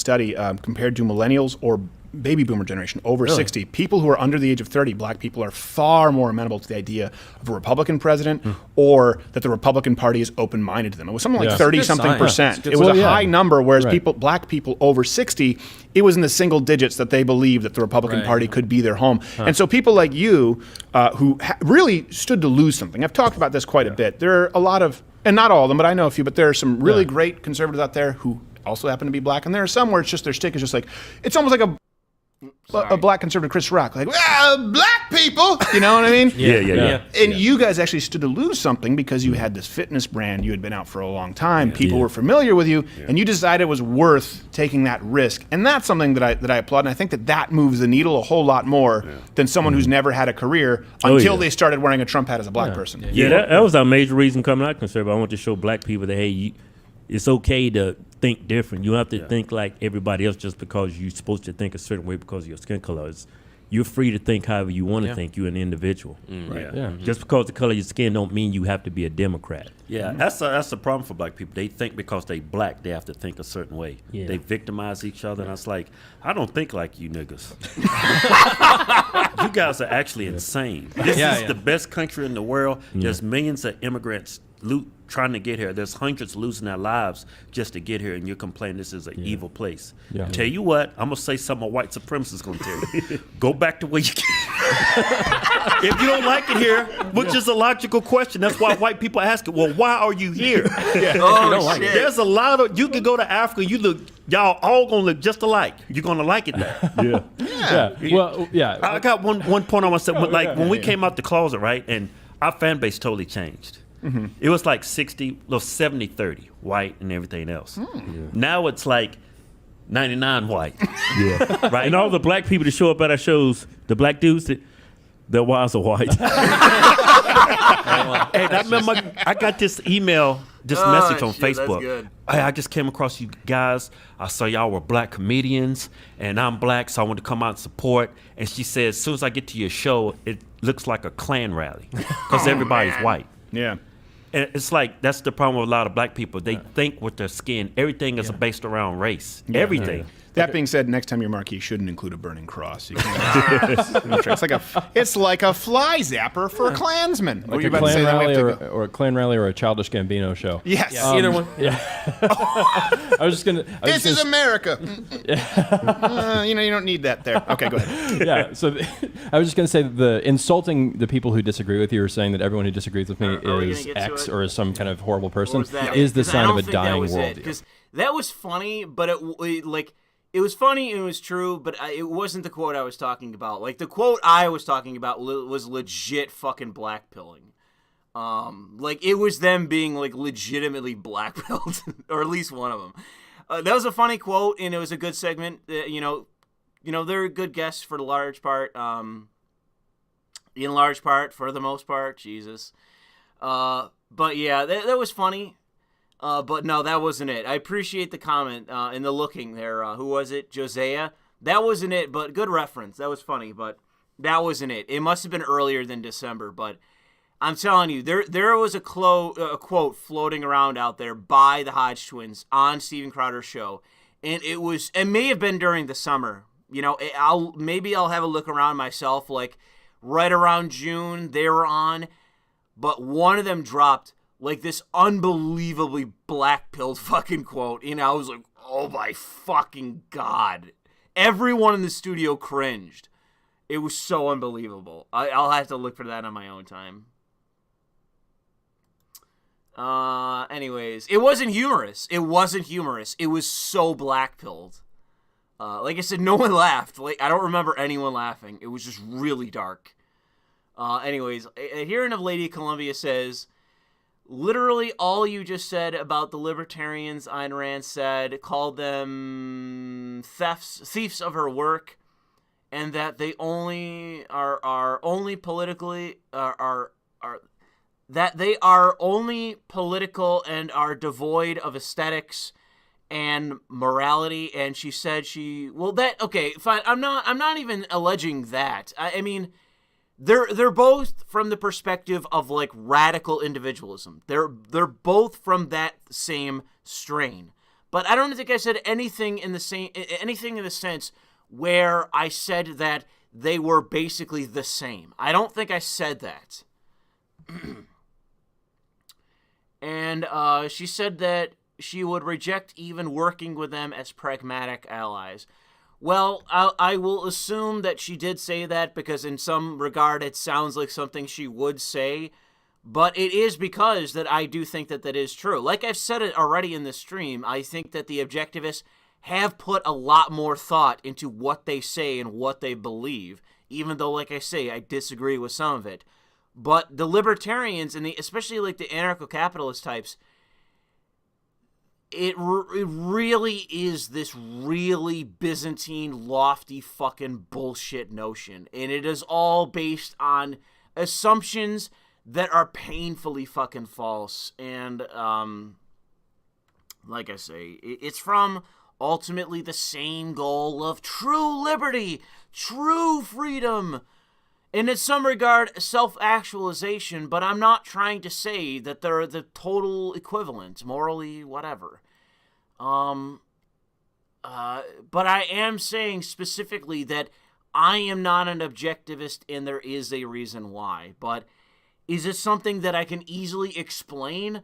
No, because as you may know, adherents who's likely an objectivist, objectivism is not exactly a fucking... You know, it's not exactly your basic bitch conservatism, is it? It's fairly fucking intellectual and complex, isn't it? All the people who are objectivists are literally big-brained, like, philosophers in their own right. They're all academics. Anyways,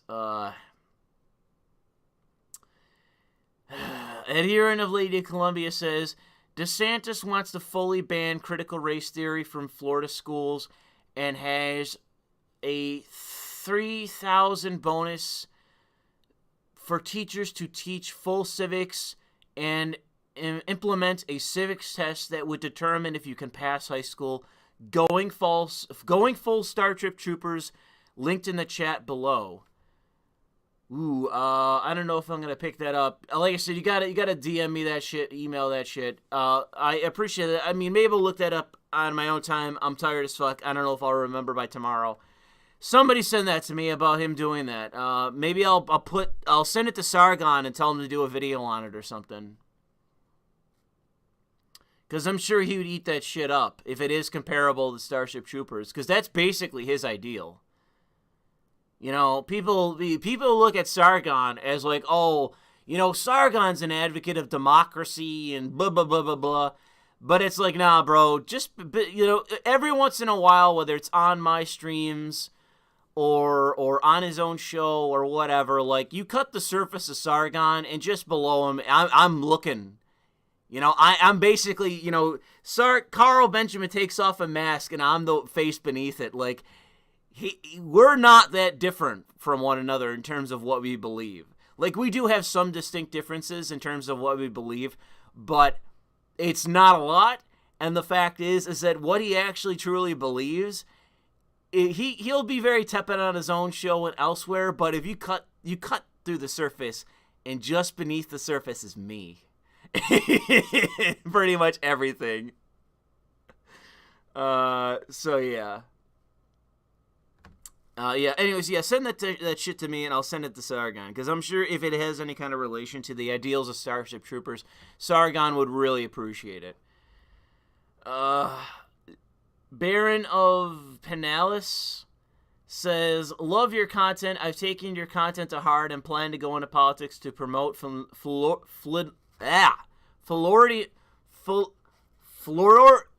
Floridian. Jesus fucking Christ. Floridian identity and independence. Keep it up, Louis. God bless Florida. Thank you, Baron of Finales. Wow. Fuck me, man. My IQ is dropping. Pragmatism and Realpolitik, good name, says, Louis, I'll have to comment on the video you uploaded today. When you aren't busy, we should have a conversation about it. Oh, God. That scares me. The guy's name is Pragmatism and Realpolitik. I don't know, man. I don't know. I might have to look into it a little bit. Because you could be coming from a different perspective that's going to get me fucking banned. Fuzzy Creature says, but thank you for the super chat. I'll try to look. I'll look for your fucking super chat and see. I got to remember tomorrow morning. Fuzzy Creature says, have you seen the stuff Robert Barnes has been up to? Legal work for Trump. Robert Barnes. The name sounds familiar. I might be confusing it just because I'm tired.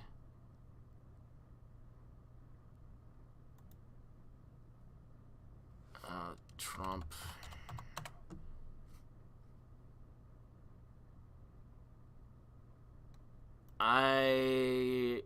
I'm not sure who you're talking about. Oh, is this a Twitter personality? Yeah, I've seen this guy, but I honestly don't know who the fuck he is. I've seen him on Twitter and shit, but, like, I honestly don't know who he is. So, similar circles, but I honestly don't know him. Not trying to disparage him in any way, just saying I'm unaware of who he is. So I'm sorry, but I can't comment on what he's doing. Legal work for Trump, trying to form a behind-the-scenes counterpunch for populism. He's my man crush right now, and I don't do that type of thing. Well, good for him, and I hope he succeeds. Like I say, I'm unaware of what he's doing, but Godspeed to him. All the luck in the world, all the positive feelings. May he actualize in the Nietzschean sense of striving in will to power. You know that. All that good shit. But yeah, I'm sorry, I'm unaware of what he's up to. I've only seen him on Twitter a couple of times. I don't follow him, so I'm not sure. Oh, we're almost done. Thank God we are almost fucking done. There was a full fucking hour where no one sent a super chat, so I lucked out. Deloe says, remember that drag queen reading to kids in libraries? Their president and CEO just got tagged for child pornography. He and his husband are devastated. What? Remember the drag queens reading to kids in libraries? Their president and CEO just got tagged for child pornography. Do you mean arrested by tagged? He and his husband are devastated. I'm not aware of that. What do you mean by that? What do you mean by tagged? You're gonna have to better explain what you mean by that. Send me a thing on Twitter. Send me something on Twitter if you can explain that further. I'm totally unaware of what you're talking about. The Geth says, I think Tim Pool scenario will happen soon, and it will come soon. You said that twice. Will happen soon, and it will come soon, and it will be once the police get abolished, which will happen. And it will be grillers versus deviants. I'm telling you, the grillers will be straight up war criminals on these guys. Well, I would say that there's a lot that has to bear out in order for what you're saying to actually occur. You're saying something that's actually far more complex, and obviously you only have so much room in a message, but I don't really speculate that much into it because it's something that's going to get you banned on YouTube because it sounds like Fed posting. And people are incapable of distinguishing a hypothetical that you think could occur and you don't want to, versus you want it to occur and blah blah blah. You know, I've played pretty loose with what I've said in the past, especially over the last year, as it relates to this kind of thing. But I think that as it stands, when it relates to basically what you're saying is in essence the fall of American society, that the state in large part fails, and that could mean multiple things. The state could literally collapse, like there's going to be hyperinflation and the state literally collapses, which I don't buy into. There's basically enough people in society stop believing in the government, like they stop viewing the government as legitimate. That, I think, is more plausible. And that is incredibly dangerous. And to me, it's one of those things where I never want that thing to be true, because I am still a liberal in the sense where, no, there is a role for the state. There is a role for the state. There should be involvement of the state.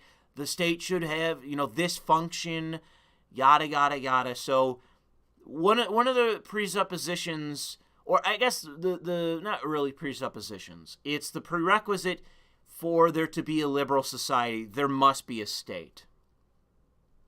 A presupposition, I think, is the wrong word to use. It's a prerequisite for basically the implementation of our ideology, that you can't really have liberalism without a state. And that's where we completely splinter off with the radical individualists and that sort of thing that do think that you can't have a society without a state, where the liberals totally disagree. And that is basically my perspective. And the thing that I hate is the idea that we have reached such a point where a huge swath of society has basically said, fuck it. And they've basically morally and intellectually, whether they can really explain it or not, thrown in the towel on the government. They're not just saying it rhetorically that they don't believe in it anymore, like, oh, fuck the government, fuck the IRS, that kind of thing. It's literally like, America's dead, the government is illegitimate, the Constitution doesn't apply anymore, and it's just a piece of paper now. It's just straight up black-pilled shit, and they fucking mean it. That is the kind of thing that I really, really don't want to happen, because it is, in some way, it is basically a refutation of liberalism in some sense. Not to a degree that I think it dissuades me, but that it is basically an argument against it, where if you leave liberalism in a liberal state, in a liberal society alone long enough to basically, 200 years, and it falls the fuck apart. Rome lasted 1,000 years. America lasted 200-something. It's basically that argument. It's essentially an argument against liberal democracy. And the issue is that I'm not really a liberal Democrat. I think there is an argument that is not going on, and that is basically, Sargon and I is a good example, are liberal Republicans. We are not Democrats. We don't really believe in the concept that everyone else is talking about when it comes to democracy. We don't really believe in that. In many ways, I'm more honest in that I hate democracy. I hate mob rule. Because, like I say, I don't want to get into it again, but my favorite philosopher is Socrates, and the mob killed him. That's democracy. That's how I view democracy. You take the smartest man, the bravest man, the most moral man, and you fucking murder him because he tells you the truth. That's democracy to me.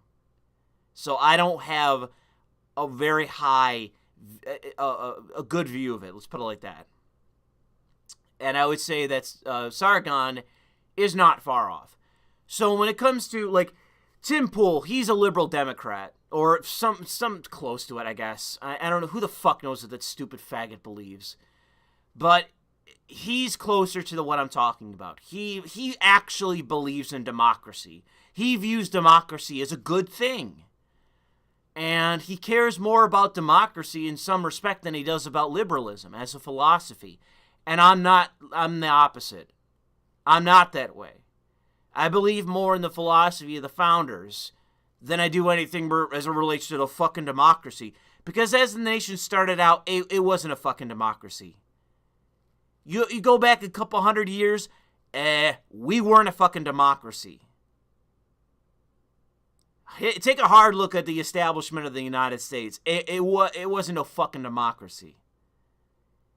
And, you know, I gotta say, one of the reasons why America is in the position that it is because of fucking democracy. If people can vote for Gibbs and destructive bullshit, then it basically open borders. And that's what we get. We get a fallen society that kills itself. And people say, well, that's liberalism. And it's like, no, that's democracy. That's fucking democracy. The founders' philosophy didn't do this.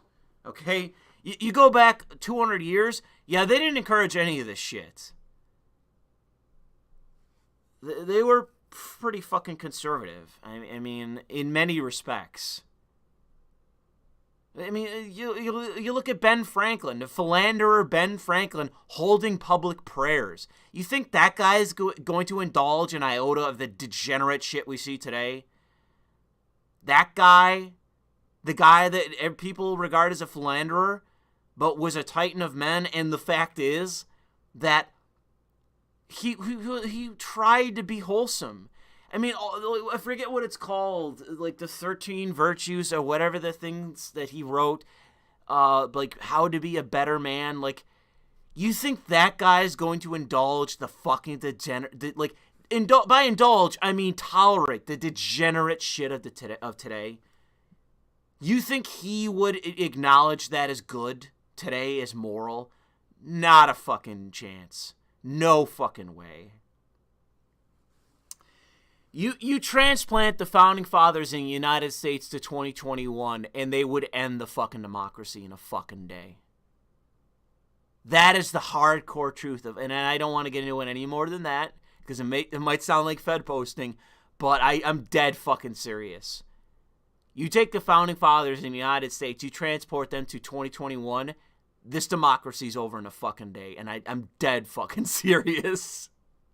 I'm dead fucking serious. But the thing is, I know I'm getting a call, and it's going to be one of the founding fathers saying, hey, Louis, you know that idea you had about Liberia? Come on in. We're putting that in day one. It's getting implemented today. I'm dead. Go look at what the founders wrote. Go look at what the founders wrote about slavery and what to do with the blacks. Go look what fucking Abraham Lincoln thought. Go look. You call me a fucking racist. Okay. You're building statues of Abraham fucking Lincoln. Abraham Lincoln, who himself also was a racist. You know, come on. And like an ethno-nationalist. I mean, throw around words. But yeah, I'll leave it at that. The founding fathers were not pussies, okay? I already talked about it enough in this. But thank you. The Geth said that.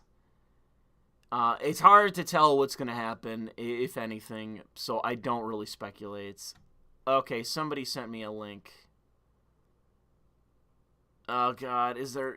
Oh, no, there's more. Oh, my God. A bunch just came in. Children's Court Judge Brett Blom, charged with 7 counts of child pornography. Who is this the guy? Okay, so he's gay. CPS is involved. Oh God, this guy had kids. Oh, dude, he fucking uploaded them? Oh my God. Oh, Jesus Christ. Oh my fucking God, dude.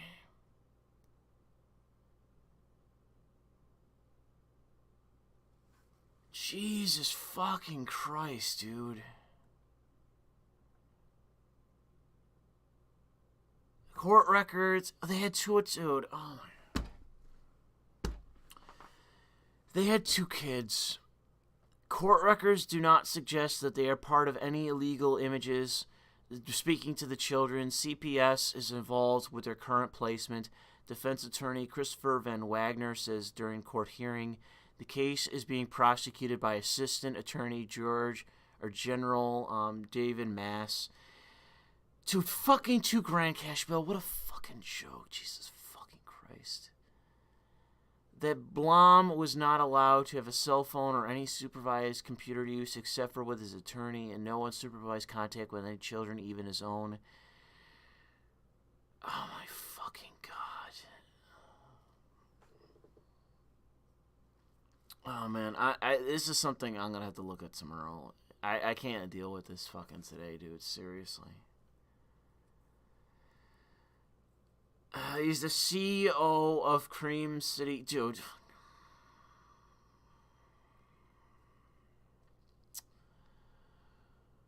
He is the CEO of Cream City Foundation, which supports LGBTQ community. Previously, he had worked as an assistant public defender.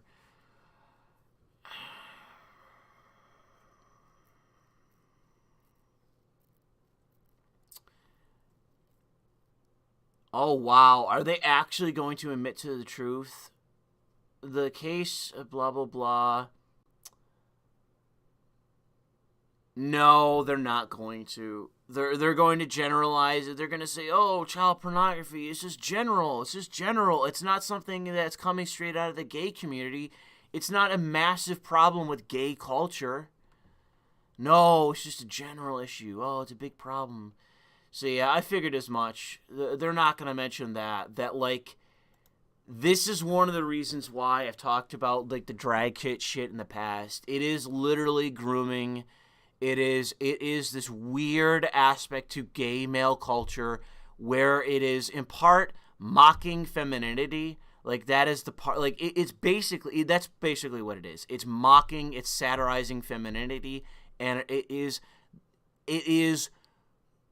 a fetish, and it is really strangely sexual, and it is really strangely pushed towards kids. There is this really weird fucking aspect to gay culture where this specifically sexual thing is pushed and pushed and pushed and pushed towards little boys. It is the big thing. It's the big elephant in the room. Gay men are effectively grooming little boys to be sexual. And I've seen Milo Yiannopoulos mention this in the past, that he experienced this himself, and he talked about the similarities between what's going on with drag kids. And it keeps happening over and over and over again.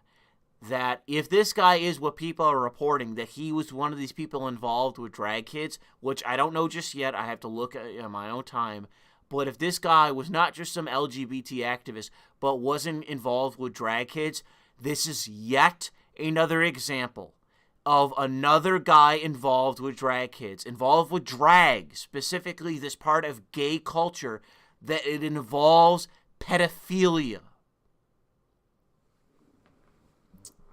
Of at least child pornography. I mean, pederasty, pedophilia, fucking whatever. It's still disgusting, and you're abusing children, and you're probably going to be murdered in prison, and everyone laughs and makes a mockery of that, and I just sit here in full of rage. Oh, it's fine because he got what he deserved. Oh, let's not talk about it because he's going to go to prison and be murdered. Ha ha ha ha ha. It doesn't really matter. Let's just laugh at pedophilia. Let's laugh at abuse of children because he's going to go to jail and be murdered. Ha ha ha ha ha. I'm sorry. I got to move on because otherwise I'm going to seep back into telling everyone that I hate them. Because this is how everyone is. Everyone just sees this as a joke. Where were we?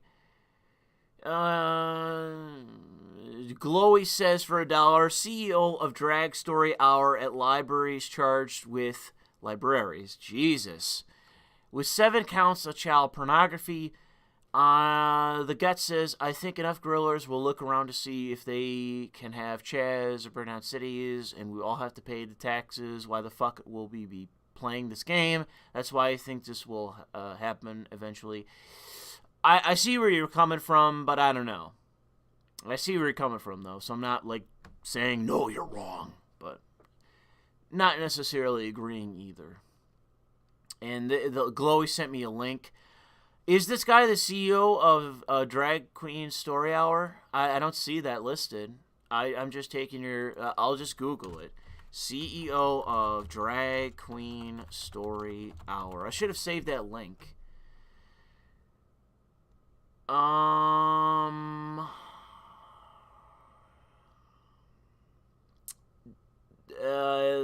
Don Middleton. Is that the guy you just sent me? I am really fucking tired.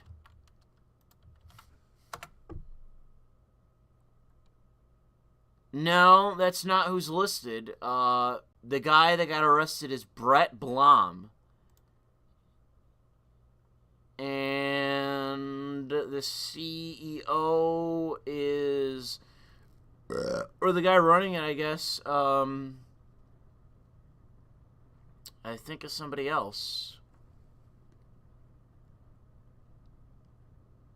I'm not sure.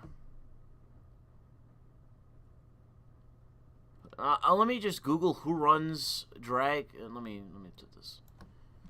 Who runs Drag Queen Story Hour? It is created by author Michelle T., the executive director of the nonprofit Radar Productions.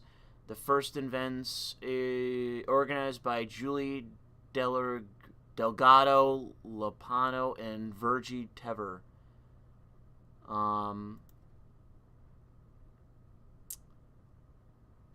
on the Wikipedia page, which I'll just Control F. Brett. No, there's no Brett. So you're claiming this, but I don't know the association. Sorry, but I don't see it. I'll try to look more in the morning. I'll save this, and I'll look for it in the morning. But I don't see the link. He's an LGBT activist. You got that, but I don't see the connection between drag kids.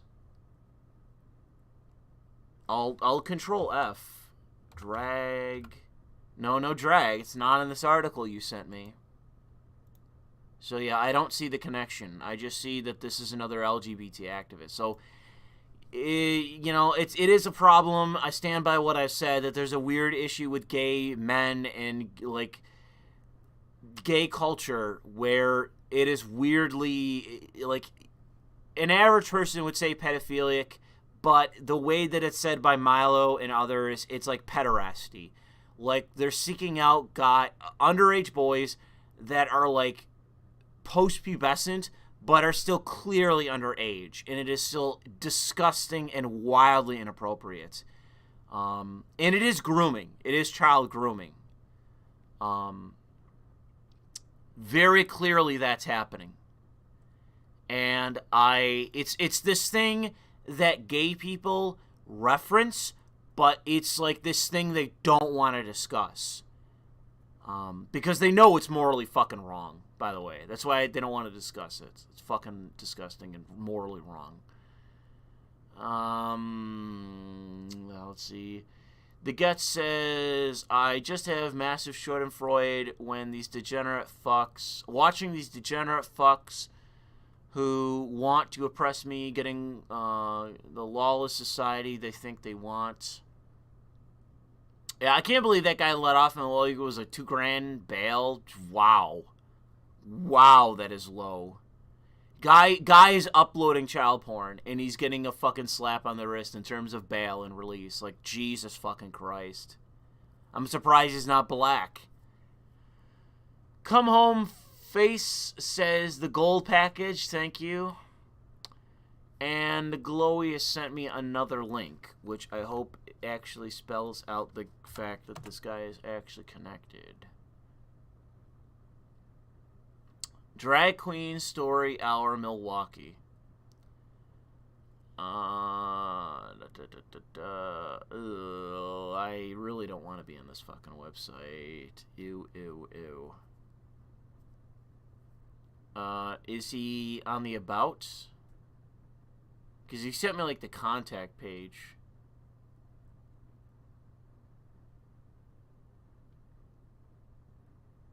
Let's go down the list. DJ Quam. The guy's name is DJ Quam. Fucking douche. Angela Harden. Christopher Tsuki. Or Tetsukuchi, whatever. Robin Mullen, who doesn't even have the balls to put her image there. Samantha Mitchell, who's a bourgeois black woman. Peter Burgess, who looks gay as sin. Samuel Hall Jr., Michelle Graham, JD, very fucking humble. Nick Johnson, Cameron LaFond, Charlie Nash, ironically, in Louis Williams. Oh, how clever. How fucking clever. Okay, this is very fucking clever. Let me get this on screen. So, I didn't realize this at first because I thought this was the website for Drag Queen Story Hour, okay? And I'm like, okay, I don't see this guy's information anywhere, okay? I click on About, and I start looking at the board of directors, and I think, oh, well, this is Drag Queen Story Hour. But in reality, this is Cream City Foundation. This is the same foundation that Brett guy was either. Let me find that link. Let me get this back on screen. Let's see here.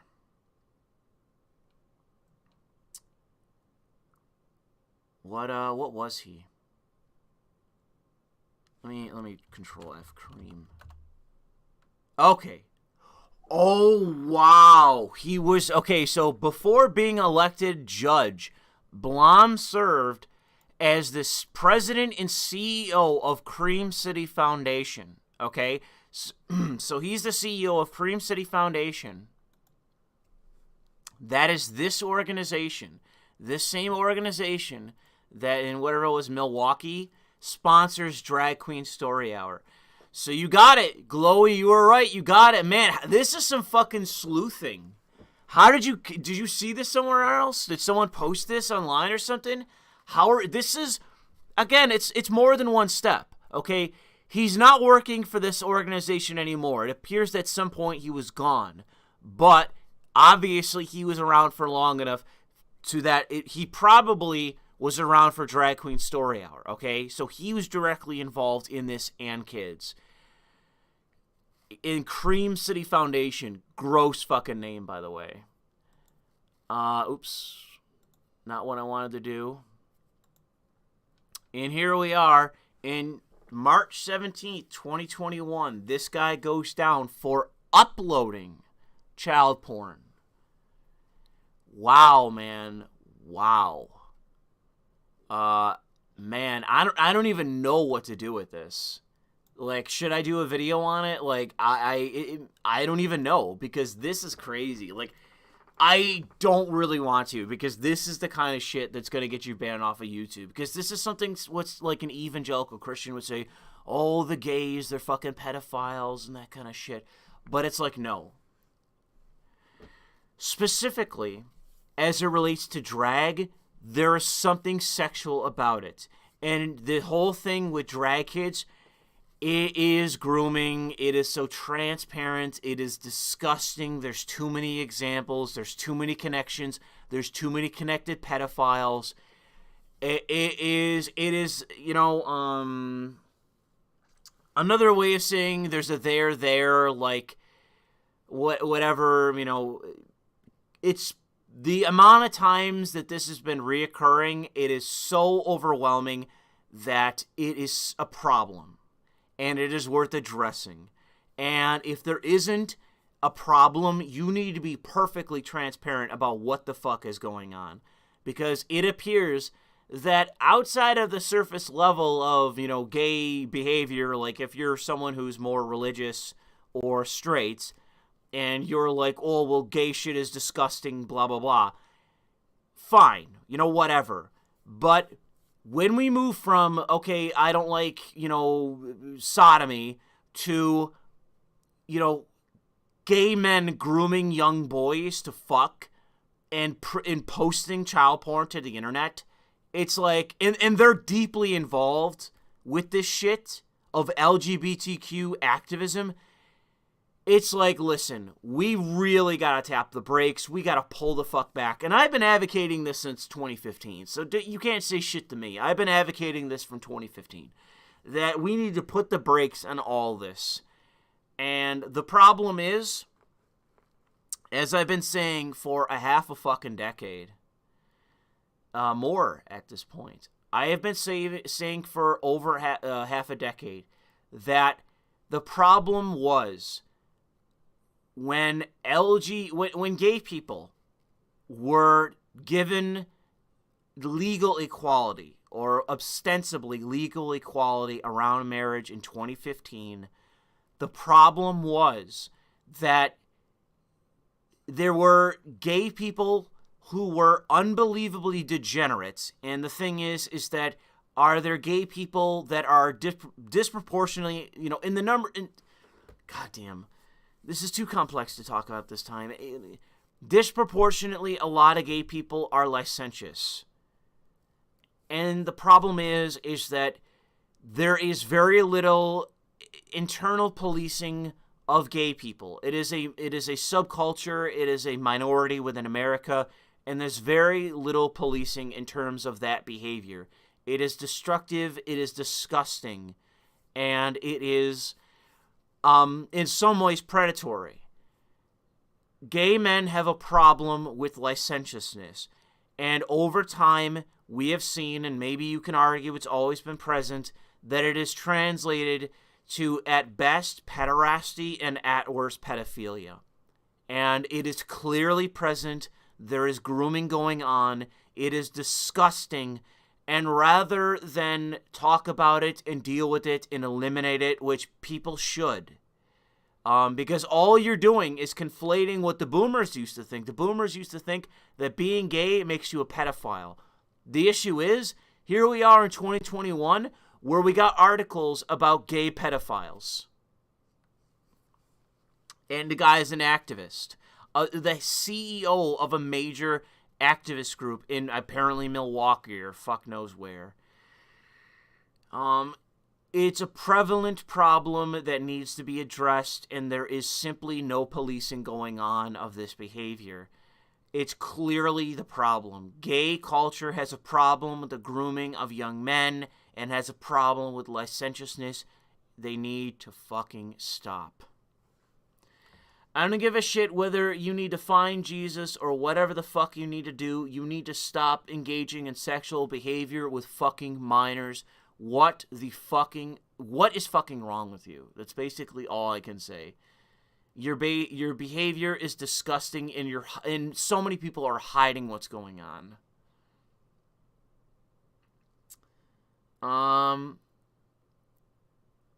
Anyways, that was Glowy. So wow, you did your due diligence, Glowy. That was crazy. That's a crazy fucking find, dude. But in any case, we are finally done with the super chats. So, literally, this is your last chance before I collapse, before my body literally implodes. I'm literally just gonna probably take a shower and go to bed. So, last chance, everybody. Final call, last call. If you got anything to say it now, because otherwise I'm stopping the stream, because I'm gonna fucking pass out.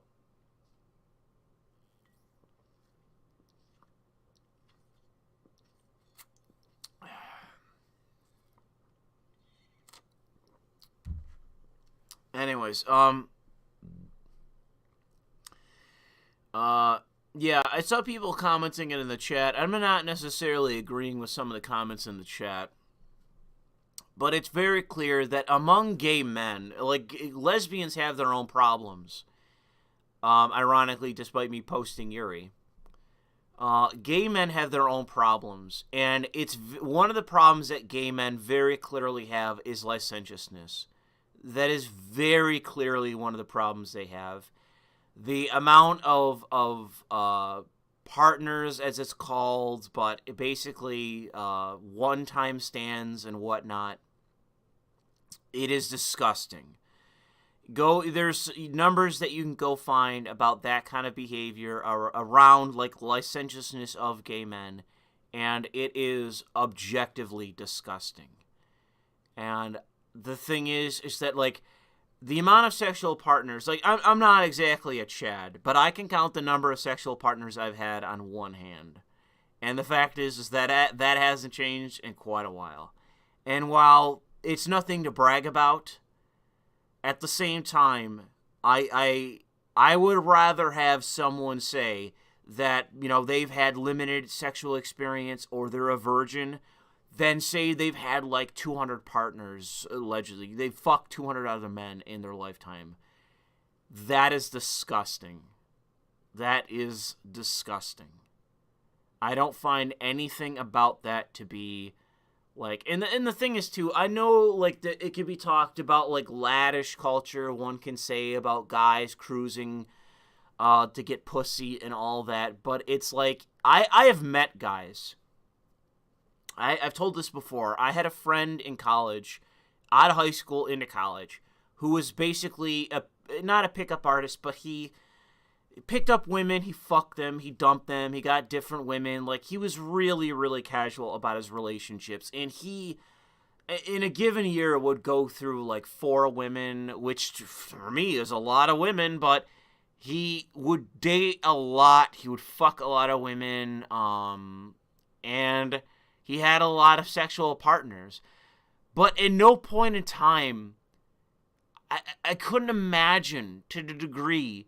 Eventually, if I remember correctly, I haven't talked for him a while, but I believe he got engaged. I don't remember if I'm confusing him or somebody else, but I believe he got engaged at one point. So he basically grew up, slowed down, found the right woman, yada yada.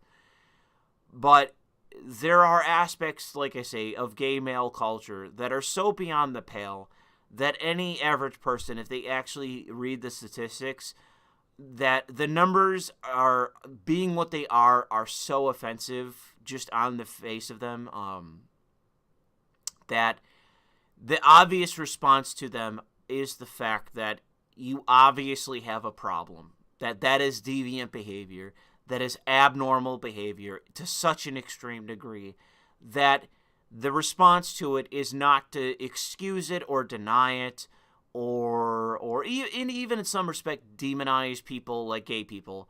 I don't think that necessarily helps. But it is to say that it's obviously a problem specifically of gay men. And that it is disgusting. And that we should stand in judgment of it. You could be out there in the streets wearing a thong, screaming that you're proud to be gay, But the fact is that if you've had over 100 partners in your lifetime, sexual partners, in your lifetime, and that's honestly, like, some of the numbers I've seen are even beyond that, and it is just like, wow. You are disgusting. Like, you've had more sexual partners than a prostitute. Like, what the fuck is wrong with you?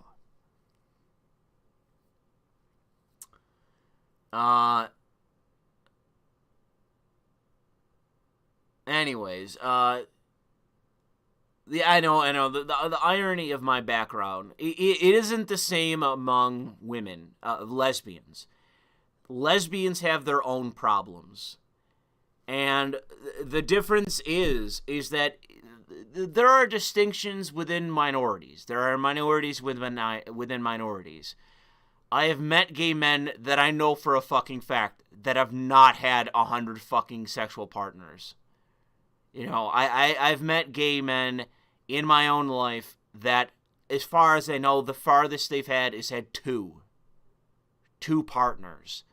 But the problem is that you got people out there that are engaging in such disgusting behavior that it's very easy to taint the whole. It's easy to find some stats and say, well, look at this.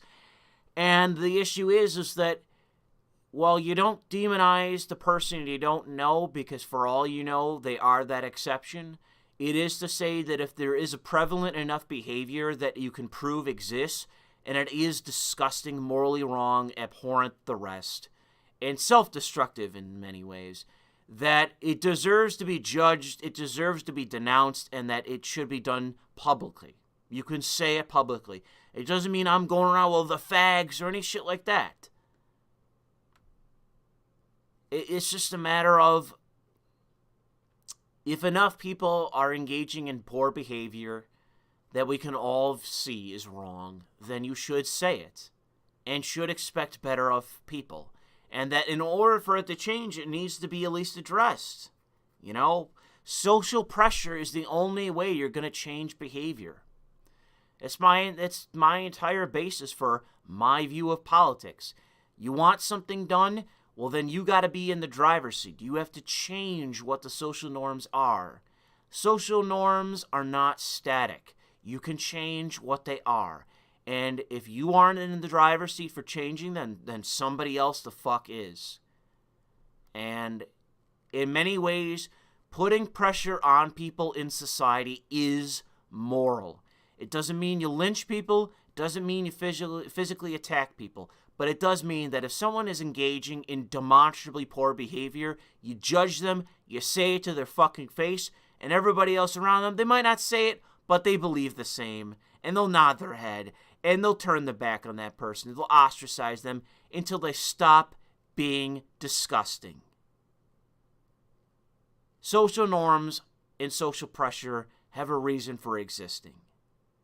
And I think there is a very good moral case behind them. And the problem is, like I say, if it isn't me, if it isn't you, then who the fuck is it in the driver's seat? Because somebody is.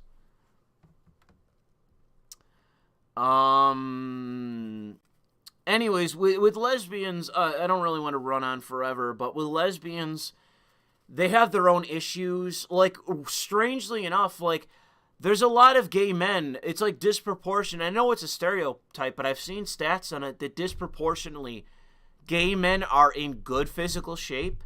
Not all, obviously, but disproportionately that's true. And then disproportionately with lesbians, they're in bad shape. Like, obesity among lesbians is above that, I believe, of the national average. So lesbians have a problem of being bull dykes, being fat pieces of shit. Because obesity in and of itself, it's not just a matter of me judging your body. It's not like, well, the difference between, you know, a curvy ass or a, you know, no ass at all, or big tits or petite tits. It's you being disgusting and impulsive and not controlling your intake of food. It has societal effects in terms of insurance and other such things. It has effects in terms of your disgusting fat ass stuffing food into your kid's mouth until they're just... It's child abuse. I've seen this too many times, even in my own life, of like fat kids, like kids that are disgustingly fat. It's because their parents literally force feed them. It is literal child abuse. I have a problem with fat people in society, and it isn't because they disgust me physically. It is because, although they do, it is because I have met fat parents that force feed their fucking kids and they fucking abuse them. And I swear to God that you ever give me the fucking power, man. And that's the warning to any of you listening to this. The warning is, don't ever give me fucking power, man. Don't ever do it, because I swear to fucking God, none of you have any idea to the degree that I would fucking curtail rights in this society. You have no fucking idea. You have no idea to the degree that I would fucking push people. You have no clue. Because, the experiences I have in life where everyone is so blasé, everyone is just so passive and absent, and they're apathetic, they don't give a fuck. They see obvious immorality staring them in the face and they turn their fucking cheek. It's just, God, dude. It's one of the things that I think is in some part the downfall of Christianity. It's the idea of don't judge, turn the cheek, all that shit. That you'll see that with like left-wing Christians that try to subvert Christianity. That's the kind of shit they push, and it's effective. Don't judge, turn the cheek. Who are you to judge? We're all sinners, blah, blah, blah. And it's like all you're doing is excusing immorality. It's like, no, let St. Peter, let Christ, let God sort it out. Don't judge, don't do anything, don't enforce social norms. To obvious immoral behavior. And I've seen that in the course of my life, and I swear to fucking God, dude. If I am ever given power, I am coming for the obese, and I fucking mean it. You don't get it. People listening to this, you think, oh no, Louis doesn't mean it. Oh, what you gonna say? Being fat is a disability, Louis. You're not gonna really do anything. No, you don't fucking get it. You don't fucking get it. Because I've seen it. There are people in this world who have been abused by their fucking parents, who grow up fat, who are always fat. I've met them. I've had friends that were like that. I've had friends who eventually got skinny, who basically figured out what was wrong, got themselves together, worked out like crazy, and are in better shape than I am. And all the power to them. Harder person than I am, really. But man, it's all I can say is the child abuse that goes on like that in this society, man. Don't ever give me the power, people. Don't ever give me the fucking power, because I swear to fucking God, because this is the problem. This is the whole fucking power. The problem of the distinction between the cynical, empty suit politician who believes nothing and the politician who's basically the philosopher king, who sees immorality and says, I will not stomach it. That I will employ statecraft to eliminate this immorality that I see. And you sit there and you say, no, I'm free to do it. Well, guess what? I am the power. I have the authority, and I say no. And if you disobey, you either get locked up or you die. Power is. And the stupidest thing that you could ever say is, oh, that isn't possible. You can't do that in politics. That isn't possible. You have no understanding of power or politics. You have no understanding. But like I say, I'm not trying to judge every overweight person. I've met plenty enough people in my life that are far overweight than I am, significantly heavier than I am, but pretty much of similar height. And I don't hate them. I'm not trying to disparage anybody. But man, there are certain lines, and that is one of them. I know everyone knows what I'm talking about, but fat parents force-feeding their kids, I swear to fucking God, dude. If I am ever given any power, the penalties for that, I will basically, by myself, create the conditions where I will eliminate that from happening. I'm not going to necessarily change you from being fat if you're a parent. Like, if you're fat, whatever, I can't change that. You're fat.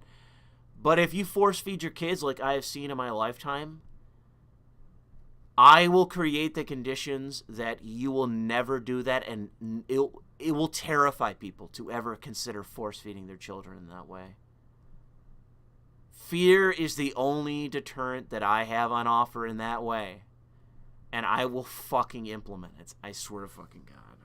It's shit like, and that to me is the difference. That's the danger of politics. You get somebody who's an empty suit, they're never going to do shit like that because they're not upsetting the apple cart. They'll tweak the tax code, but otherwise they're going to do jack shit. You get somebody like me who's like a true believer in there. Like, the only thing that inhibits us is, like, the only thing that would inhibit me is me.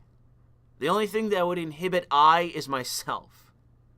It are the standards that I set for what I believe, you know, my vision of society and what I believe to be the right thing and what I believe to be the right thing to implement. That is the thing that ultimately stops someone like me. But to the non-believer, to the false politician, the empty suit, the demagogue, it's just about, I'm going to get that money, I'm going to get into Wall Street, into K Street, I'm going to get that defense contract money. It's all empty suit bullshit. They don't believe in anything. But in reality, they are dangerous in their own respect, but they're not really dangerous in the same way I am.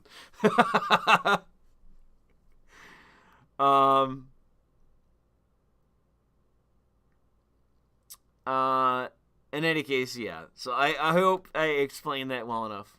What? People complaining. What? Kiernot says, is this what you're complaining about?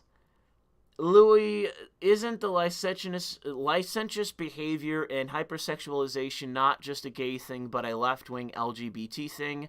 LGBT types in general seem to love talking about sexuality and bedroom antics all the time with no social pushback whatsoever. I mean, yeah, I would say that, I mean, yeah.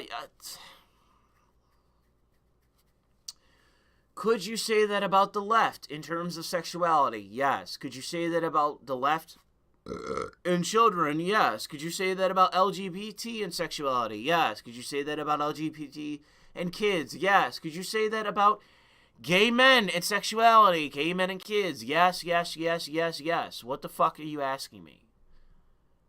What the fuck am I disagreeing with? You know? I haven't talked about the left wing and the weird shit around kids in the past.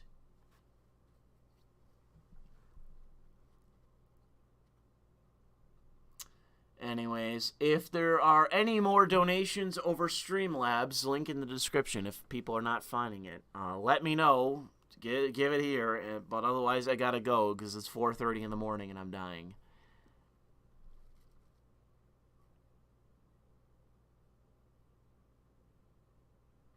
What are you talking about? I just read the super chat stream. What the fuck are you talking about?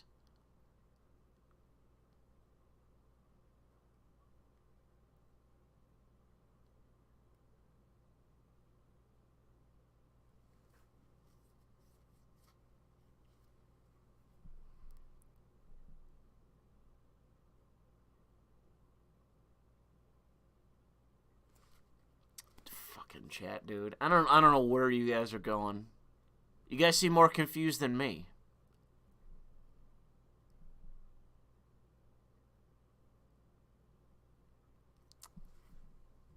Anyways, is there anything else? Any last minute things that are coming in? Anything else?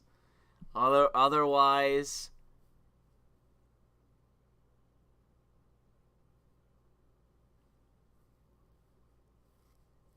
I think I'm being trolled in the chat. How would I make... No, I wouldn't make people fit. That's not the point of what I said about abusive parents. You know, the basic thing that I would do is basically I've talked about this in ways in the past about the Catholic Church and like what I would do if I was in the church and certain things happened and yada yada, you know. Basically what you'd have to do is you take a fat parent who is abusing their child, and it all also depends on the situation of what exactly happened. But if it is the examples that I've seen in my own life, it depends on whether people, you know, it's all by degree. If people respond and it stops happening, then you stop. You've gone far enough. But it's like you continue until it stops. You continue in punitive action until it stops. The behavior stops. And that is taking fat parents, putting them in public, and humiliating them. Putting a sign over them that says, "I'm a child abuser." That is incredibly detrimental, because when most people see that sign, they're going to think they raped a kid. And when other people that are going to force feed their kids see that woman or man humiliated in public with a just sign on them that says child abuser, they're going to be terrified. Well, I can't force feed my kids because then I'll get stuck outside and I'll get a sign around my neck and I'll be ostracized from all of society. And the question is, well, is that effective? Does that work? Will that actually solve the problem? And, anyways, there's another super chat I'll get to in a second, but if that doesn't work, well, then maybe you flog them. Maybe you whip them in public. Maybe you actually you use corrective punishment, physical punishment in public for child abuse. Will that be enough? Does that work? Does that actually terrify enough people to stop engaging in the abuse of children? Will people take it seriously then? You know, not see it as a joke, see it as something fine that people speak out against because it is an immoral thing that occurs. It is an abuse of children. Are people then going to see it as a problem? Are people going to be afraid enough that they actually stop?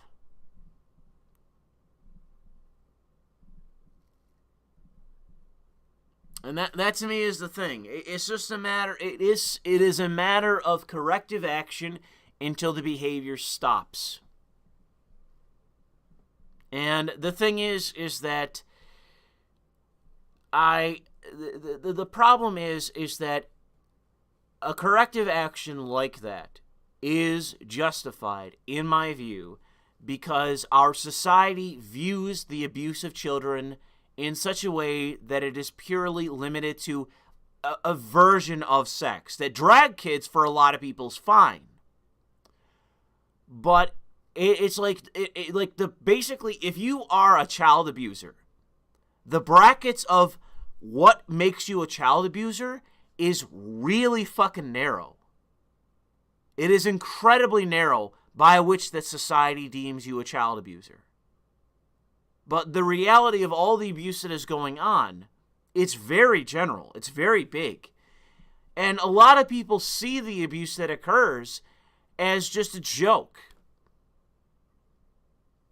I mean, do you think the indoctrination of children in academia, in schools, do you see that as a joke? Indoctrinating children, coercing them into bullshit, into false beliefs, into irrationality. Do you think that isn't child abuse? Because I think it is, and I've talked about that for years. But in large part, most people don't care. Most people don't care. They don't really see it as child abuse. It's just like, well, these left-wing teachers, these Democrat teachers, you know, they don't really see it as child abuse. Coercing children to hold to their beliefs for no other reason than to perpetuate their own political agenda. That's why it's happening. It's just a joke, just a meme, just a talking point. It's like, why we need charter schools. It's not really child abuse.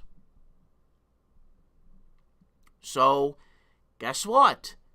Indoctrination of children, if I have any power, it's not happening.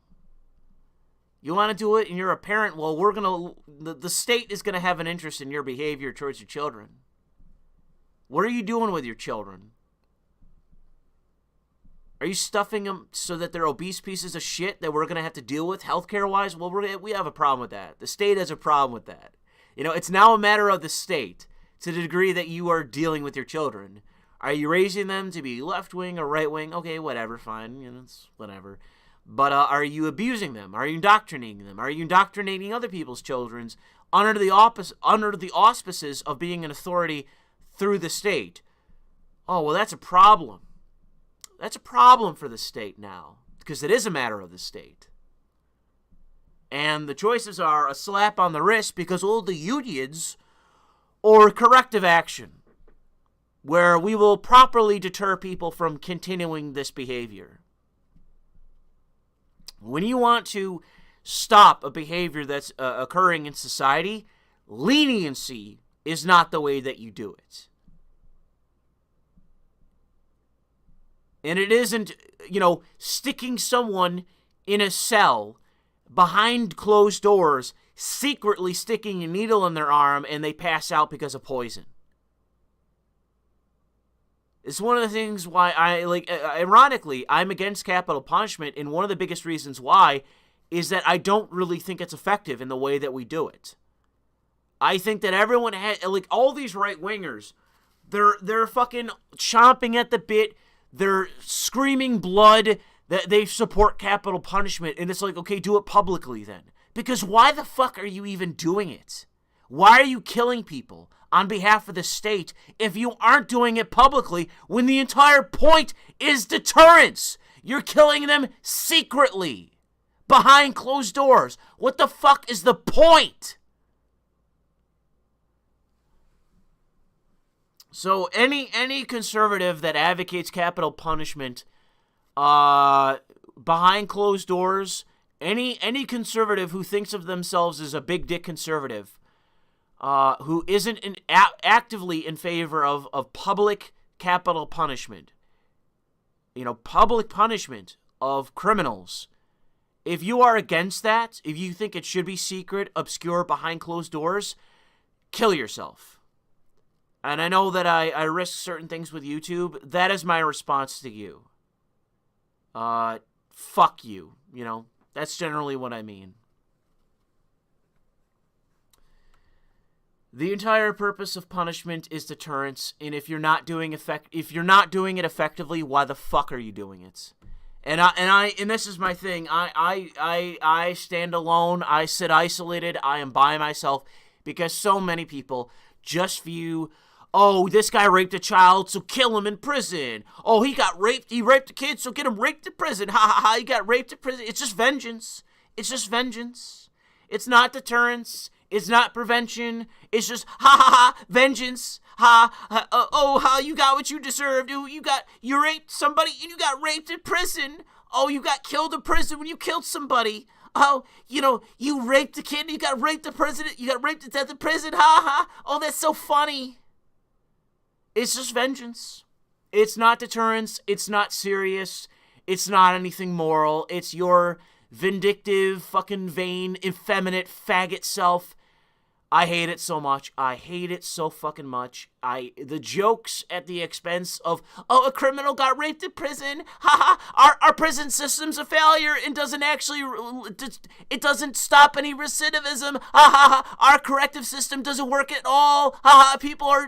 Crime is rampant and people, we're celebrating criminality and we're letting people out or reforming bail. And I really think that a lot of conservatives aren't serious about corrections and about criminality in society. I find that a lot of conservatives aren't serious. It's why I've never called myself a conservative. I'll call myself right-wing, whatever, a nationalist. But it seems to me that a lot of right-wingers are just vindictive, fucking effeminate faggots who don't care about deterrence, don't care about criminality, have no insight on it whatsoever, and just view it as, oh, he gets what he deserves. Oh, it's like this catty fucking faggot attitude that I would expect of a fucking woman. I hate it. And it's rampant. It's fucking rampant on the right. That's all I'm going to say. It's fucking rampant.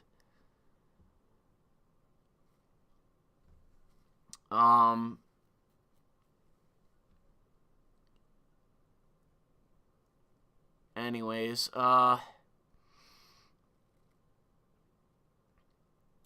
not even necessarily saying it has to be like nationwide televised, although that would probably be the most effective thing, because what you want it to be is threatening. You want people to be, to be afraid by it.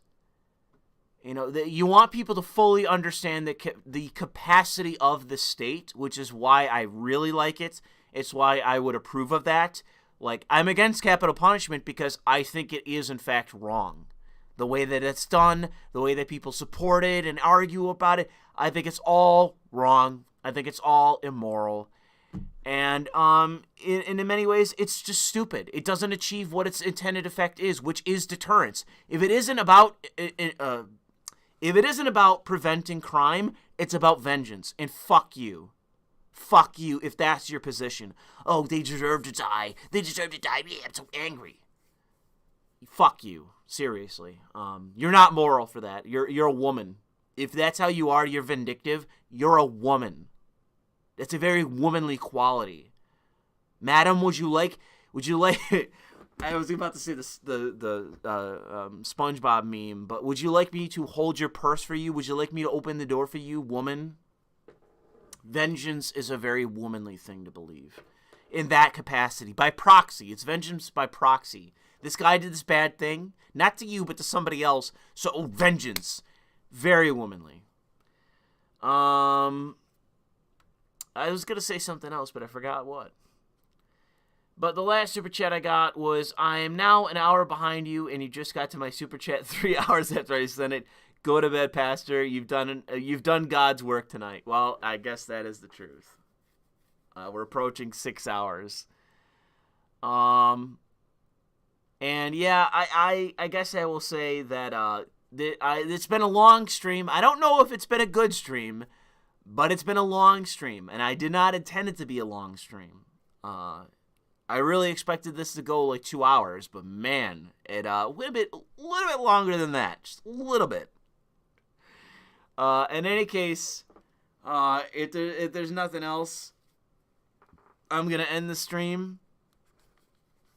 So I will start by saying once again that I appreciate everyone standing by. Being that I've been gone for about a month, I talk about it in my commentary that I just uploaded, which is multiculturalism can't work. I would advocate that you go watch that video once you're done with this, if you have the time. But before you go, to like this video, smash that fucking like button. Smash it like I smashed my fucking desk here. Smash that motherfucking like button on this motherfucking stream. And after you're done, go watch my most recent upload and smash the fucking like button over there. I'd like to thank everyone who sent a super chat or a donation over Streamlabs in tonight. I got some very generous donations tonight, which on occasion that occurs. So thank you for those very generous donations. And everyone. I'm not trying to exclude anybody, but I got through them all. There was quite a bit, and I got through them all. And I appreciate everyone who sent those chats in. And I can tell you that I'm not sure exactly what I'm going to be doing in the near future, but I got some ideas, and as I started this commentary, or the stream out, Copcast is on the horizon. I'm kind of navigating through content as it stands because currently I got too much. I went from not enough to too much, and I got to navigate what I actually want to use. So Copcast is on the horizon. Not sure when I want to do it, but I plan on doing it. But beyond that, I got a handful of things that I could talk about, but I'm still debating them. So right now, I got nothing more than the topic that I started this commentary with. That was basically the first hour of nearly 6. So thanks for stopping by, everybody. And be sure to follow me on all social media, Parler, Gab, Facebook, Twitter, and right here on YouTube. Follow me everywhere, and support me. Almost forgot, Jesus. Support me on Subscribestar. Give me those gibs all the time, every time. Give me the gibs on Subscribestar. That's the way that you can best support my channel. Give the gibs over on Subscribestar. But with that said, I appreciate everyone stopping out tonight and listening to my long-ass stream. And we'll see if I still have a channel by the time I wake up. Who knows? I'd say that I do, but let's take a look. Let's see. Let's see if I still have a fucking channel in the morning, because you never know. All right. Thank you for listening.